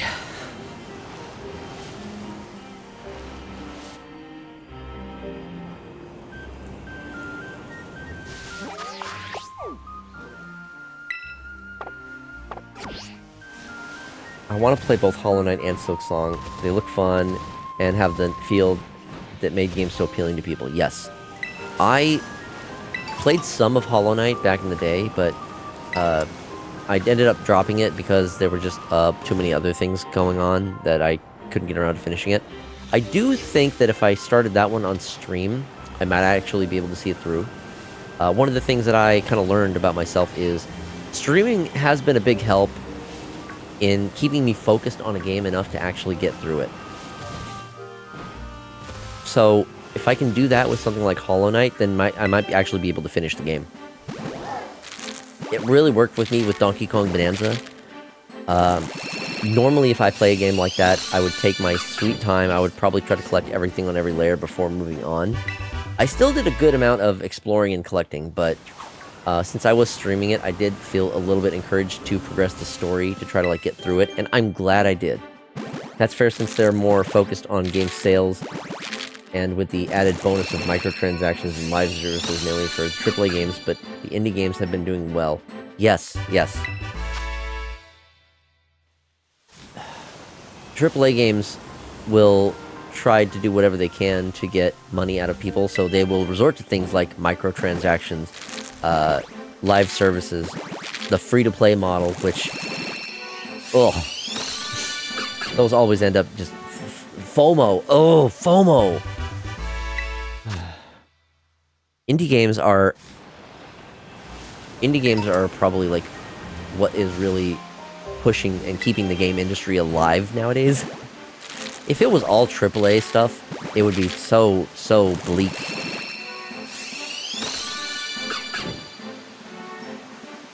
I know it's not exactly indie, but like I'm super excited for Hades 2. At least that game I feel is like a smaller publisher working on that one. So I'm super excited for Hades 2. I already have that one downloaded and ready to go. So look forward to that. That will be on Thursday.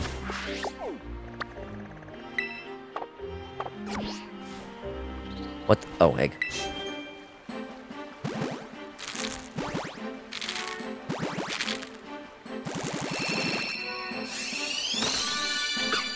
Especially if it was around 2016 to 19 with the loot box stuff. Oh, God.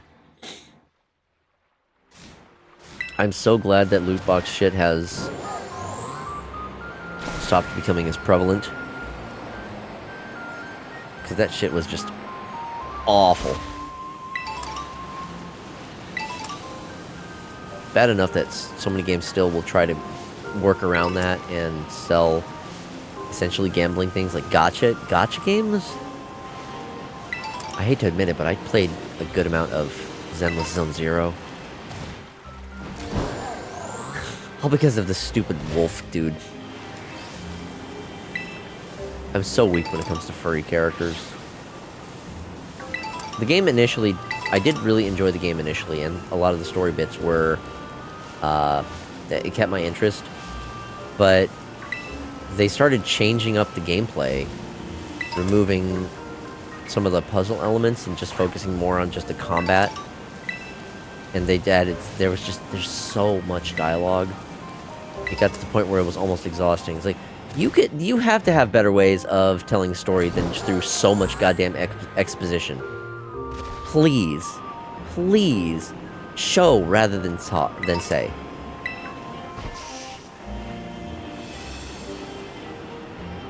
It was just tiring. So, like, you know what? I can enjoy these characters through other people drawing fan art of them and whatnot. I don't need to participate in this gacha bullshit. I don't need to spend money. I don't need to waste my time sitting through this. If I want to see the hot cat lady, I can just go online and find artists who are drawing fan art of her. If I want to see more of the big wolf dude with the robotic legs, there's fan art. That's all I really want. I don't need to waste my time or money. If I am going to be spending money, I should be spending it on individual artists and creators instead of giant-ass companies who are just gonna do fuck all with it.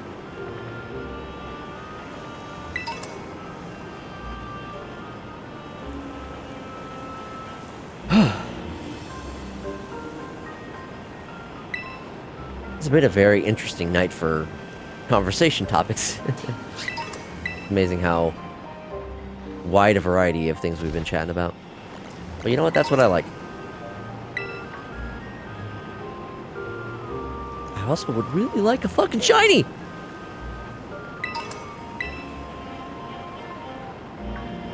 A lot of the media has gotten very lax and mediocre in the things they do, in my opinion. Not all, but most.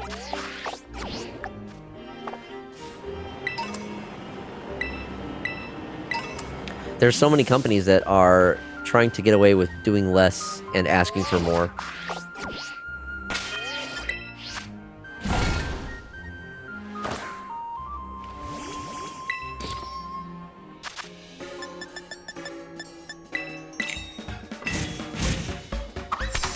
I mean, Fortnite, God, they want to charge you so much just for, like, skins, and it's all cosmetic shit.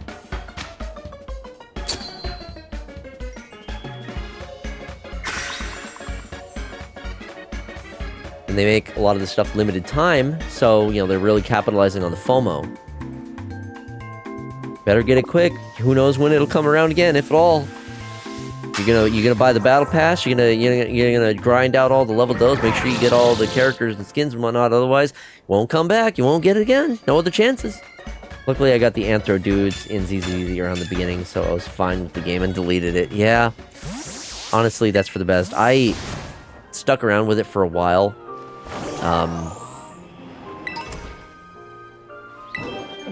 I think there was a point where I was really trying to get one of the characters, and I just couldn't get it before they left rotation. So I'm like, well, I think I'm done. I don't, and there was way too much grind, and just not enough reward. So, and I wasn't enjoying the story. It took me so much energy to just sit through all of the dialogue. I'm like, you know, I don't think I need any more. I realized, like, I'm not invested in the story that much anymore, especially because they have to. Here's the thing, that type of a game is constantly evolving. It's a live service. They have to keep adding more story. They have to keep adding more characters, more elements, and keep people coming back. Keep people spending. Keep their interest. So it never is going to end. They will constantly add new characters. Some will rotate in and out. They will add new elements, new mechanics, new things that you have to keep up with. If you're not keeping up with them, you're going to miss out. And, like, oh, some challenges might require you have a certain, yes, grinding. I love myself in some GTA 5 online. Yeah, it just... It got to a point where, like, I'm not having fun with this game. It feels more like a chore than fun. And that is when I need to stop. When a game becomes a chore, when a game becomes work, and it's not fun, stop playing it. And while I was kind of disappointed, like, you have that sense of, sunken cost fallacy. It's like, I've already spent all this money on this game, or all this time in this game, and I want to stick with it, but, I mean, if you're not having fun with it, it can be tough to let go, but there is a relief when you finally do. Especially if it is something that becomes a chore, or becomes, like, a job. Games should not be a job in that kind of sense. If you are playing it just, like, casually, it should be fun, first and foremost.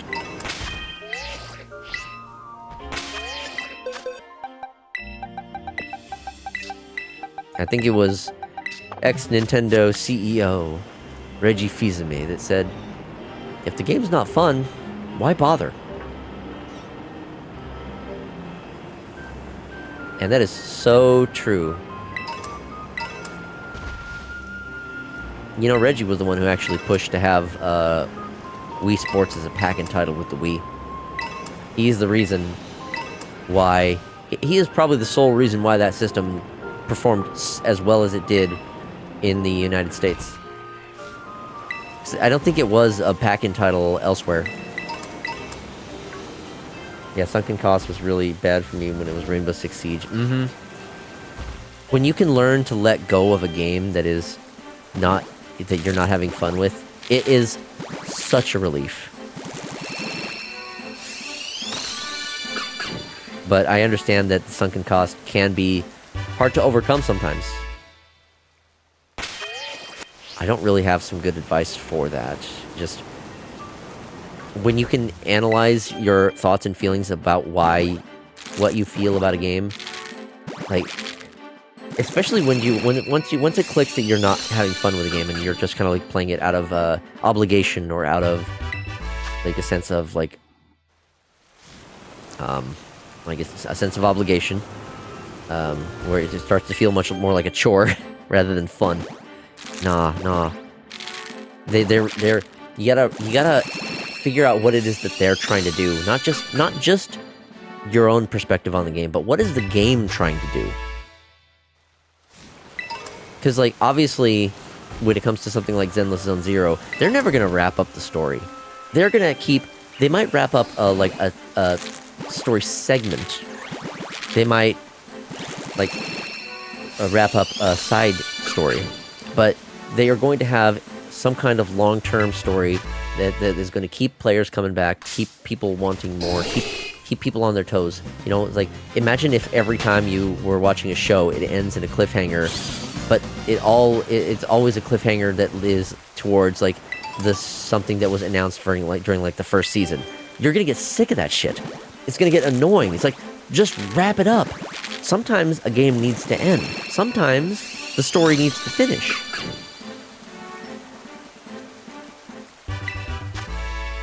And when something goes on too long, it's going to just get worse.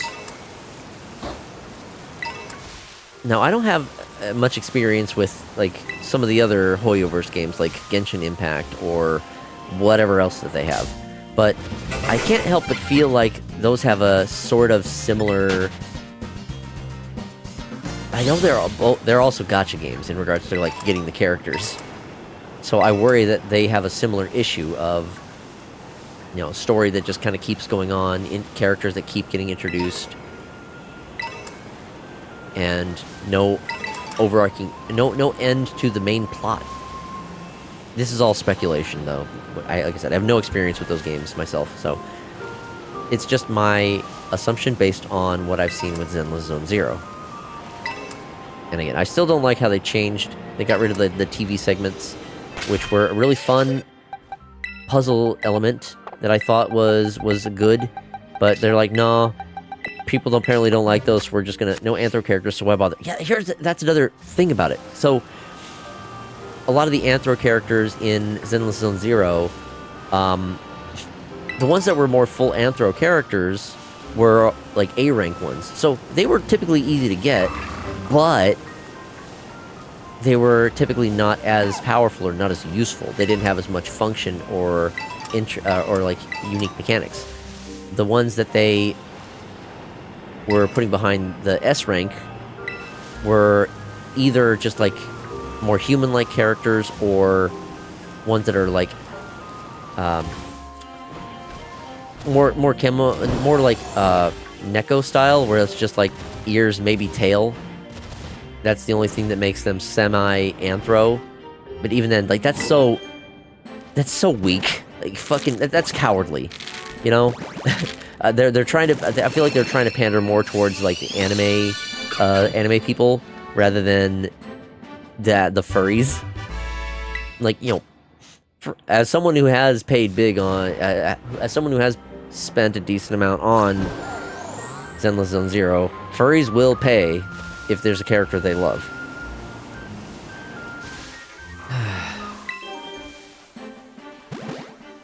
I don't want to name any names, but I've kind of seen a similar thing with certain VTubers. There are a couple of VTubers that I've seen that used to have that, like, they were furries. They started out with full-on, like, anthro characters, but then I've seen them kind of, like, slowly transition more into Neko or just, like, anime characters. I'm like, you cowards. You're turning away from furry, trying to cater more towards the normies and the anime people. Like, man, I don't know. Something about it just rubs me a little bit the wrong way. Just, you're giving up on you fools. Yeah, you're giving up on your origins. Forgetting where you started. So let it be said here and now, if you ever see me leaning into that, if I ever go, like, with, like, a human model or, like, you know, Neko character, fucking shoot me. I want to stay furry for as long as possible. I don't want to give in to that kind of bullshit. I don't want to cater to that kind of audience. If they don't like me as a furry, then they can go away. They're not the kind of people that I want in my community.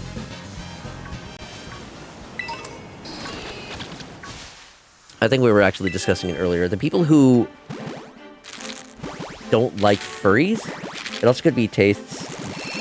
It also could be tastes good have changed over time.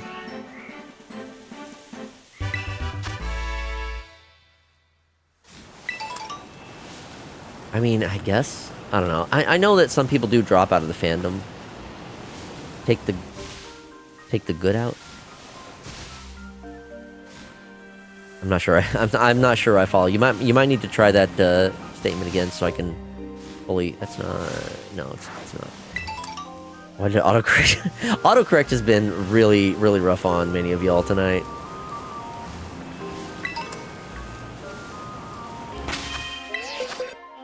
Take your time. Give it another shot.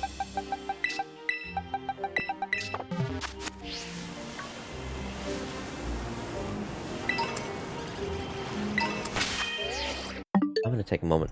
Oh, my throat is a little rough. I need a lozenge.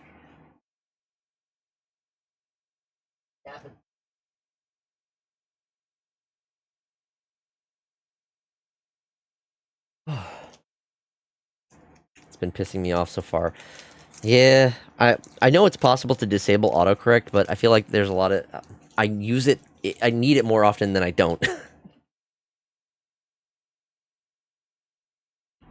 My autocorrect has been doing a really weird thing.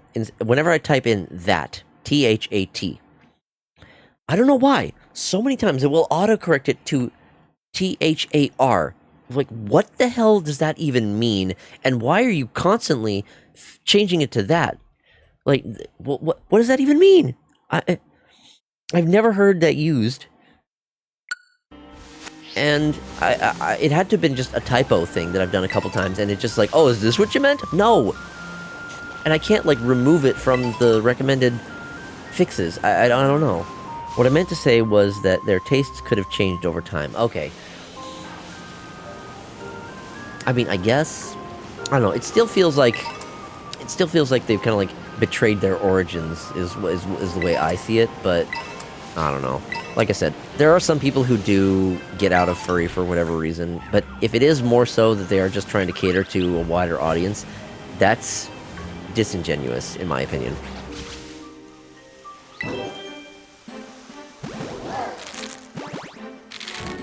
I'm not saying that that's what everyone... I'm not saying that's the case for everybody, but those are my personal feelings on it, and I don't know, it just feels... I don't know. Doesn't feel good to me. But then again, I'm like a diehard furry. I've been in the fandom for a long while, and I have no intention on changing that. One of the worst cases of the autocorrect that happened to me was when it corrected one's username to nudes when I was saying hi. What? Oh no. Yeah, autocorrect can be pretty cruel sometimes. You gotta be a little bit careful about hitting send when dealing with autocorrect.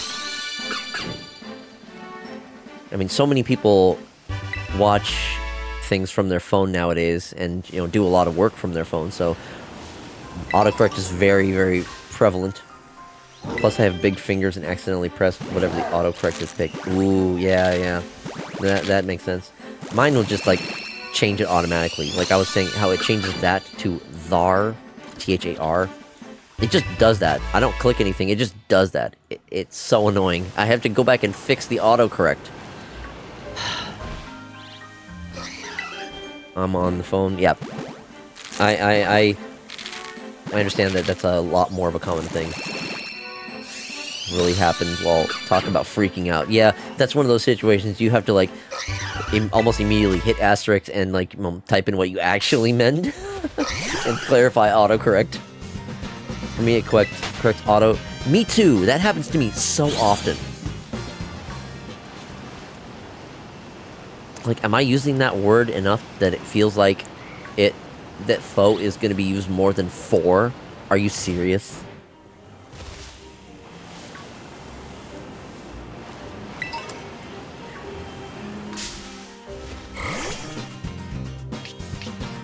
If this is what we constantly have to worry about AI doing, then maybe we're not, maybe we don't have to worry all that much, you know?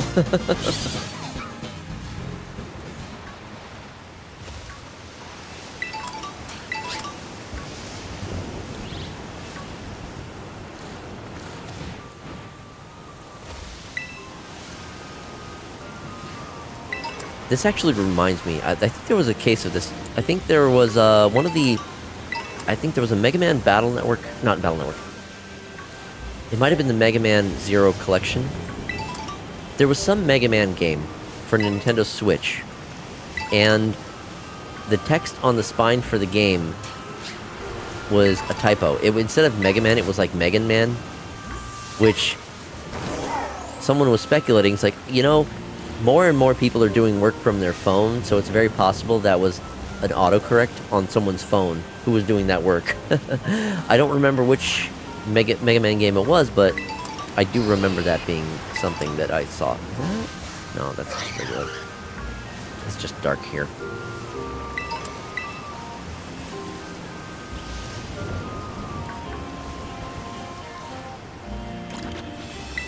I am glad that I do have a PC because, God, typing on a PC is just so much faster and more accurate than phone. I miss physical keyboards on phones. Have any of you actually used, like, a BlackBerry? Who remembers the BlackBerry? Anybody? I've missed that so much. I would love to see a return of something like that, but no, instead, all of our phones are touchscreen. So, like, the whole screen is the keyboard. I don't know. Haptic feedback only does so much.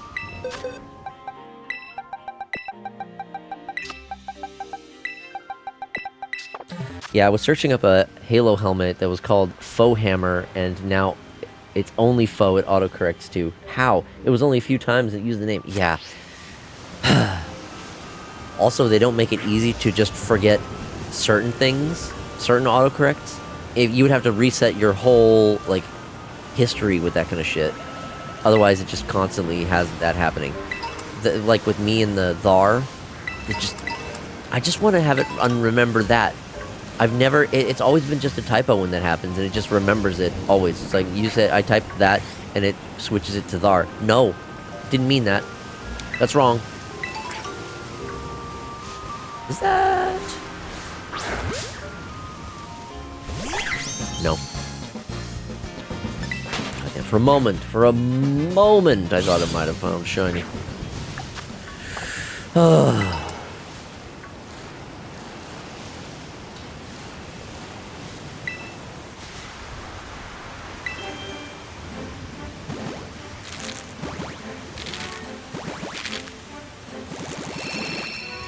going on 5 errors here. Beyond annoying, since when I'm typing stuff, it says faux out of nowhere. Do not understand the technology's decision sometimes when it comes to those autocorrects. Yeah, it's just annoying.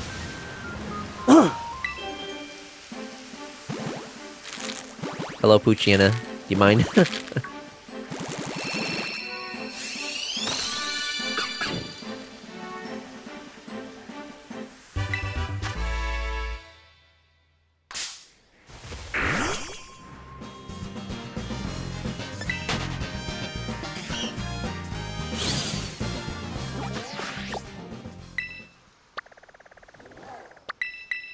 But now that I have been using it constantly, so now it'll show up more, damn it. Yeah.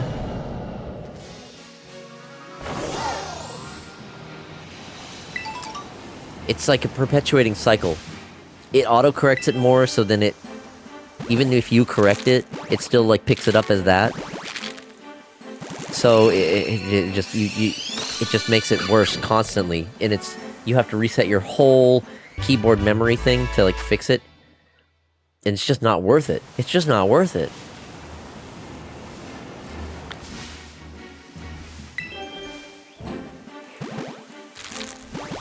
It's so funny how so many ways that they've attempted to make our lives easier with things like predictive text, autocorrect, AI usage in that way. It just makes things more inconvenient for us. I feel like I could understand someone better if they are just mistyping and typoing and not autocorrect. Like I could get the gist of what someone is saying if they just mistype.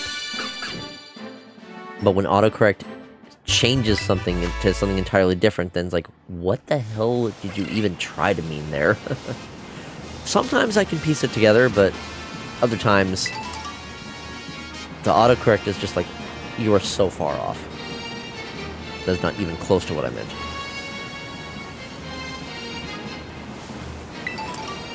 And a big issue of it is just with how inaccurate the touch screen keyboards are. Like I was saying, when I had, even back when I had like a flip phone with a numpad, I could type really fucking fast with that thing. I got that down so quick, and I was accurate with it too. It is surprisingly good. It is surprising how well you can type once you like learn, like get muscle memory down for typing with a 10-pin keypad. I probably need a tablet for my fingers. I still think that like a return of Blackberries, something with an actual physical keyboard, would go a long way. Like Blackberries were the business phone. I didn't really have one for business, but I loved my Blackberry when I had it.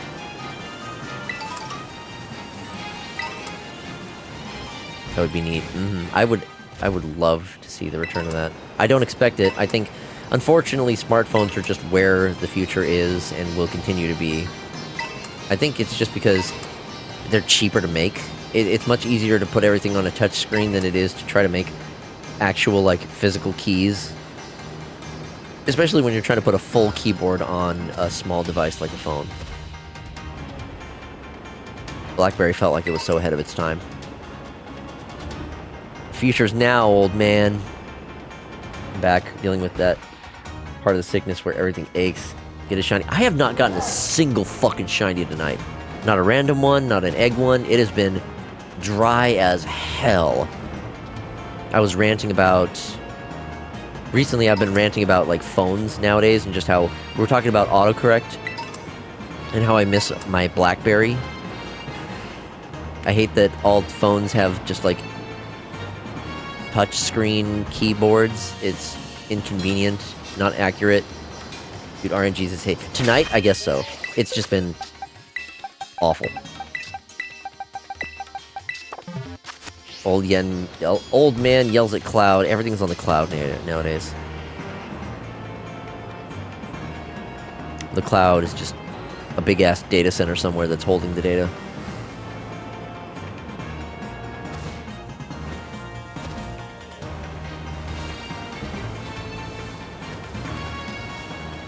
Foxy learned of a new creature in the world. Yeah, Volk, tell us about it.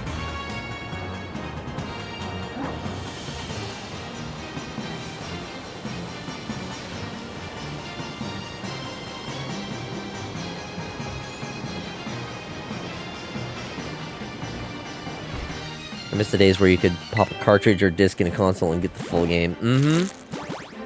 Especially when you can play it immediately. Called Bumpy Snailfish. I'll send you the picture over Discord. Okie dokie. Sounds good. I will check that out at some point.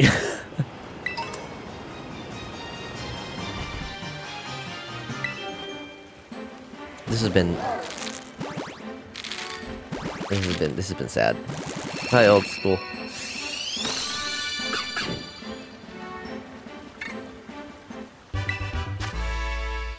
Don't share it with the class. They must see it now. I don't wanna. I'm busy trying to get a shiny and failing. Still remember the 360 days of instantly playing the game. Yeah. Volk, it is not easy for me to do a screen share or something like that.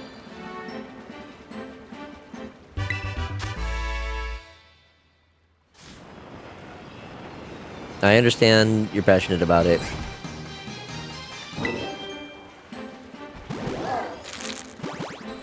But it's a little, it's also, it's getting late for me. I'm tired. I promise I will look at it and I will let you know what I think. I'm assuming did you just send it to me directly or did you put it in the Discord? Because if anyone is not yet in our Discord and wants to join, there's the link for it. Y'all are welcome. Anyone who is subscribed does get access to the exclusive subscriber channel, which I haven't really figured out what to do with yet. But whoa, okay. Let me just say, you DM'd me. Okay, if you want, you can post it in the Discord, in the the maybe memes and pictures channel, or memes and videos.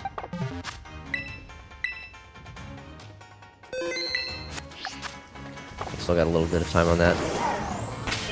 Okay, yeah, let's go ahead and do the ads now. It's 3 minutes to the ads, but I'm gonna get them started now. So we'll do a BRB.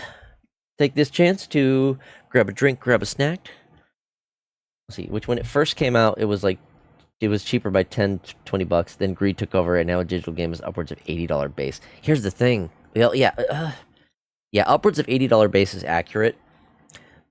There was a video by Stephanie Sterling a while back who said that the $60 price tag is, well, even nowadays, it's becoming the $70 price tag is the shell price, because so many games are locking additional content behind things like DLC or expansion passes or microtransactions. So you're not even getting the full experience of a game with $60 or even $70 nowadays, or even in some cases $80. So yeah, just games aren't getting more expensive to make. Well, maybe they are, but the prices stay the same. But that's just for the you're not getting the full experience of the games anymore like you used to. So it really sucks. We can talk more about this when we're back from the break. So we're gonna do the BRB, and I'll see y'all in a few minutes.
Thank you for your patience.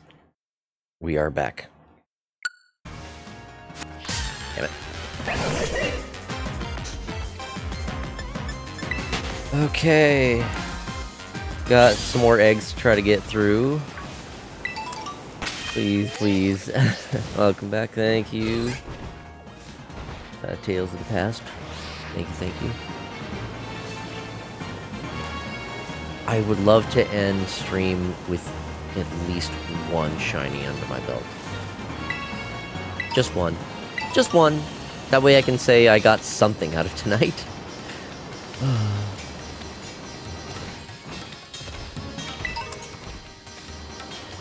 You had me on mute for the last 10 minutes. Well, I was away for several of those at least, so, you know, it's fine.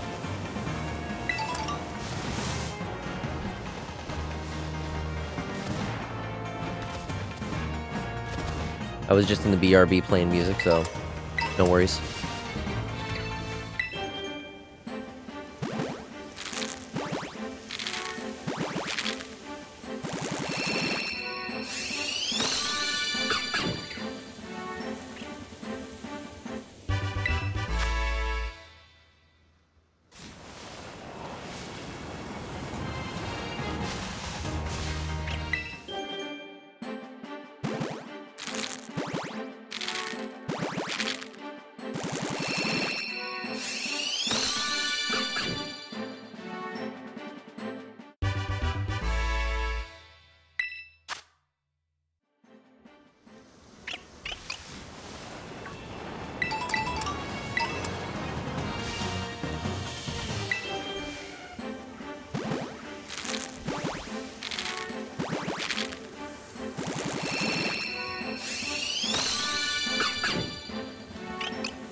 Please, just one. Yeah, just one. Just one.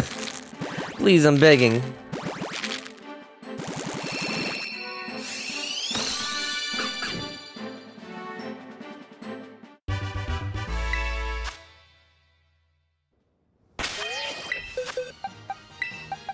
I still have...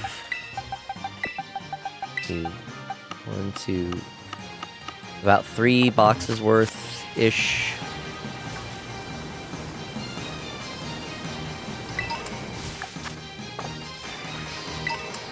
Should be able to get through these tonight.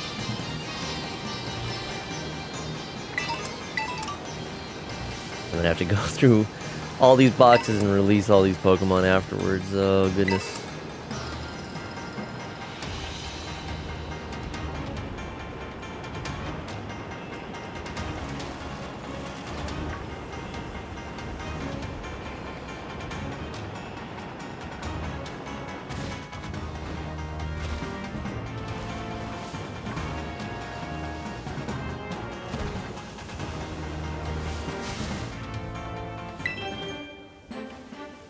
Trying to find a random one would at least be something. I've been wandering around several different places hoping to find anything.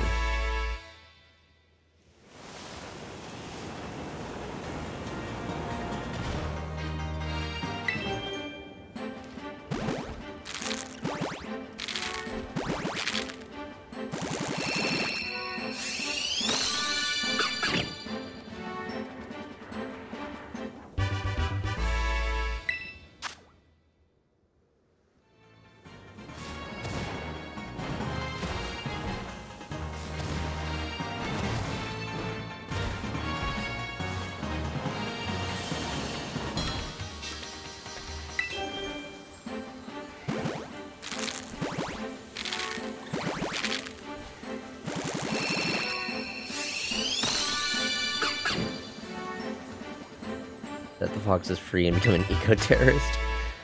I'm back. Took a shower. Welcome back. This guy isn't shiny, is he? I think that's just normal colors. Yeah, that's normal. I still haven't found a shiny. It has been just nothing.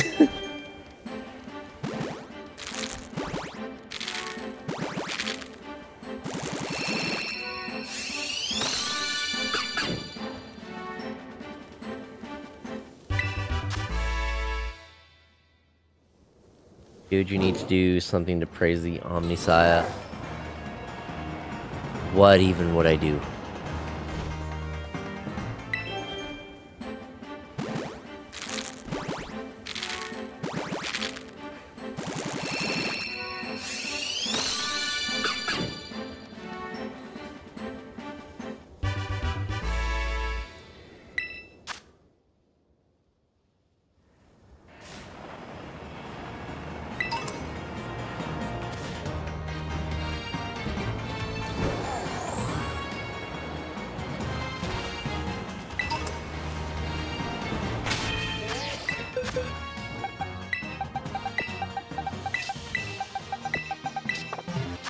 O praise be the holy machine spirit, I humbly beseech thee to grant Foxy the luck of shiny, and may he be absolved of his fleshy sins.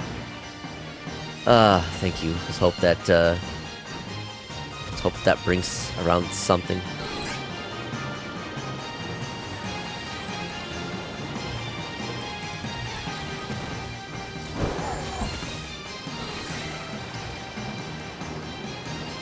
What's the next one be shiny? I would be ecstatic for that to be the case.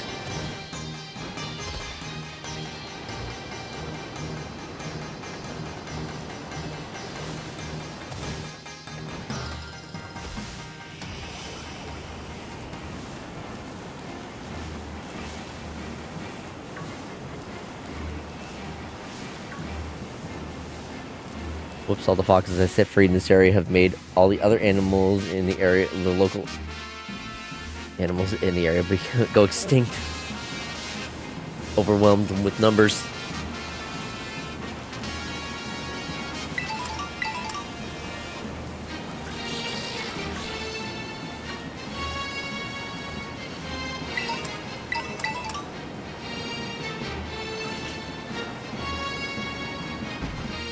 There we go.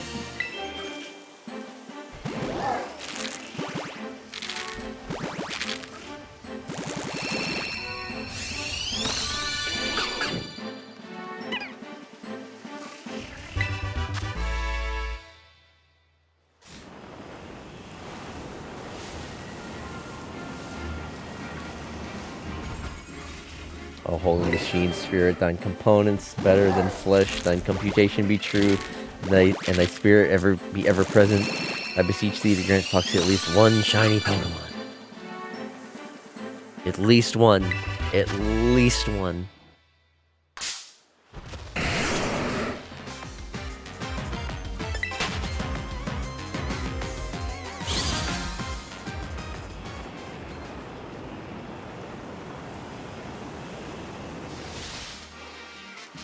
Please, please. You obviously didn't apply the holy oil and burn the holy incense. You're right. I was slacking on that.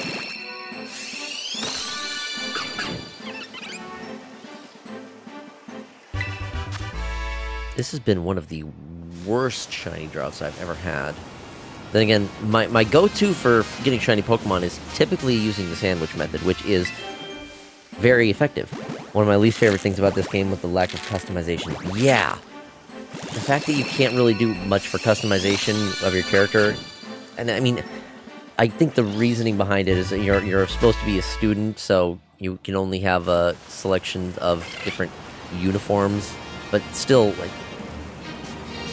you didn't need to do that.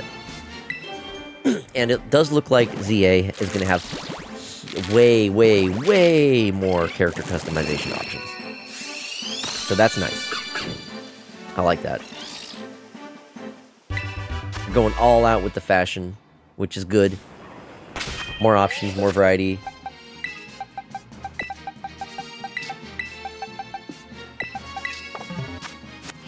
I will as the great spirits to help you out. I know that makes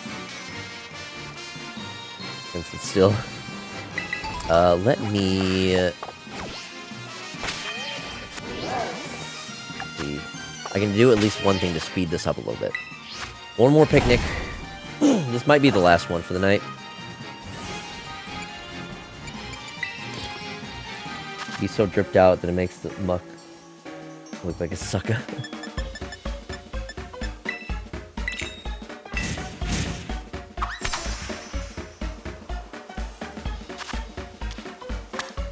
Last sandwich of the night.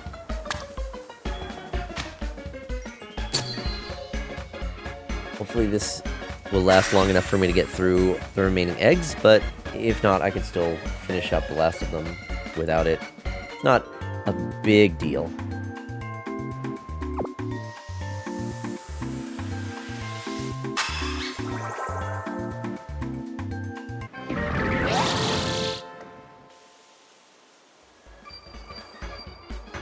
I'm full of sandwich.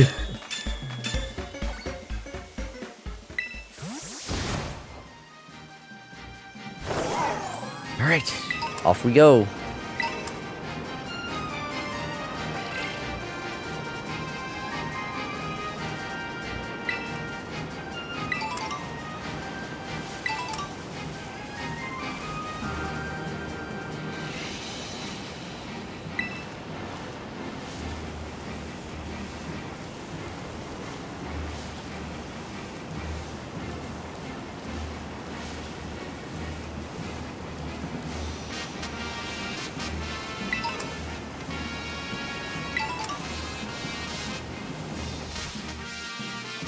First egg.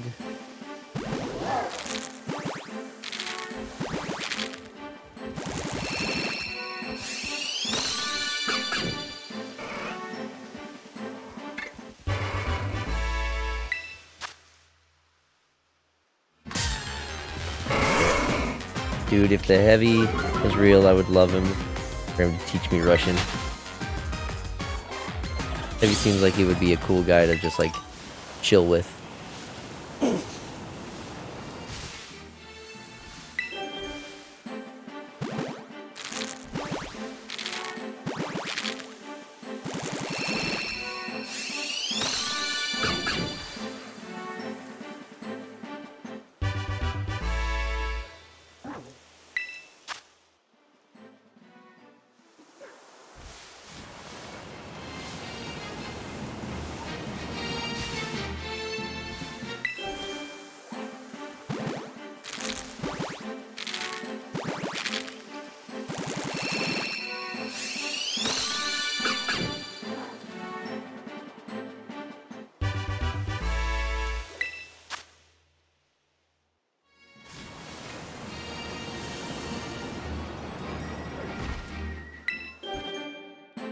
He has a master's degree in Russian linguistics.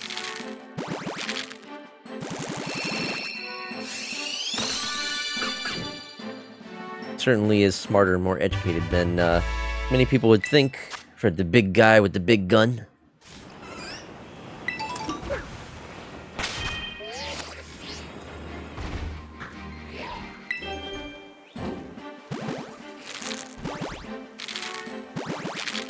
Y'all, I'm so tired.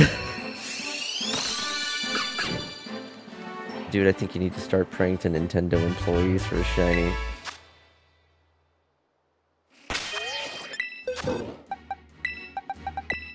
I gotta find someone to put in a good word with.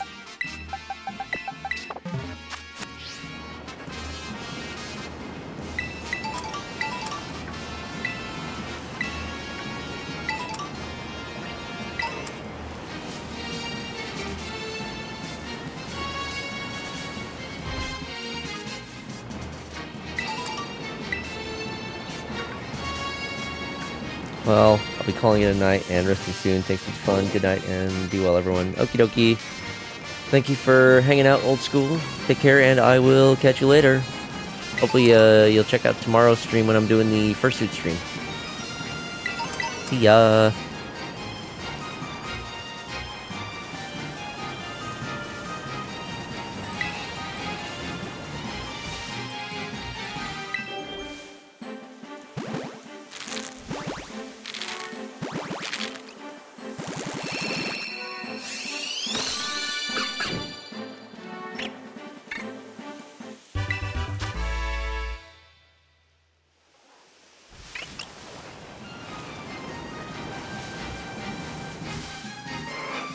whose dad's work at Nintendo so we can ask them to give CJ a shiny. For real, please. Just one. That's all I'm asking for. Just one. Just one little silver fox, please. Fuck off, Tauros.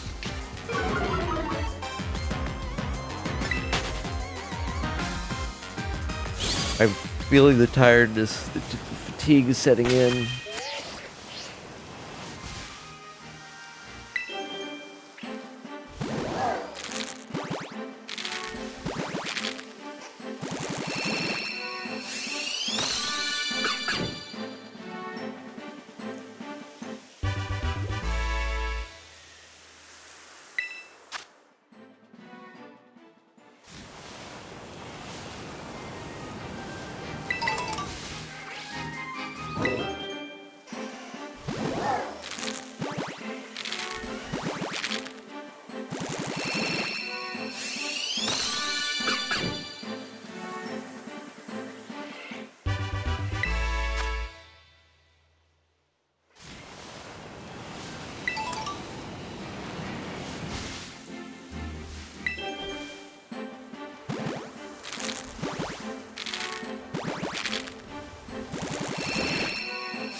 Can you have two sandwiches going at the same time, or is only one? If you have another sandwich, the effects get overwritten.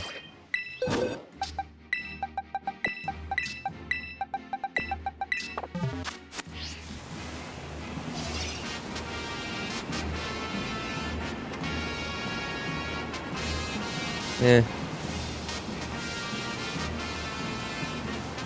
It is what it is.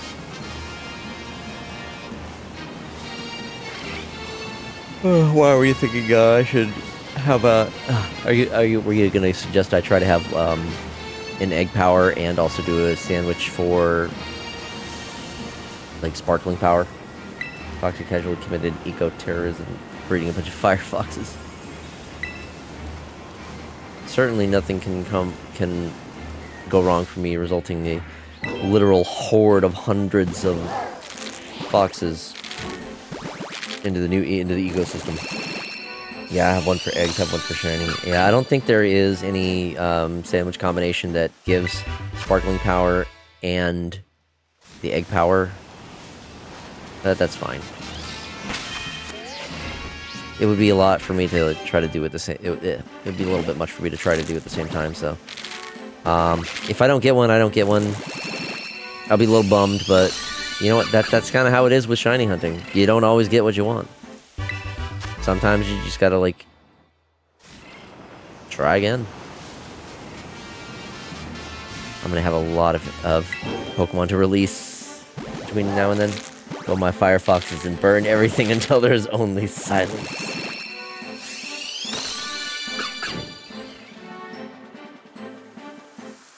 I will breed an army.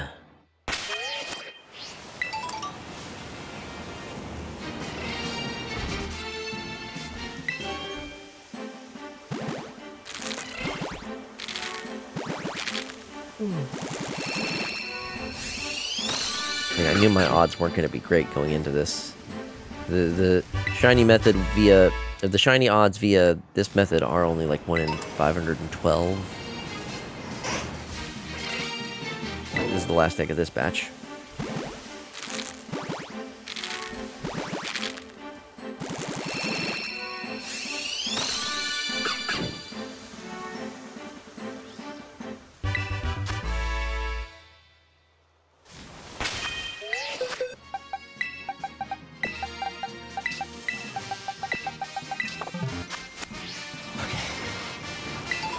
And we continue.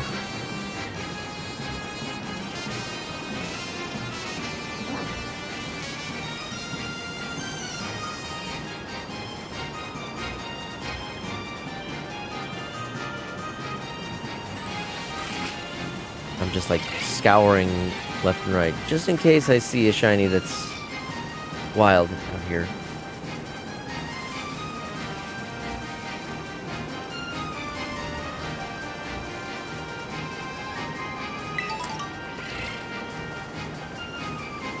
think the most likely scenario is that I did encounter, well not, I did... I think the most likely scenario is that there was a shiny that appeared, but I just maybe didn't see it.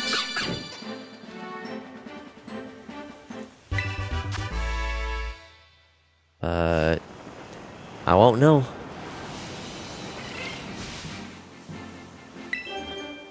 Unless I go through, like, all of my old footage, I won't have any way of knowing.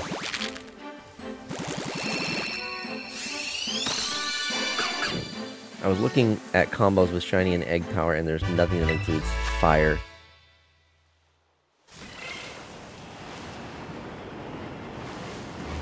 I mean, here's the problem as well. Using a fire sandwich in this area, like, yes, Fennekin does spawn, but there are a lot of other fire types, so odds are I'll end up with a fire type that's not Fennekin in that area. Also, the egg power doesn't have to be any particular type. It just applies to, like, all eggs.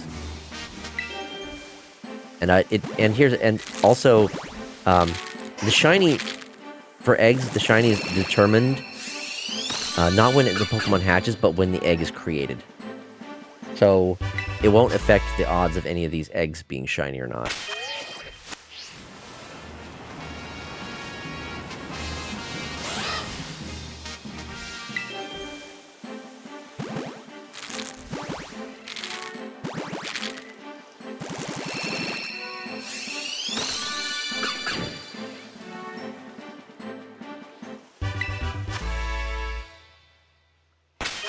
Next patch. Keeping it rolling, keeping it going. How many more do we got? 1.5-ish? Doofenshmirtz 15 just followed. Dr. Doofenshmirtz, hello, welcome. Thank you so much for the follow. Sorry I'm not super energetic. I am at the 5.5 hour mark of shiny hunting for shiny Fennekin, and my luck has not been on my side. So could you theoretically use shiny power sandwich to pick up the eggs? And have I don't think. Here's the thing. I don't think that would work. I don't believe that the shiny power affects eggs at all. Nice to meet you too. Welcome, welcome. Yeah, my luck has not been good. I've also been, the entire time while I've been hatching these eggs, I've been wandering around the different areas, maybe hoping to find random shinies, but there have been nothing. I do have, it's funny you're breeding for shiny, that's what I'm doing on Violet. Nice. Which one are you going for? Are you going for the same Pokemon, or are you just, like, going for a different... I think you mean that you're also breeding for the same one. If my understanding is correct. But yeah, so Salt, so even in order to get the eggs, I believe you do have to have the egg power. And then the other power, like the sparkling power, doesn't affect the eggs. I haven't seen any information to indicate that it does. So the eggs are just going to be the odds. I remember doing shiny hunting via eggs in Sword and Shield and got a shiny football rabbit in like 20 goes. I have had some lucky... Hi, Coffee Penguin. Thank you. I'm awake now. A little more awake. I'm still tired. I've just been at this for a while. The buzzer is a good representation of my luck. Just nothing happening. Or I accidentally stepped on. I'm sure it was an accident that you clicked on that button and then clicked it again to redeem it. I totally believe you. 20 shots of espresso should fix you up. No. Well, I have a German shiny Ditto, so I'm using it on Miss Magius. Let's get shiny Mr. Evis. Nice, nice. Yeah, I'm doing a similar method. I don't remember, I think mine's like Spanish. I have a Spanish Ditto. Or it might be French. I think it's like Metamorph is its name. So I'm using that one, and then I'm breeding with the Mightiest Mark. I've had a feeling that Saul would say something about that. Hey, it's got 6 perfect IVs. It was the first one that I could get that wasn't English. It has 6 IVs. I'm gonna take it. It's worked really well for me plenty of other times. I know it's not the best shiny, but I really like the green ones. I've got 60 shinies already. Nice, nice. I mean, I feel like that's actually one of the better green shinies. I feel like most of the green shinies are usually not. Salt, I don't want to hear it right now, man. I'm tired, okay? I've been at this for 5.5 hours. The region doesn't matter. It's got good stats, and it's a region that's not English, or a language that's not English. Technically, I caught 7 shinies. The rest are from trades. I usually don't do trades for shinies. I prefer catching or hatching my own. Well, I'm sorry, Salt. You're just gonna have to deal with it. I'm the one that's suffering in the end by not getting this damn shiny. It is a reliable Ditto. I'm not getting rid of it. Unless you want to provide me with an alternative one that is 6 IVs and a different, and a non-English language Ditto. I will gladly use a different one if you want to provide one of those to me. But until then, that's what I'm going to use. This is what I got. Tried a canned coffee drink that had triple shot in the title, and it made my heart race really bad. So that might wake you up. Here's the problem. I don't want to wake up. I just want to get the shiny and then go to bed. I've been playing Pokemon my whole life. Never been able to hatch my own shiny. I have hatched quite a few shinies. I think most of the time I got into... I think it was X and Y when I really got into shiny hunting. I finally figured out how to do like proper breeding methods. It's funny. I'm not really a competitive person, but I still always try to end up...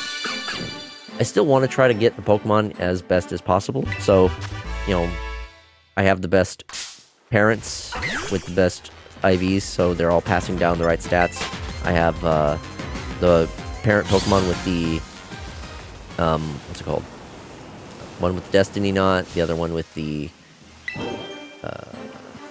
Everstone, so it's passing down its nature, so I don't have to adjust that.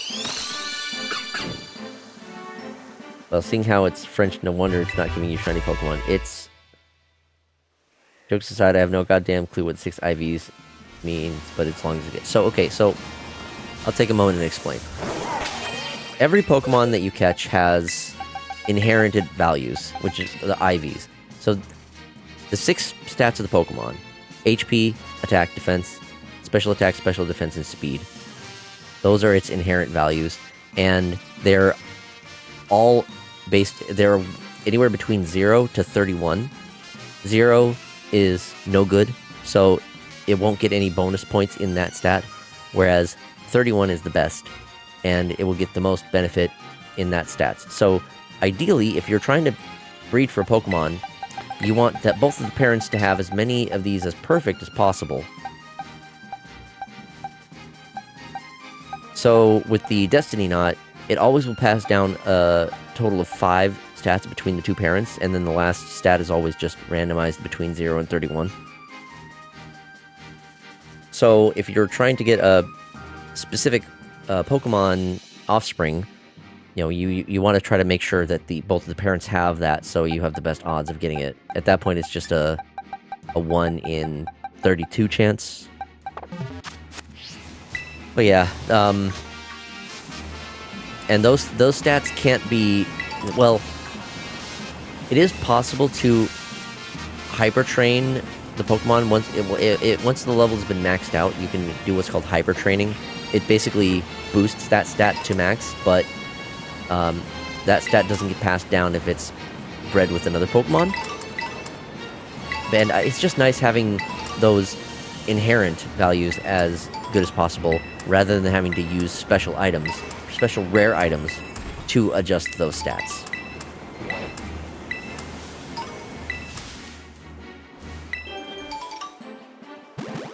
And And I'm also trying to get one that has a particular ability, which the parent Pokemon does have. But it's not a shiny, so, you know, I'm trying to make it happen. I know my Ditto has amazing stats, not sure about the Miss Magius. One thing that's usually a good idea to do then is check the offspring of your Miss Magius. If your Ditto has good stats, eventually, if you swap out the other parent, you will have, you'll eventually get one that's, like, near perfect stats. Oh, this has been really rough. I've been doing nothing but shiny hunting, wandering around hatching eggs. I have gotten nothing. Not a single hatched shiny Pokemon, not a random shiny wild Pokemon. It has been a drought. I want to finish up these eggs so I can go to bed. No, the stats actually don't matter in regards to getting a shiny. That's just luck. Is there any advantage, or is it all for the shiny? This is all for just a shiny. My intent is I want to get a shiny in this shiny Fennekin specifically, so then I can use that in the game. No, they just have a different color palette. They're considered very rare though. On a different note, but it reminded me because of the different regions thing. Do you remember in Animal Crossing New Leaf there was a black market for Raymond? Yes! Yes! Oh my god, people were so desperate for him. They were like offering a bunch of like the tickets, whatever they were called. I mean, one could argue that shiny Pokemon are better in a sense that they are rare, and, you know, in some cases you might like the color of the shiny Pokemon better than the base ones. Oh yeah. People really, really liked Raymond. They really wanted him.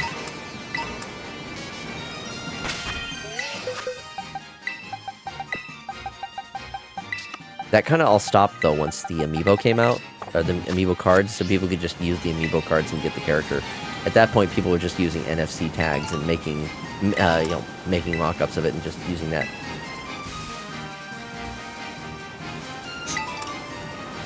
I can't imagine that it took long between the Amiibo coming out and then just people doing, like, the fan, like... Once you can scan one of those, then you can make a bunch of, like, tags.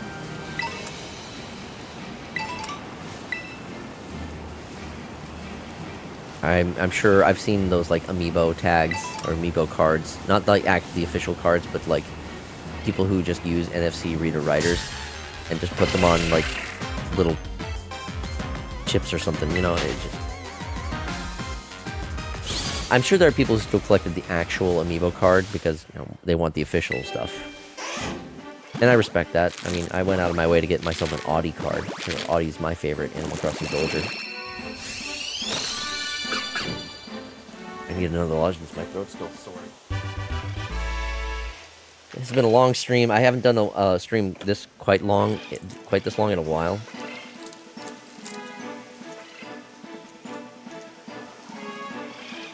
I really should have made some tea.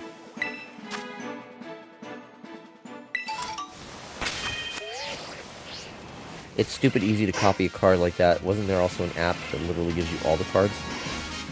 I don't know about an app. So both of the parents have amazing and great stats. Awesome. That's good. The stats are always nice. If you're not playing online, one of the reasons why I do try to go for good stats is because I do use these Pokemon in not online battles, but in raids. So having good stats at least can matter in that regard, because some of the raids are pretty tough.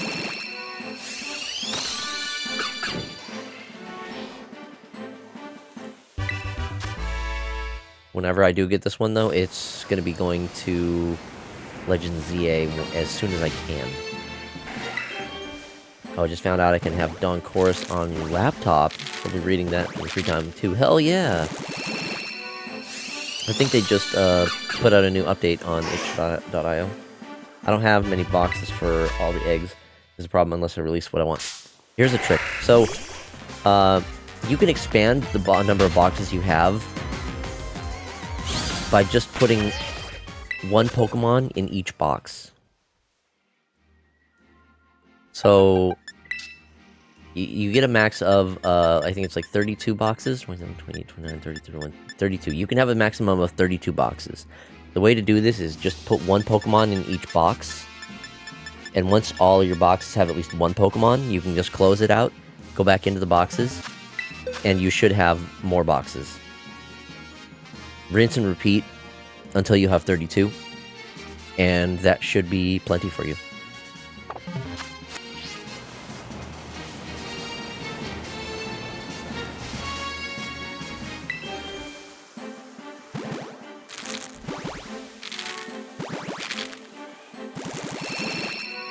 Yeah, no problem.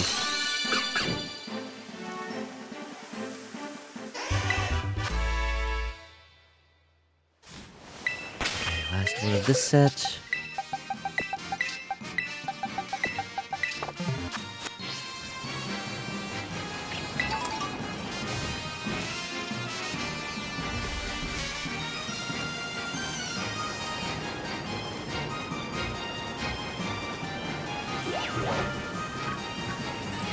Oh, damn it.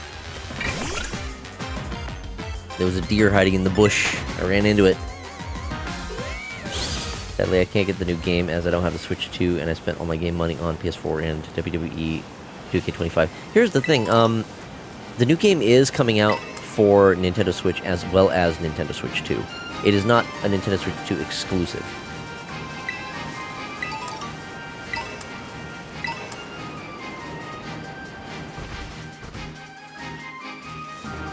For Christmas, you can get both. Nice. Ran over the deer, yeah.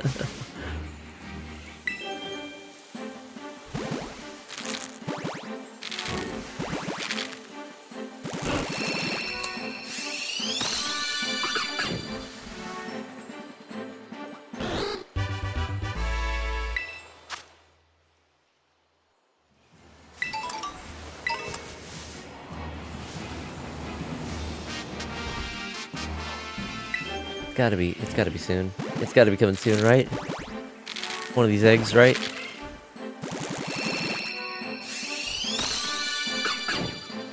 Come on, please. It's crazy to think that Undertale's fucking 10 years old. Oh my god.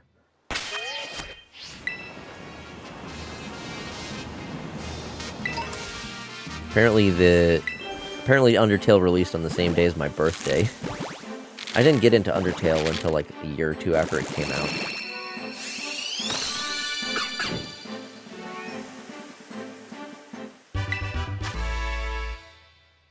No shinies, so I'll destroy the local ecosystem. They will get more foxes until I get the silver one that I want. I remember the release like it was yesterday, dude. Do tell, because, like I said, I wasn't part of the initial hype for the game. I didn't get into it until later. But I do love the game.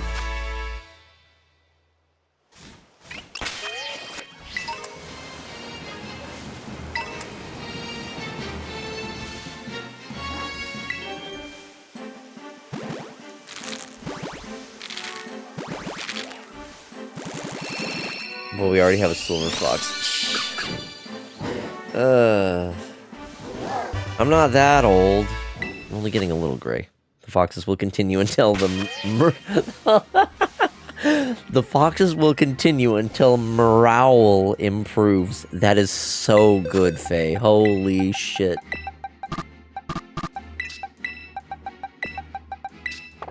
I wasn't either, but I remember waiting for Steam Train videos on playthrough and my old friends skipping school to play it. Yeah, I do remember watching. I mean, it was after I played it myself, but I did watch Steam Train. Barry still does a lot of his own streaming nowadays. I haven't watched Ross as much. I know he does a lot more art stuff. Barry, though, he's really funny. I like his. He's also quite analytical about like game mechanics and whatnot. So I remember him. He played through. What was it? Metroid Other M, and just recognizing how bad that game is. Oh my god. That's some furry type shit. They're absolutely 11 out of 10, yeah. I kind of miss the daycare breeding, the picnic table, and having to make egg power sandwiches gets annoying at times. I kind of like it. In a sense that it is at least a little more convenient because you can do it anywhere. It's not, you have to go to this location in order to do the breeding. You don't have to, like, leave your Pokemon as well. You can just have them right there with you in the inventory. So, use egg power too. Yeah. The Great Peanut Butter Sandwich is the way to go for that one. I have that one set as a favorite because it's most effective.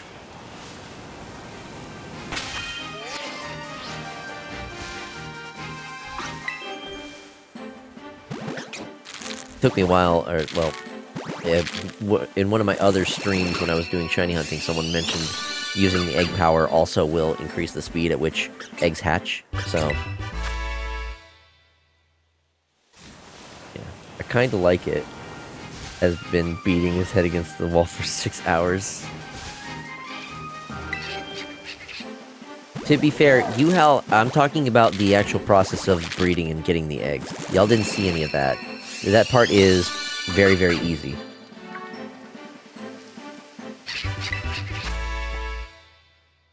Imagine if I hatch 20 eggs and I'm so far I get a shiny that's quick. It has happened. It's always possible to get a shiny early like that.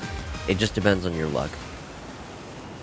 I have had some shinies via eggs that have taken me like over 1,000. Back when I actually like still kept track. I'm sure you like the process of breeding. You know I do.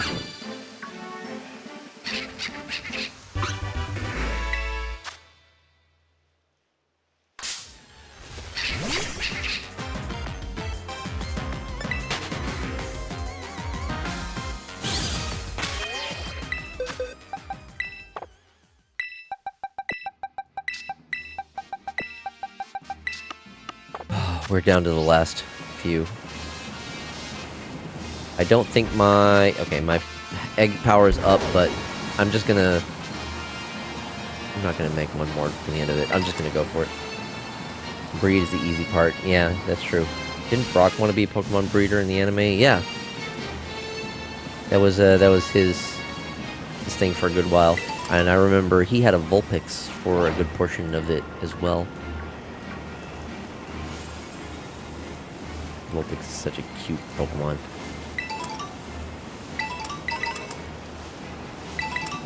I know they're foxes, but in the anime they act very puppy-like. Very, very cute.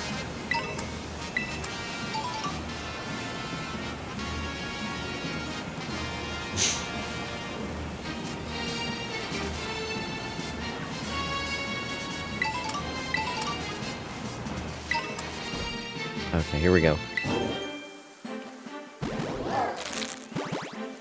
I still can't get used to Horizon.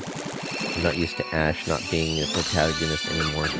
I have not watched the anime in years, so I don't really have much opinions on the current seasons. I'm one of those people who watched the OG first season. Brock Vulpix was pre-Prima Donna.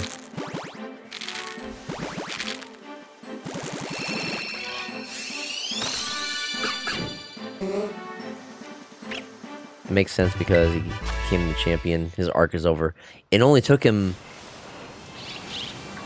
how many decades? Brain's been slowly melting. Yeah.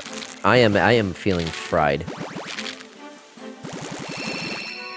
I've been slowly going insane as my throat continues to deteriorate. Imagine being the champion at 10 years old and what she goons be at 20.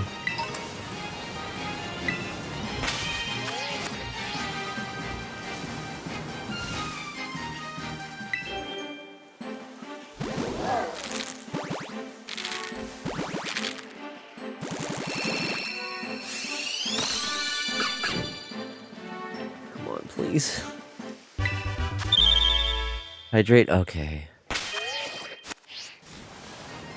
gonna get this next egg. I'll get this next egg hatching and then do a hydrate. Here we go. And a stretch. Alright.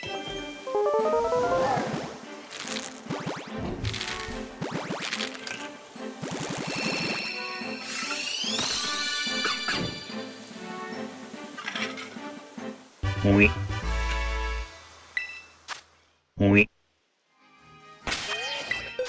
Oui. Oui, oui, oui, oui, oui, oui, oui, oui, oui, oui, oui, oui, oui. Okay. I've hydrated. Let me stretch real quick. Oh. Oui.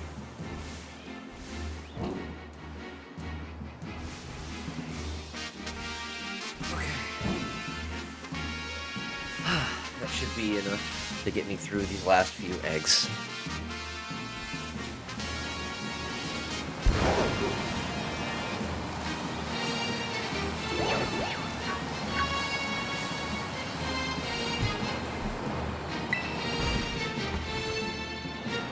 I will not be deterred. I will not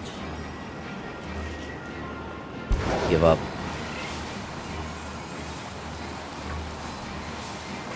Crazy. I was crazy once. They put me in a room, a rubber room, full of weeps. Weeps make me crazy. I think I remember that.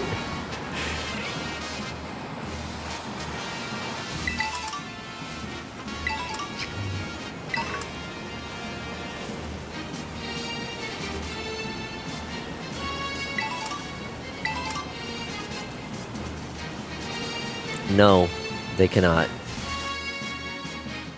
They can only start hatching once you're on the ground. So I don't think that flying counts towards the steps. Yeah. It is what it is.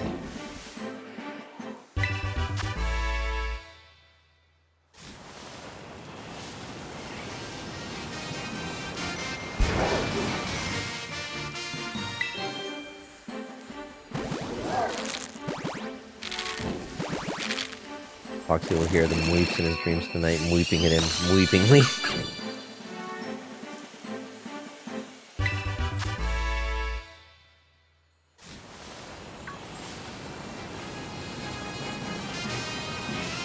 Oui.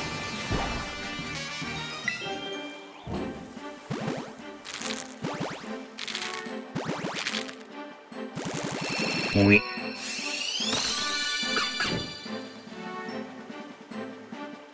Very weep. I don't know if I can properly express how tired I am.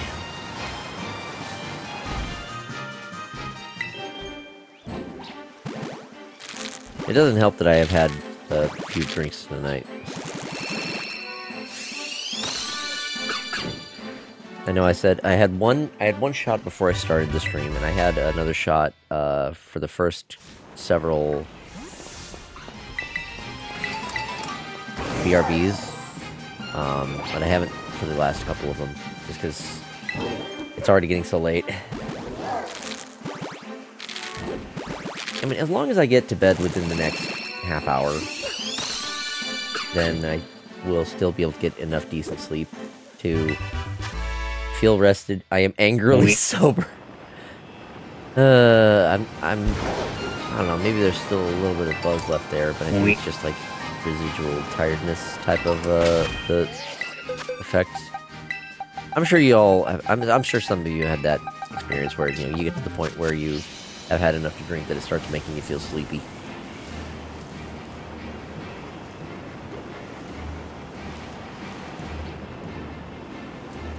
Alcohol is a depressant, and that might be why I am feeling more tired from the fact that I have not gotten a single fucking shiny tonight. Like, goddamn. I think next time I do this, if I go through a certain number of eggs and I haven't gotten this shiny, I need to do like a sandwich one just to get something. I feel my odds are much better with the sandwich. Not guaranteed, but much better. weed makes me sleepy, but also allows me to focus on art and videos. I think that might depend on like what strain you're using. By what I've heard. I don't have a whole lot of experience with weed. I know that the kind of gummies that I have that I get don't make me sleepy, but they make me very lethargic. If no shiny, I will draw you a shiny to help a little. That's something at least. Like Alaskan Thunderfuck.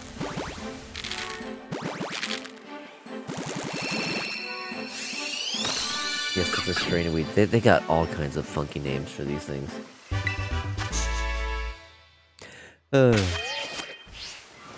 It keeps things interesting, at least.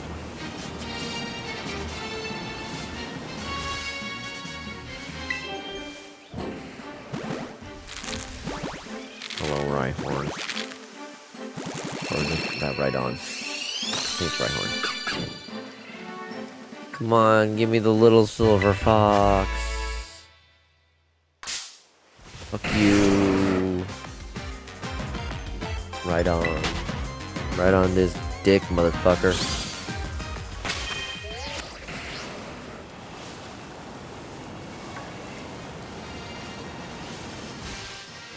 If you don't get the shiny Pokemon, do you want Saucy and shiny final evolution of Fennekin? Oh, hell yes.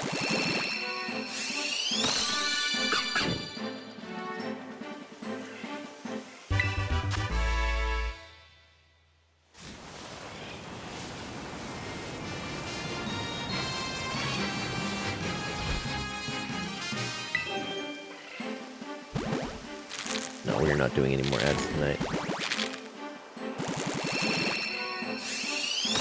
I'm gonna snooze those.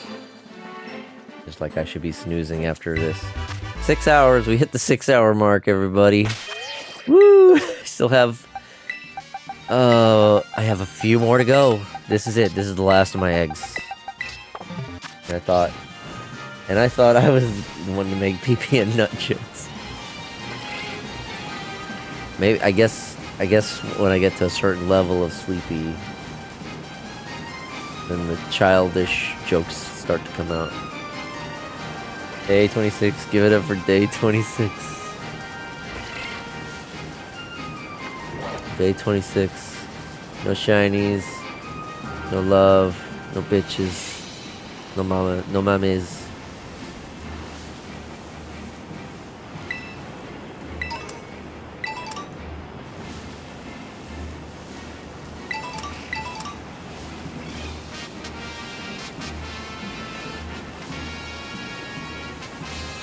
What day is it?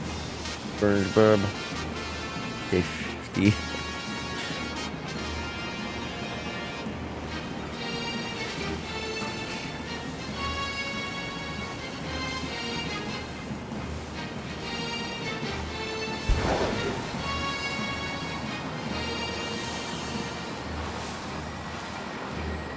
I have one full batch and then like half batch of eggs. So 8 total. I should be able to get through all of these. Oh, this is not a Fennekin. Okay, maybe the last of these weren't all Fennekin. That's fine. I will take anything at this point. I know at least anything I will hatch is still a fox. Oh, fuck. Eggs. Those aren't the eggs I want. Foxy licking his lips, rubbing his hands at the idea of having to do more breeding. Ugh. It's easy, but it's boring. I make the sandwich, I stand in front of a basket, and I press A to check the basket and collect eggs every few minutes. Scramble those eggs. The ones that I just ran over with my bike dino, yeah. Make an omelet. Omelet sounds nice. I'm looking forward to making my usual breakfast burrito tomorrow for breakfast. Eggs, bacon, cheese. I don't think we have any greens. I think we do have some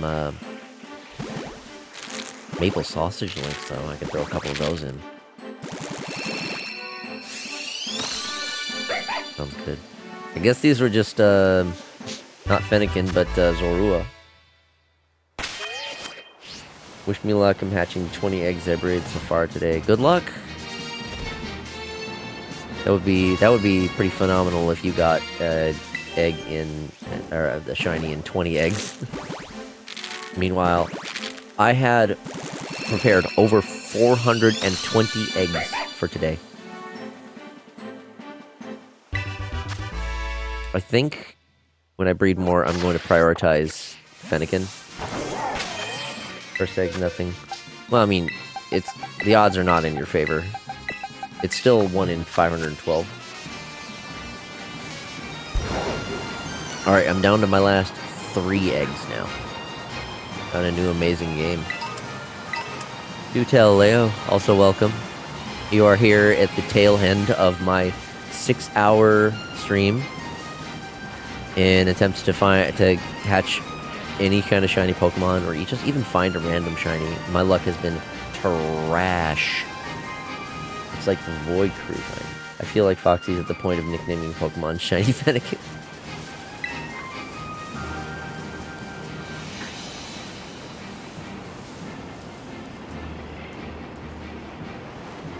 Like Void Crew, Void Crew, that sounds familiar. You surprise trade all the Pokemon after or release them? I have way too many. It would take me forever to surprise trade them. I tend to just release them. Sometimes I will keep any like 6 IV ones and wonder trade those, but you know, usually it depends on how much patience I have. Ads are not in 5, I say. I'm not doing any more ads tonight. I'm gonna hatch these last couple eggs and I'm gonna wrap up. You get a lot of hacked shinies for sure. They surprise traded them. Those ones are at least easy to tell. Almost all the time, and almost any time you're gonna get a hacked Pokemon, it's gonna be they have like a website name for the original trainer, so they make it a little easy to tell when you get those. And whenever I get those, I'll take whatever item they're holding and then release that Pokemon, just because I don't want the hacked shit. Fuck it, I don't want it.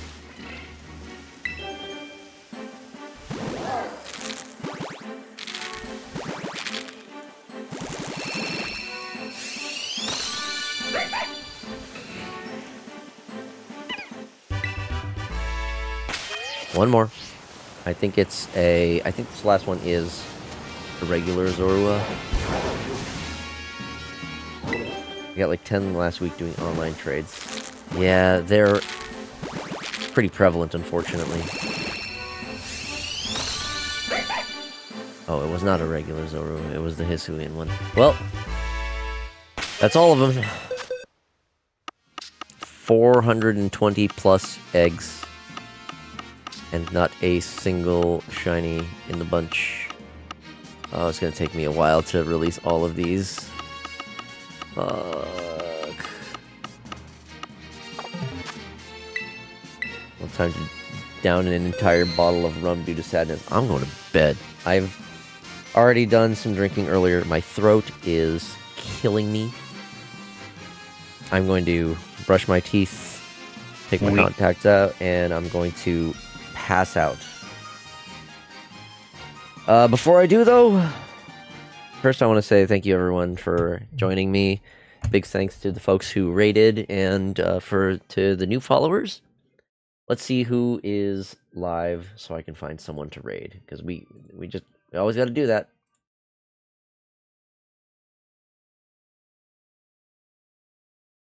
Passing out sounds good. Take good care of yourself. Yeah, I will do that. Let's see.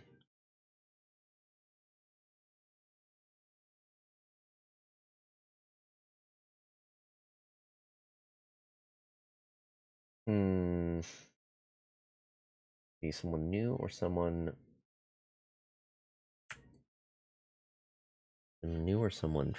else. Let's see.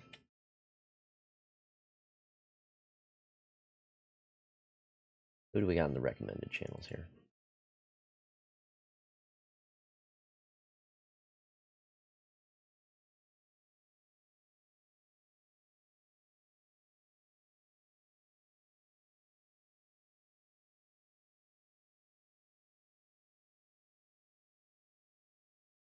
Chill weeps to study, relax too. Okay. I think ooh. Uh Oreo Bowl is live doing some Balatro. Oreo Bowl is a cool guy, and I love Balatro, so chill vibes sounds good for anyone who wants to still hang out. So let's do that.